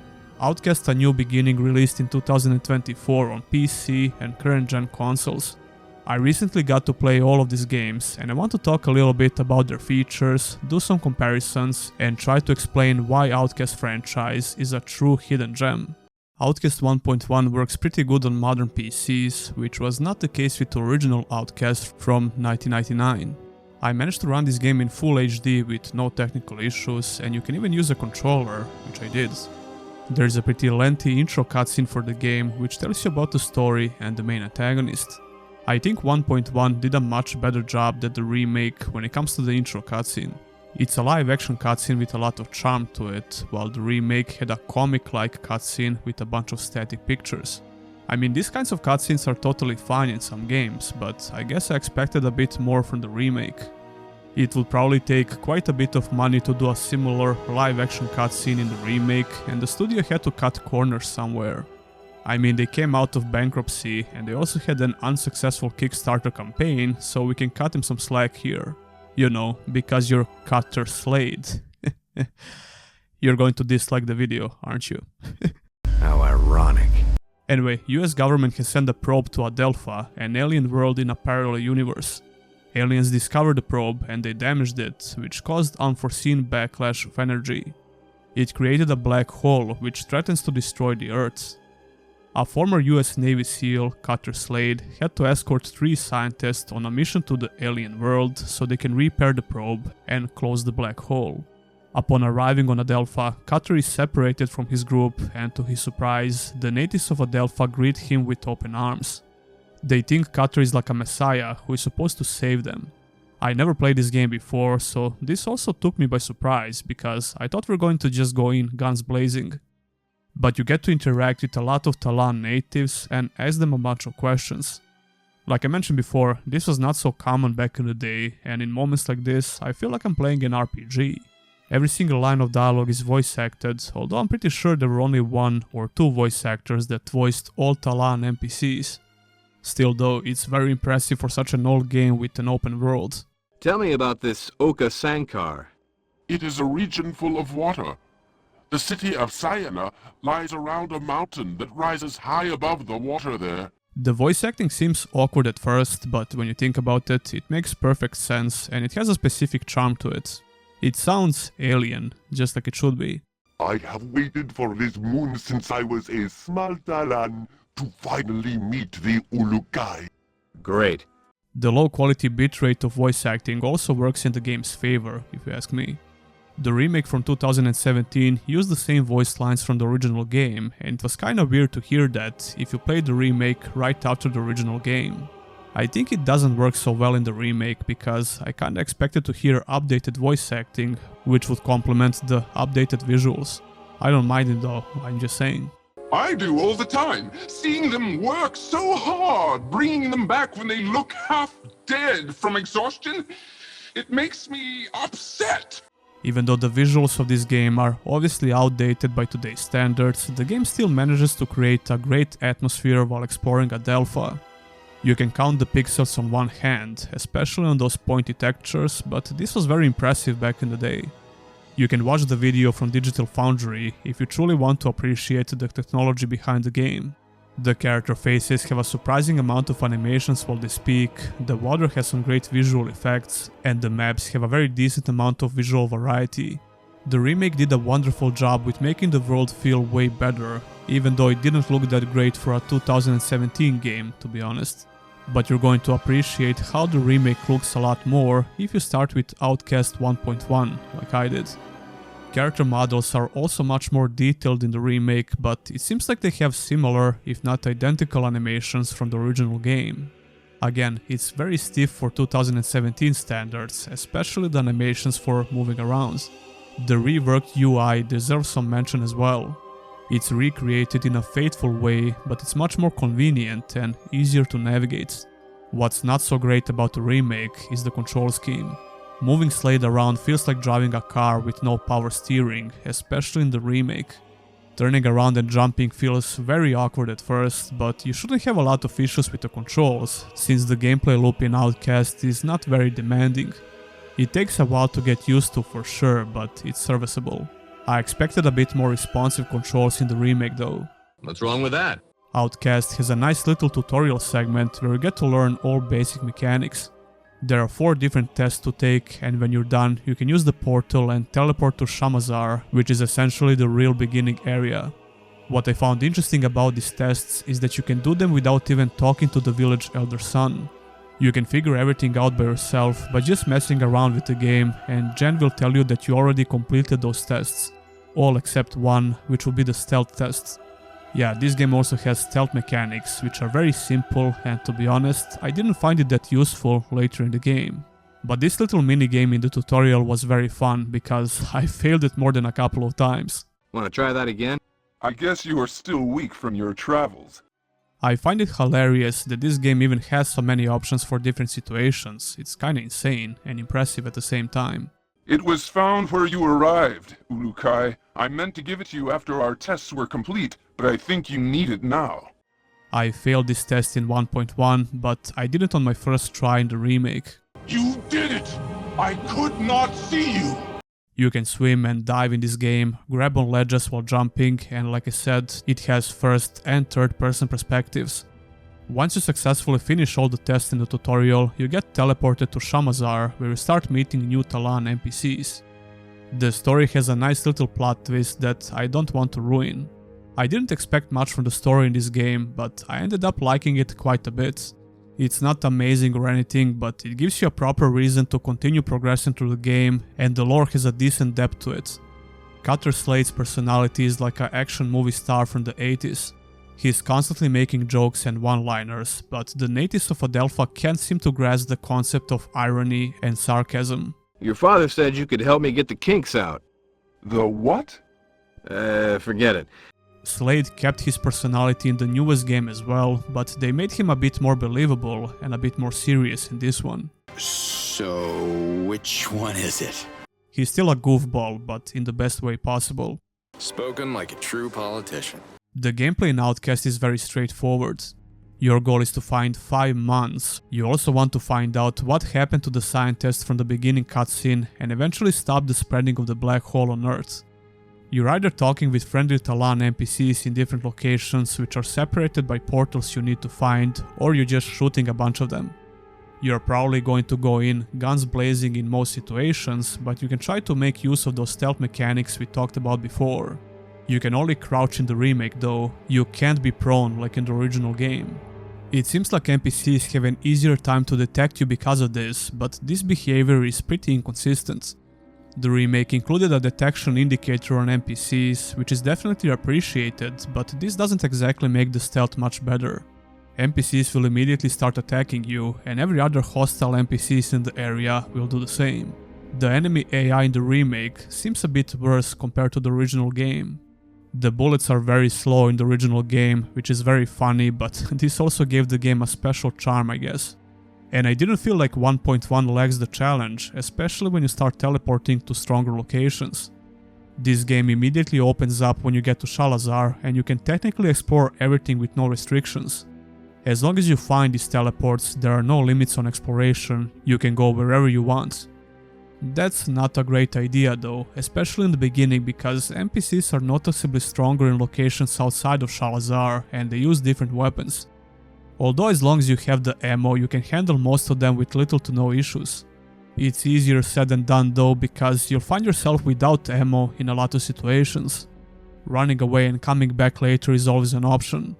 I found the cover system in 1.1 much more useful than in the remake. And the sequel almost totally disregarded this mechanic, which is kinda sad, but the gameplay in that game is way better in general.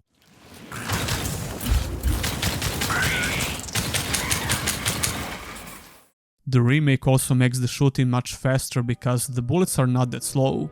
It made shooting mechanics more enjoyable and similar to most third-person shooters, but this also made the game easier in general.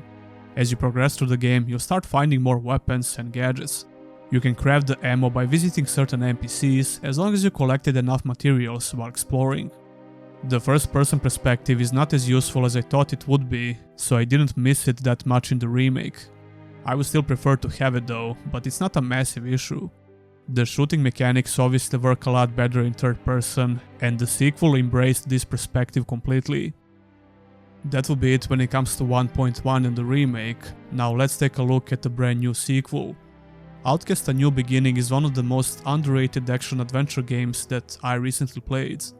It came out in 2024 for PC, PS5 and Xbox Series S and X, and it had some very mediocre reviews. I think this game has some technical issues as well, which certainly affected those reviews at least a little bit. The game has mostly positive all reviews and very positive recent reviews on Steam. All Outcast games are on GOG as well, and if you plan to buy them, I'll leave my referral links in video description and the pinned comments. The sequel is not without its issues, but it's a very solid sequel. You leave these unidentified monsters to me. You won't get to see similar games from big studios nowadays, especially when it comes to open world action adventures. Speaking of which, I had some technical difficulties with this game, but they were far from game breaking. I was pushing the game on 4K on my 4060 Ti, which is not so strong for 4K gaming in general. When the game works properly, the game runs in 60 FPS with DLSS, but it has a lot of frame drops, especially in populated locations full of NPCs. Nevertheless, my experience with the game was more than playable, and I would probably eliminate most of these issues if I lowered the resolution. I really didn't want to do that because A New Beginning looks freaking gorgeous on higher resolutions. Anyway, Cutter Slade is back, but he doesn't remember the events from previous games. Unlike previous two Outcast games, A New Beginning doesn't have an intro cutscene. Slade just has a strange vision, and once again he finds himself in Adelpha. He meets Liaz, who tells him about the prophecy of a human savior who is supposed to have some sort of a special amulet. Slade learns about the invaders who are enslaving Talan natives, and once again he's supposed to be a messiah and save the people of Adelpha. When you start pushing the story forward, you learn that Slade has a daughter now. He also finds out that these invaders are humans, which can complicate things between him and Talan, since they believe a human is a messiah. Slade's main mission is to be reunited with his daughter, but he also needs to help people of Talan to push the invaders back. Once again, the lore in the game is vast, and you can learn even more about the people of Adelpha. They included a useful option to check out what various Talan words mean in the middle of the dialogue. The world building in Outcast was always pretty good, and A New Beginning continues in the same tradition. They even try to rationalize why Slade can resurrect when he dies, and it's actually a part of the story. Come to think of it, the original game did something similar for saving your progress, which was pretty cool. Talking with characters feels much better than before for more than a couple of reasons. You will meet very interesting characters with unique personalities. The voice acting is also pretty good in general. It doesn't have the same charm like in the old game, but that would be almost impossible to replicate. Who calls the shots around here? I am Hiram, Chief of Bida. But you got the wrong information, stranger. We don't drink Lampion shots. Slade behaves the same, but like I mentioned before, he's a bit more believable character now. He uses sarcasm a lot, and Talan natives still fail to understand what he's trying to say. Slade to Liaz, you copy? I left Kizar before learning how to write. I can't copy anything, Ulukai. The way the main story missions are designed is pretty cool. You have various quests to do before you can push the main story forward, and these activities are usually fun to do. Sometimes they can feel very similar to tedious open world activities that we can see in various open world games, but not to the same extent. They made sure to make the majority of this main quest interesting and unique. You're going to do something different every time. That's not the case with other activities on the map, since they can be very repetitive, but still a fun way to break the monotony a little bit. What has to be the best part about the sequel is the exploration.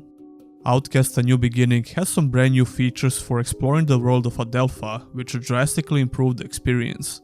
This wouldn't be possible without a great map design, which has a lot of verticality.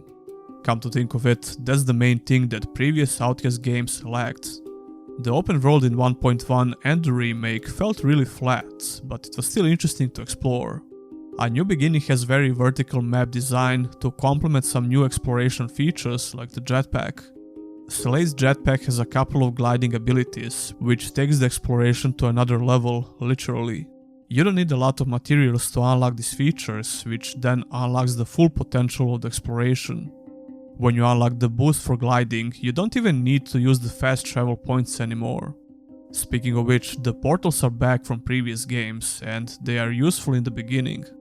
But the game really encourages you to fly around the map, especially when you unlock the boost I mentioned. The world map doesn't feel disjointed like before, even though the map itself looks very similar like in previous games.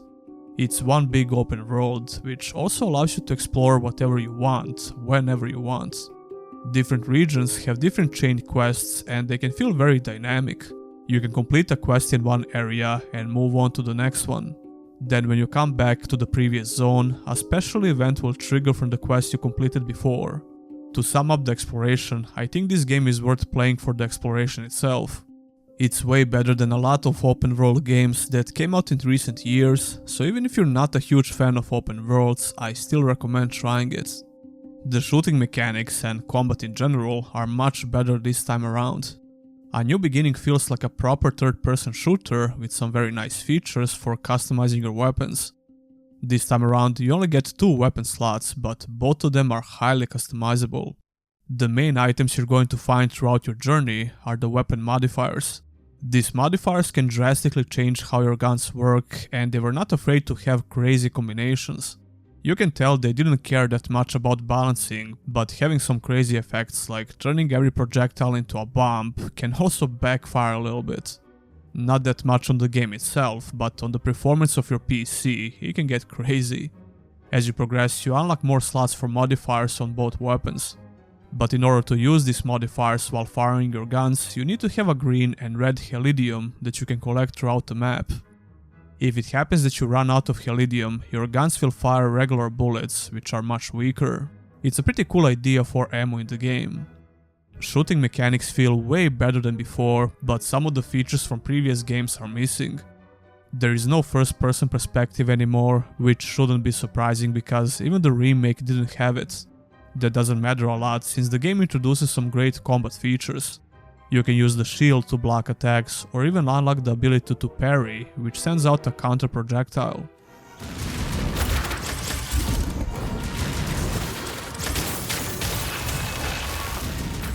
Your melee hits can also be improved to deal some great damage. You get these abilities by collecting another type of element, which is a bit more rare.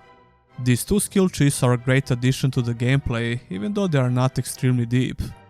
Clearing out these invader bases gave me some Elex vibes. Fun fact, Elex was actually heavily inspired by old Outcast games. Anyway, you usually have to defeat all enemies in these bases and activate a bunch of stuff here and there in order to shut it down. It's a simple puzzle system that works, but it's nothing to write home about. After you play it for a couple of hours, you're going to see pretty much all enemy types in the game, at least when it comes to non-boss type enemies. I never felt bored while shooting things in this game, even though the enemy variety is not so great. Those weapon modifiers I mentioned is the main thing which keeps the shooting interesting. It always feels great when you discover new modifiers while exploring the map, although I would like to see an armor system in this game. Maybe for the sequel, but I'm not sure we're going to see another Outcast game. A New Beginning didn't actually sell so well, at least judging by Steam numbers. We don't have a clue how many copies it sold on consoles. According to some reports, A New Beginning performed below management expectations, unfortunately. I really hope to see another Outcast game because it can be amazing if they take everything what made The New Beginning great and just build upon it. Now that's more like it. To sum things up, I can't recommend this game enough. It's a great open world action adventure with a simple but very enjoyable gameplay loop. I actually recommend starting with 1.1 Outcast if you can handle the old age of the game. If not, well, at least try out the remake first before you jump into the sequel. You will appreciate the sequel a lot more if you do so. What's wrong with that? And that will be it for this video. I never played Outcast games before I decided to make this video, so they were a very pleasant surprise. I'm a brand new fan of this series and I can't wait to clock in more hours in the sequel, but I also want to replay previous games as well, eventually. It's a very underrated action-adventure franchise that's a bit rough around the edges, but very fun nonetheless. Great. Did you play any of these games before? Leave a comment down below. Shortly after this video, I decided to make another special episode of Hidden Gems or Trash, where I cover some obscure PSP RPGs, but unfortunately I had to remove this video because of the copyright claim, so this would be a perfect opportunity to re-watch that video if you didn't already, or for the first time ever. I bought my first PSP in early 2020, but I've been playing PSP games over emulation for a very long time. I fell in love with a couple of franchises on this console like Monster Hunter and TES RPG series. But I also played a lot of action RPGs and action adventures on this system. There are some pretty obscure RPGs and action adventures which are worth talking about, so I finally decided to make a dedicated episode about some of those games.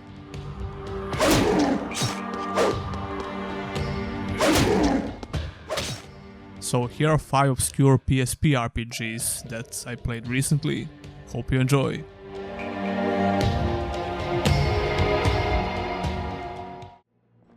Number 5. The Elder Scrolls Travels: Oblivion.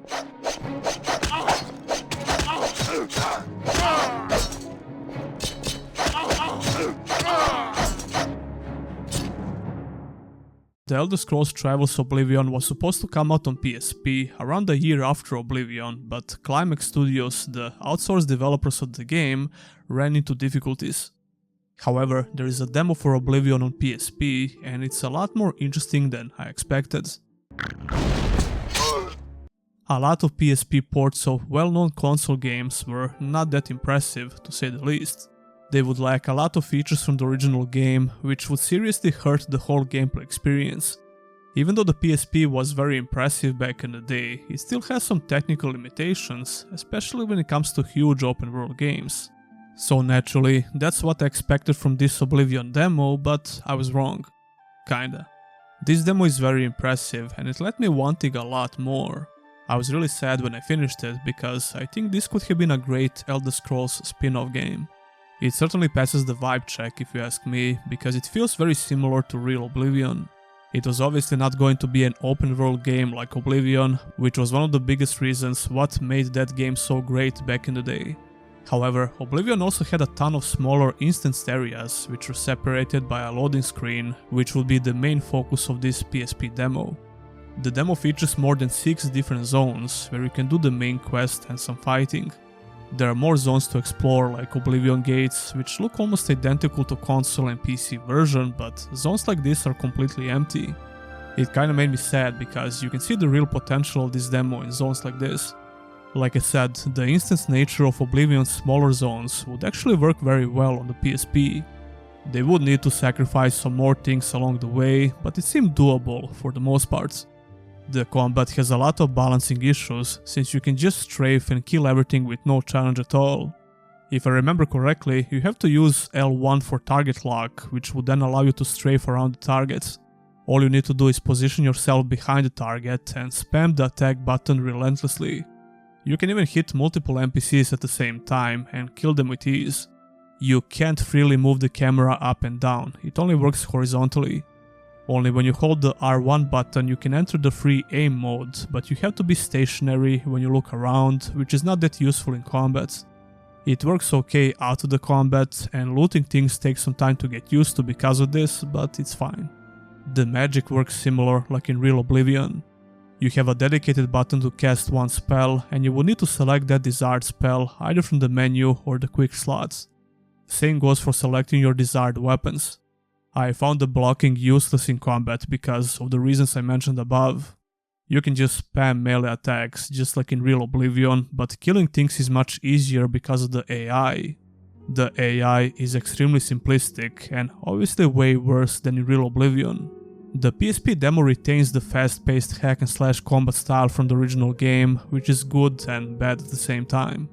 While it does feel extremely similar, if not identical to real Oblivion, it just wouldn't work properly, not with this AI at least.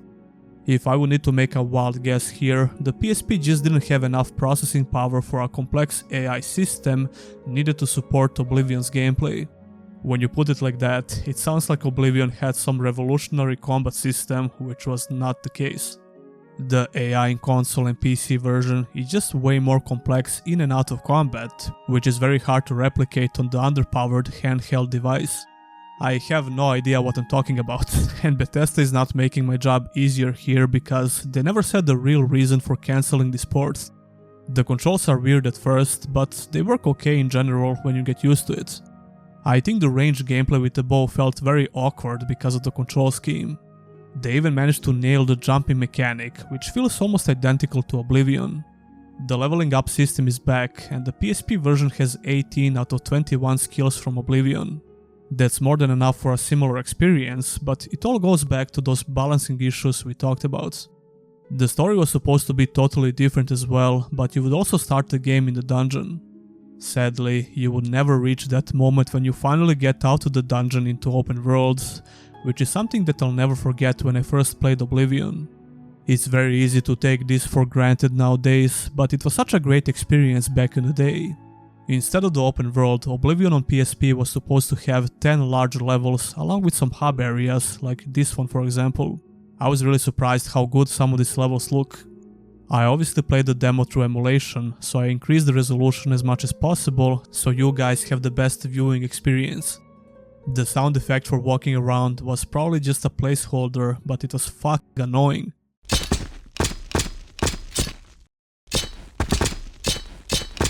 Speaking of which, we can hear some identical Oblivion sound effects, but there is no voice acting.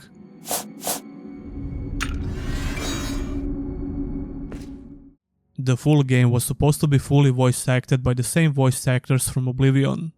The UI and the menu looks the same, which is very important for keeping the same vibe of Oblivion. Some of the UI sections were not fully developed, but the rest of it was the same, and navigating through these menus works fine. Overall, this demo was way better than I expected, and it just makes me feel sad, to be honest. It could have been a great spin-off Elder Scrolls game, and we'll never know what actually happened with this game.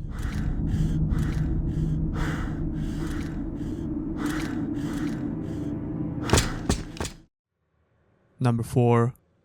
Tehra Dark Warrior.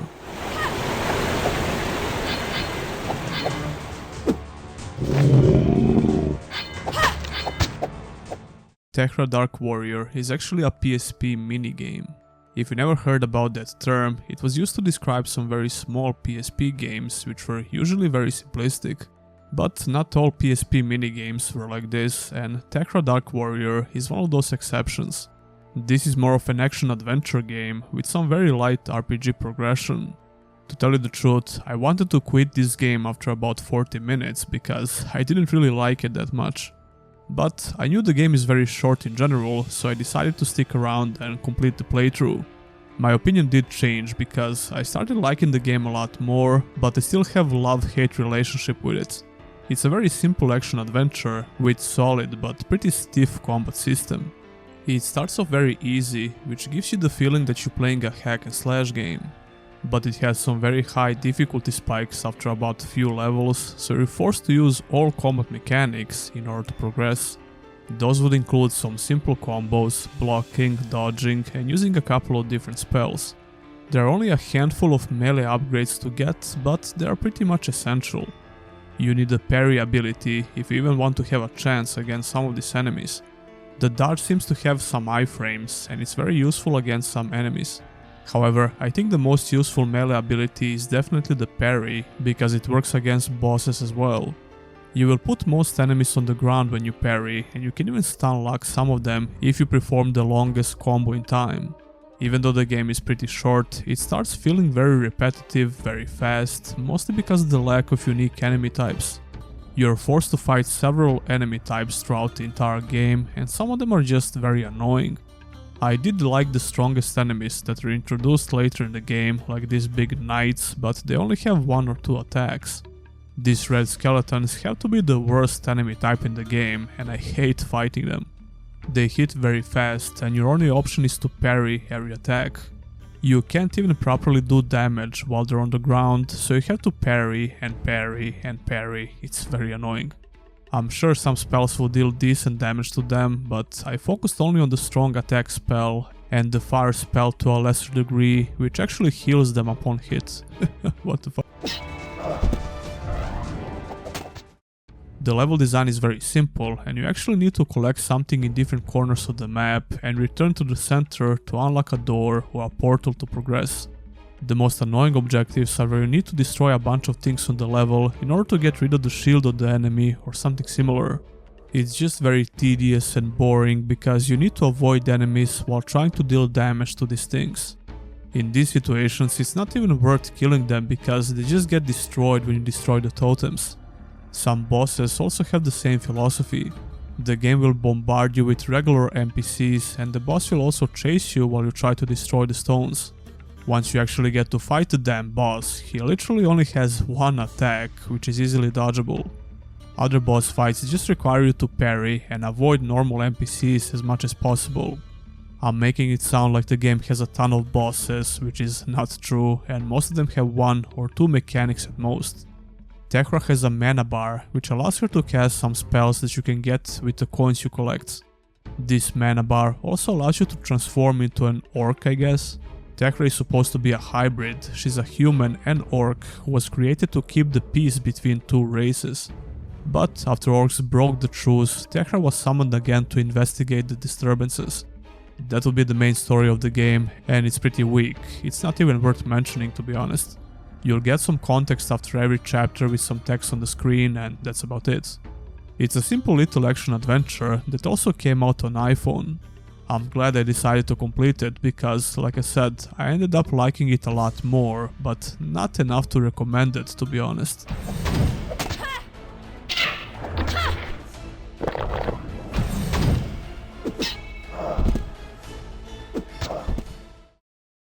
Number 3. Dungeon Siege: Throne of Agony.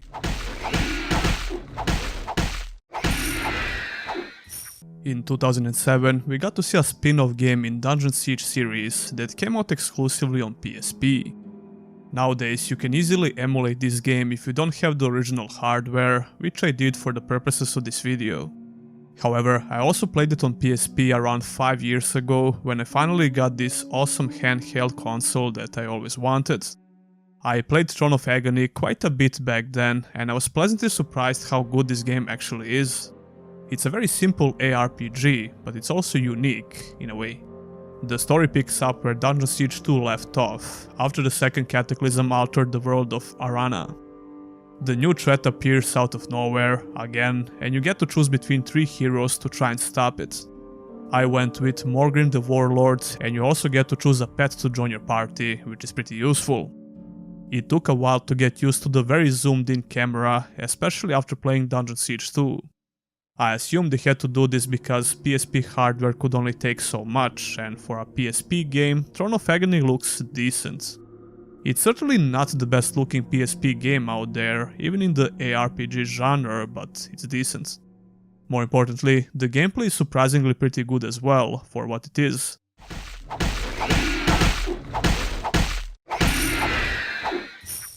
Like I said, it's a simple hack and slash combat system, but it tries its best to emulate some elements from Dungeon Siege 2, for example the difficulty. Throne of Agony is nowhere near as hard as Dungeon Siege 2, but you can easily die in fights, especially if you decide to visit some higher level areas as a low level character. Speaking of which, exploring different areas of the map is done in a special gameplay mode, which resembles some strategy games, I guess. It's a clever way to move the player from one location to another without the need to actually make a full-blown open world. I mean, that would probably be impossible on PSP anyway, so yeah. The action combat is simple, but you get a decent amount of abilities to unlock when you level up and a bunch of items to loot.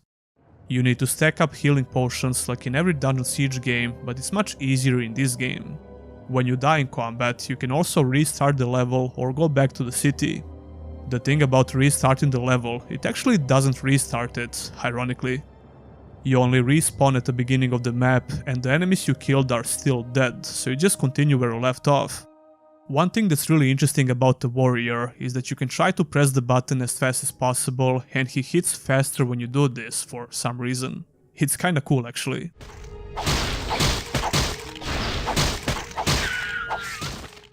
Overall, I like this game a lot and I had plans to make a full video about PSP RPGs, which are probably due in the near future. I would recommend trying it out, but only if you already played all Dungeon Siege games first.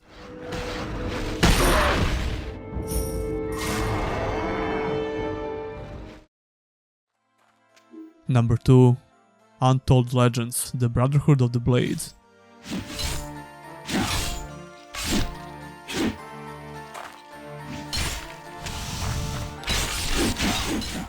Untold Legends, The Brotherhood of the Blade is an action RPG which came out in 2005 exclusively on PSP.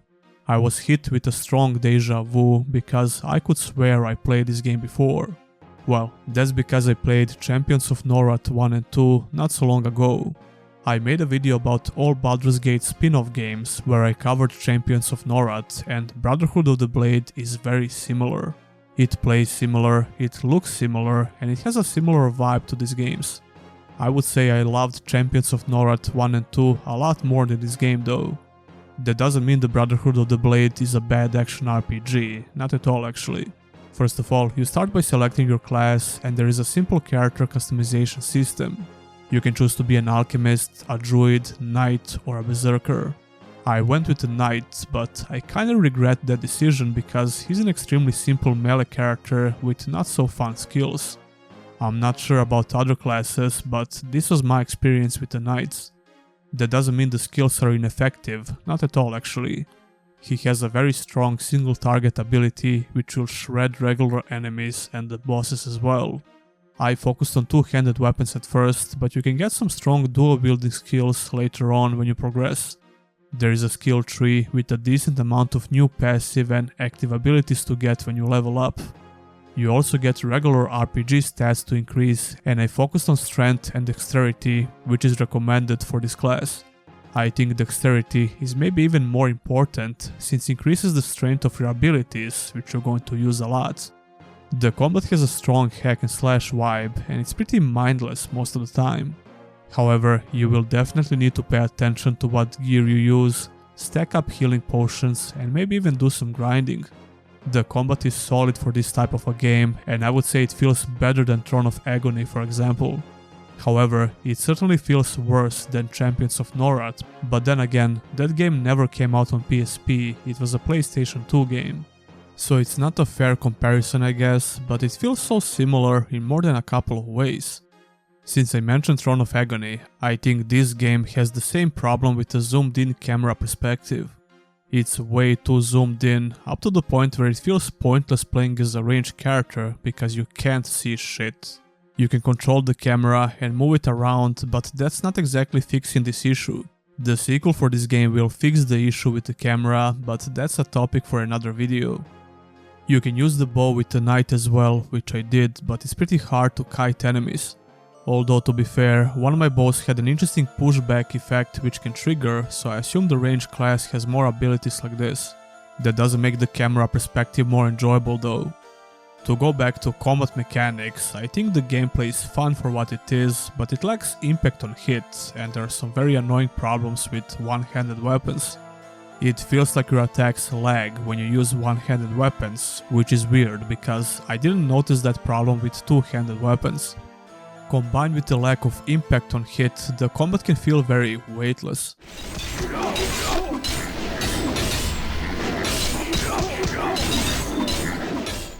Putting aside all of those issues I had, I still think the gameplay in this game is fun in general, but I won't stop complaining. Levels have a decent amount of visual variety, but the level design itself is a bit annoying. There is no fog of war in this game, which makes it hard to know which areas you already explored on the level. This can cause a lot of backtracking, since most of these areas look the same, especially on the minimap. It also doesn't help that NPCs seem to respawn very fast, so it makes you think you didn't clear the area. Although if you closely follow the quest you're on, it's easy to figure out where to go and what to do next, you just need to be in the right zone. What's also a bit disorienting when it comes to levels is the rotation of the map, which happens frequently.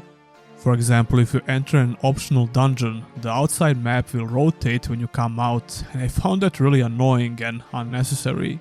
Like I said before, you can rotate the camera, so it's not exactly a huge problem, but if your orientation skills suck, you're going to hate this.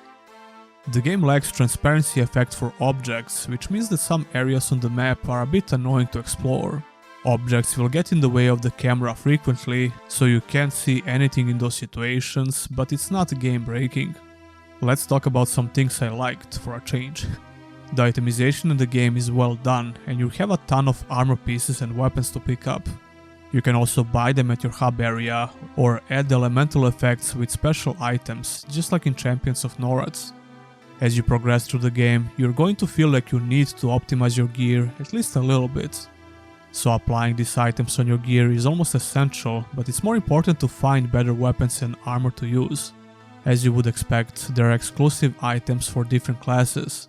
The game has a nice little hub area where you're going to pick up quests and talk with some NPCs. The story is... After emerging victorious from a tournament, the Guardians find the city under attack by large spiders. Pursuing through the sewers, the Guardian discovered that the benevolent ruler Kaylee and the overseer Lisetta have been corrupted by Priatox?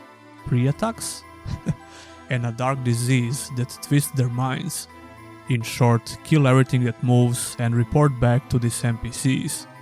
I know it really sounds like I hate this game because I pointed out all of the issues I had, but that was not the case. I enjoyed playing this game, but to be honest, I don't think I will come back for another playthrough anytime soon. It really makes me go back to Champions of Norad for another playthrough because of the similar vibes.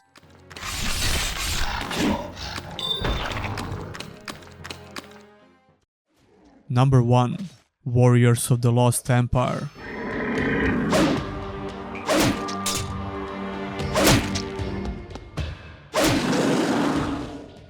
Warriors of the Lost Empire came out in 2007 on PSP, and this game had some very mediocre reviews.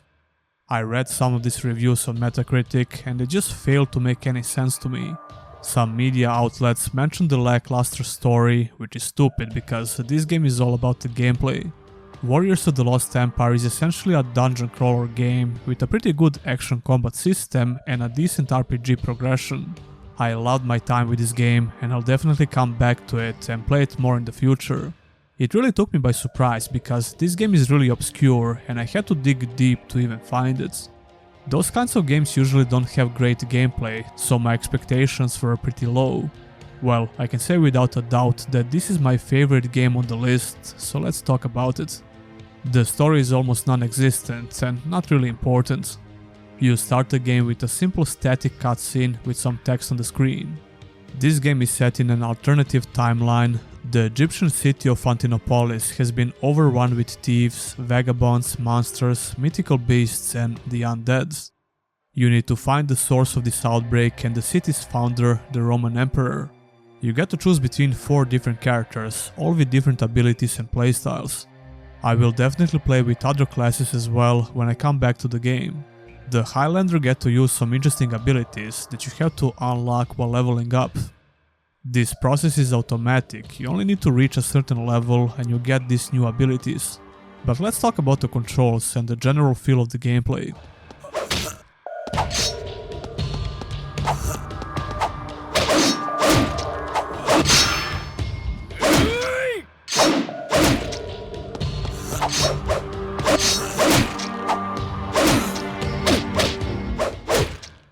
In short, I think the controls are pretty good in this game. The camera is not that great, because you have to hold the block button in order to control it, but you get used to it.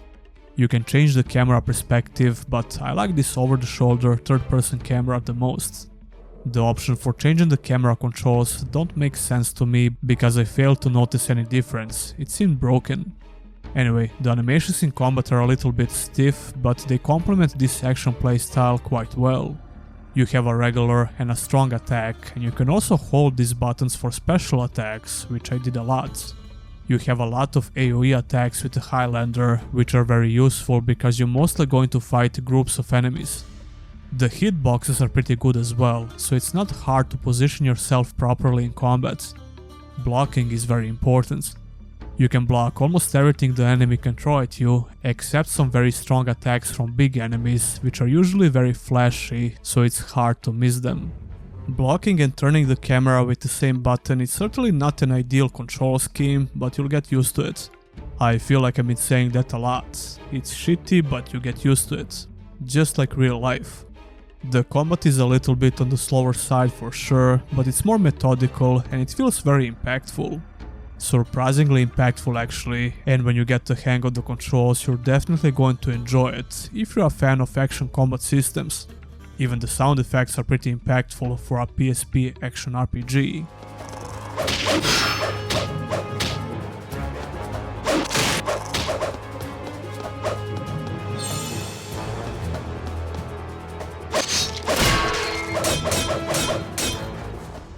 Then we have the special character abilities that I mentioned before.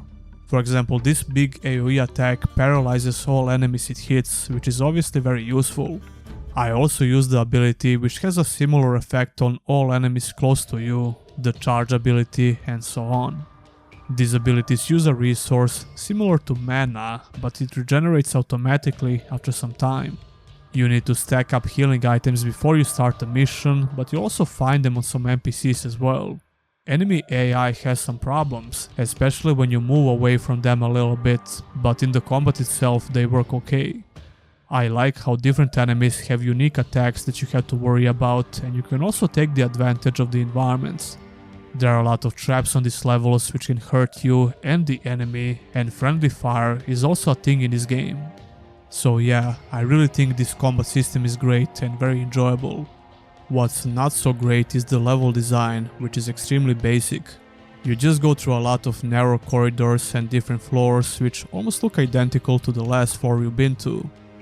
That has to be my biggest problem with the game, but it didn't manage to ruin my experience. There is some visual variety to these levels, but even that aspect is not so great. You get a little hub area with a couple of NPCs to interact with for items and tasks, along with the storage box, which is really important in this game.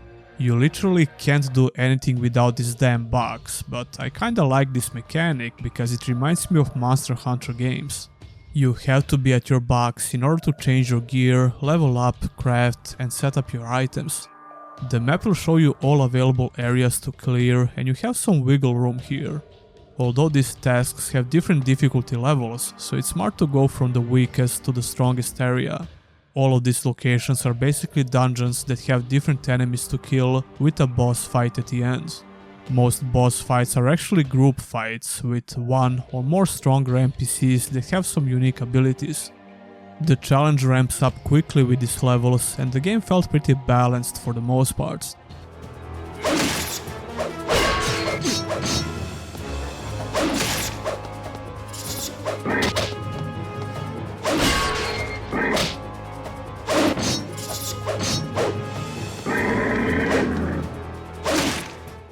And that will be all I have to say about this game. It's very easy to recommend if you like action combat with some RPG elements on top of it. It's a simple dungeon crawler action RPG that can be very enjoyable. And those will be 5 obscure RPGs on PSP that I played recently. Did you play any of these games before and did you like them? Let me know in the comments below. Early October was very interesting for me because I tried another very obscure action adventure. This time around it was in Conan universe and the game came out in 2007 and it left me speechless. Especially the raw gameplay and how brutal it was. Check it out. Hot naked girls. Why not stay a while? Huge muscular main character, almost as big as your boy. Brutal combat where you can cut off limbs in various ways. Pull out the guts of your enemies. Enter the mouth of a big monster only to come out straight of its guy, and so on.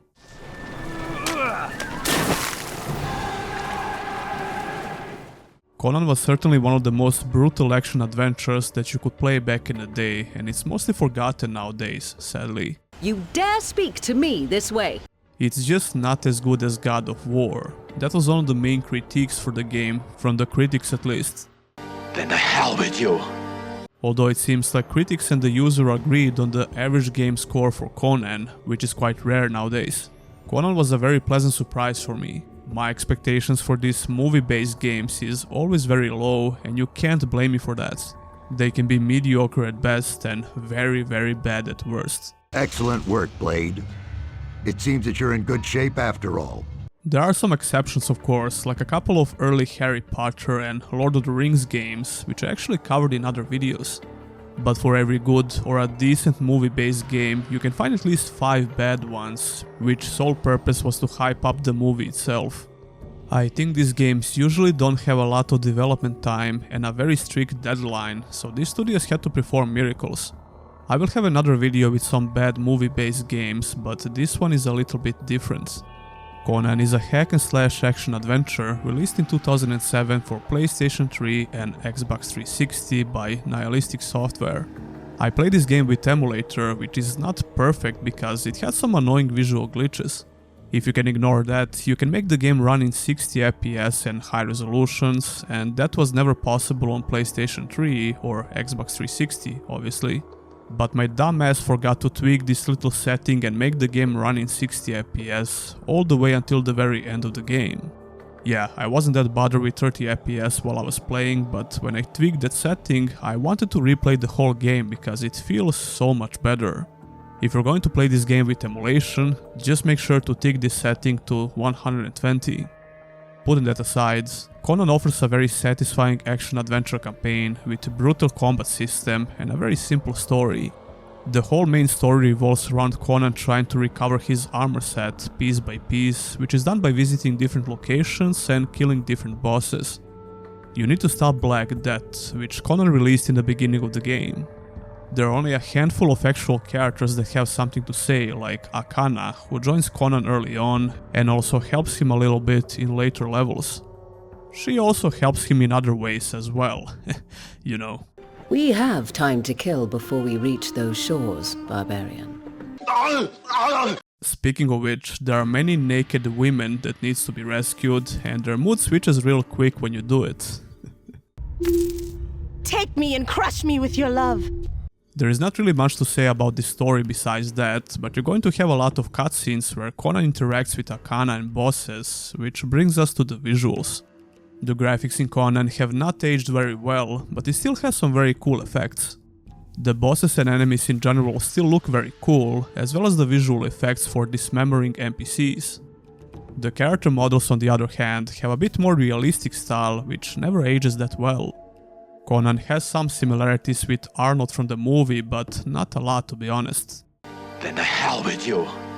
I'm not sure if that's because of the movie copyright or whatever, but I would definitely prefer if Conan looked a bit more like Arnold's.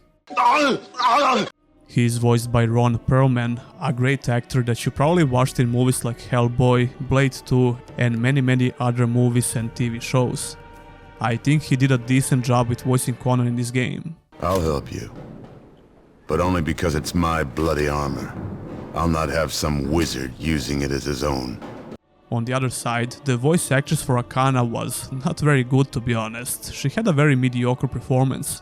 The Black Death has infected these shores. Every man here is doomed. If you want to live, you'll come with me. Come with me if you want to live. Claudia Black is a very talented voice actress that had many great roles in other games like Uncharted, Dragon Age, etc., but this was certainly one of her worst performances. However, the narrator for the game did a very good job in general. What manner of devilry is this? The monster had been wearing Conan's own gauntlet, the one lost to him in Balmoria. Now it had returned, and it had a tale to tell. There is a very good amount of visual variety when it comes to different levels. It keeps the game looking fresh from the beginning to the very end. Now let's talk about the actual gameplay.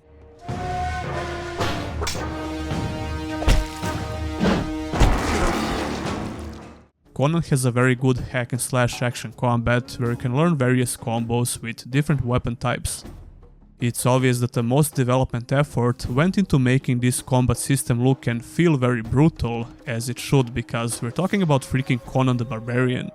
Controlling Conan is very snappy and responsive. You have light and heavy attacks with all weapon types, and your right thumbstick is used to dodge in 4 different directions. A move that you're going to use quite a bit to avoid attacks, or even prepare your next combo a bit faster. You see, at the end of each combo there is a quite long animation lock, which can get you hit easily. But you can dodge right away and break that animation lock, which also allows you to start another combo straight away.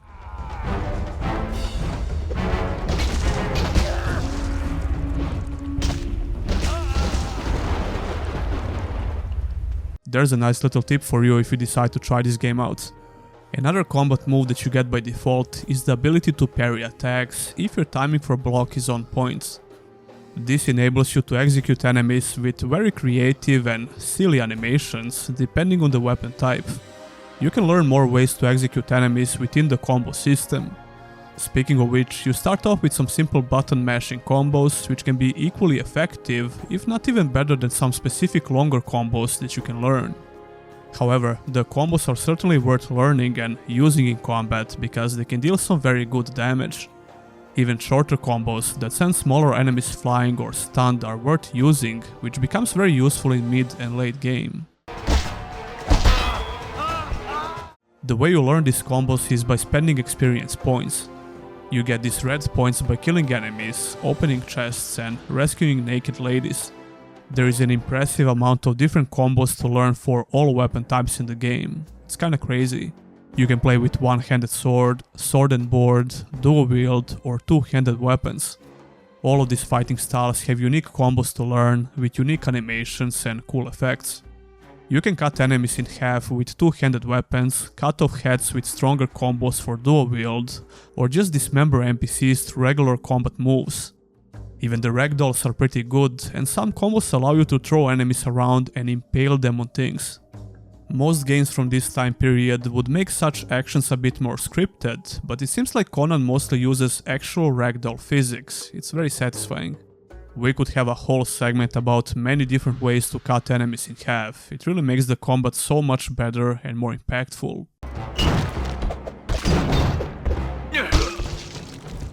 At first, I thought that Conan is going to be a very mindless hack and slash game where combos are not even worth using. Granted, you can still try to button mash, and if you unlock the finishers for button mash combos, that can be all you need in a lot of situations. But like I said before, when you successfully perform some longer combos, they deal very high amounts of damage, or even execute smaller enemies instantly.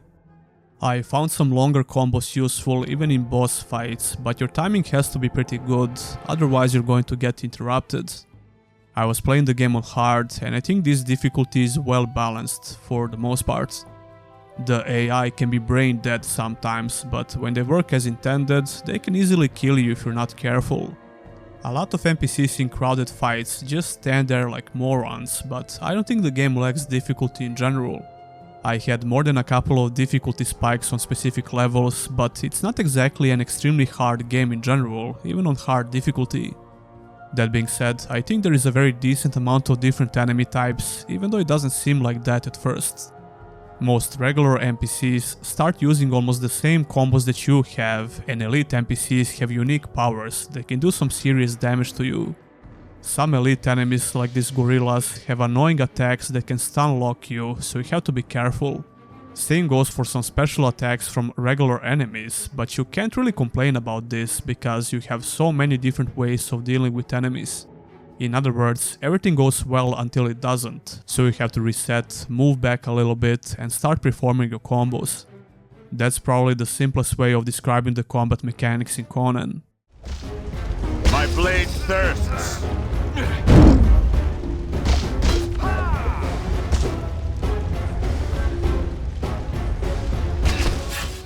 My problem with many similar games that are heavy on the combo system is how the combos are usually not necessary and pointless. That's because you can beat a lot of these games by relentlessly button mashing the same combination, so learning new combos is not very compelling. Even though a lot of combat scenarios in combat can be resolved in a similar manner, it's still very fun to learn combos because they deal some massive damage. And more importantly, it's not that annoying to try and execute these combos. I focused a lot on dual wielding playstyle because it has some really fun moves, but now I wish I invested more points into two-handed weapons. You need to collect a lot of experience points to unlock some of these powerful combos. You also need to unlock some simple combos before you get to the stronger ones. Only at the end, I unlocked some great combos for two-handed weapons which deal massive damage. Two-handed weapons are very slow, so it can be easy to lose your composure and get hit or even killed. You can pick up all weapons from enemies, throw them for some minor damage, and Conan will always put his default sword on his back when you pick up something else. You always start the level with the default swords, but as soon as you kill at least one enemy, you can pick up their weapon. I didn't even mention how you can use the environment to your advantage, except the ragdoll physics parts. There are many different objects you can pick up and throw at enemies, use the fire to burn them, and so on. Some levels can be beaten by just throwing everything you can find on the map without thinking too much. It's fun to throw things around in this game because everything breaks in a satisfying way. On top of the combo system, you have some special powers to unlock, which use the blue resource that you can collect by killing enemies and smashing some objects.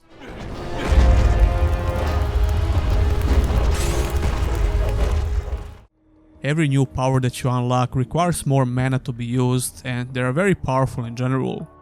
The strongest ability can wipe out all enemies on the screen in a couple of seconds, but even the weakest ability is very useful. I was being a huge dumbass by ignoring these little signs you can find on the grounds. You have red and blue signs and a certain amount of time to find a couple of more signs after you activated the previous one. I totally forgot that this is what increases your health and mana, so I beat the whole game with a huge handicap basically. You can see that my health is very low, although I did get a couple of the blue ones for mana later in the game. Like the majority of action games from this time period, Conan has a lot of quick time events. But this is a rare occasion where QTEs are done very well, and I would even say they enhance the gameplay in some situations. They are not extremely frustrating and punishing like in some other games, but you still need to pay attention when they pop up. Activities like opening doors, pulling and pushing things around have these little QTE segments with unique animations. I can't believe that I'm actually talking positive about QTEs, but there you go. I'll do as I please, woman. What's interesting about some levels, you can even skip a lot of enemies, as long as you successfully push or pull something to progress forwards. Conan also has some light platforming segments where you need to jump to some platforms and avoid getting hit by something. These are usually very basic, and the platforming definitely feels kinda janky, but it's serviceable. I think Nihilistic did a good job with a variety of these platforming segments, as well as the very light puzzle solving on some levels. You'll get to fire big ballistas, burn things, sink ships, and do some more crazy QTEs in boss fights. Yeah, about those, I think the boss fights are pretty decent overall, especially with the presentation.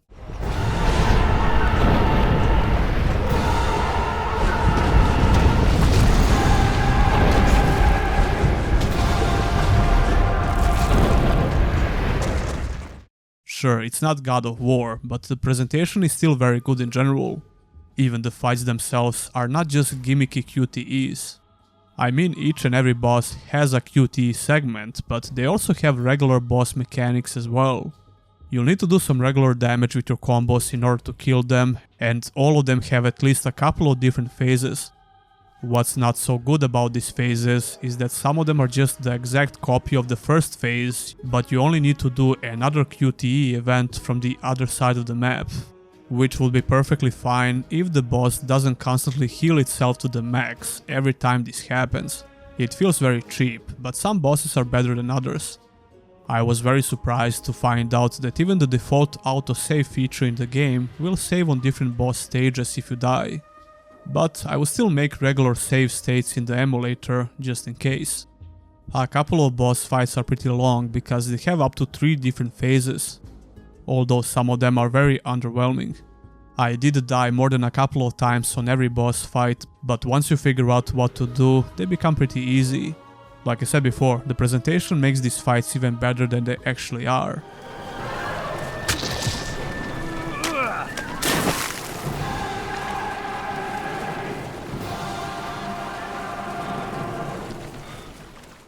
Although even just in general, the boss fights in Conan are quite solid, considering this is an action-adventure game from 2007, where many studios were struggling with QTEs and making these games as cinematic as possible, at the cost of diminishing the actual combat mechanics in some cases. The dragon boss fight is kinda crazy with the presentation and different phases it has, even though it's a bit annoying. As for some random cool mechanics, when you get hit by arrows, you have to pull them out, so your pull-out game has to be strong. We have to mention the music as well, which is very good, and it gives the game a great atmosphere. My blade thirsts.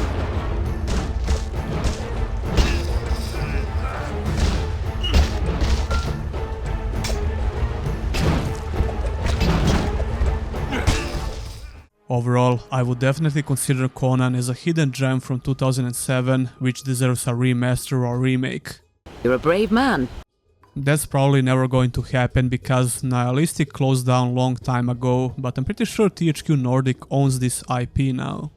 If done properly, I think this remake would do very good today. I would heavily recommend trying this game out today, whether through emulation or on Xbox, or if you have a PlayStation 3 lying around somewhere. It's a blast from the past in the best way possible. Tell me, did you play Conan before and did you like it? Leave a comment down below.